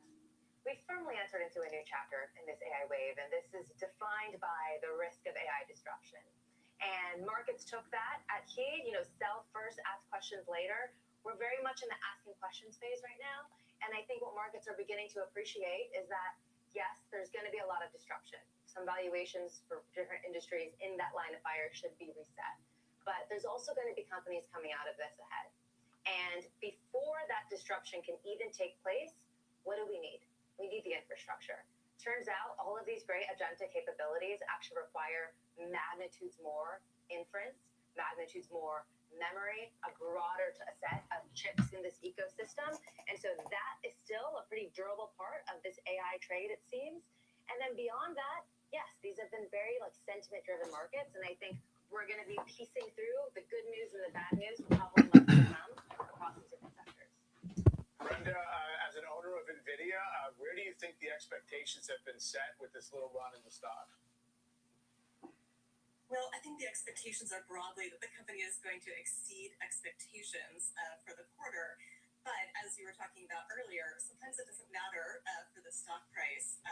We've seen that happen many quarters where expectations are clearly far above. Although I would say, based on the market action since the company reported last, it doesn't suggest that expectations are really in the stratosphere. But I do think that NVIDIA remains incredibly well positioned. Jensen has talked about these 3 different layers of transition happening with AI and how NVIDIA is really relevant and applicable for all of them. So I do think that we are going to see ongoing demand for chips, even though there are a lot of companies that are trying to compete with NVIDIA. I think at the end of the day, there is enough growth over the next several years to continue to power NVIDIA demand for NVIDIA's chips, especially if we look at what's happening from a global standpoint, where we just haven't seen as many transitions globally, and so would expect that that would be an ongoing growth driver for the company. How far out, Brenda, do you want to hear about in terms of NVIDIA's guidance and roadmap?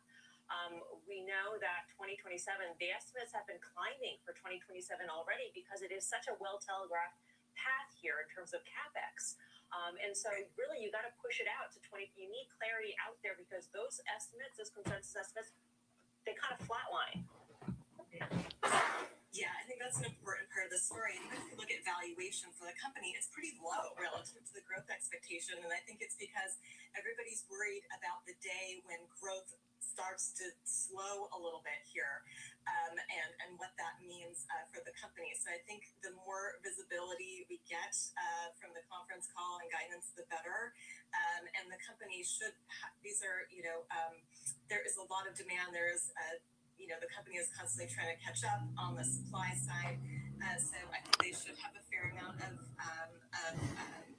visibility out to 2027. All right, NVIDIA seems to be recovering. Snowflake off the best levels off of earnings. Okay, I'm going to sign off, folks. Have a great evening. I'm your host, Cousin Vinny, coming to you from theclosingprint.com. It is Wednesday, February 25th. Just watching NVIDIA. Have a great evening, everyone. Take care. We'll see you in the morning. Ciao. Hope you had a good day.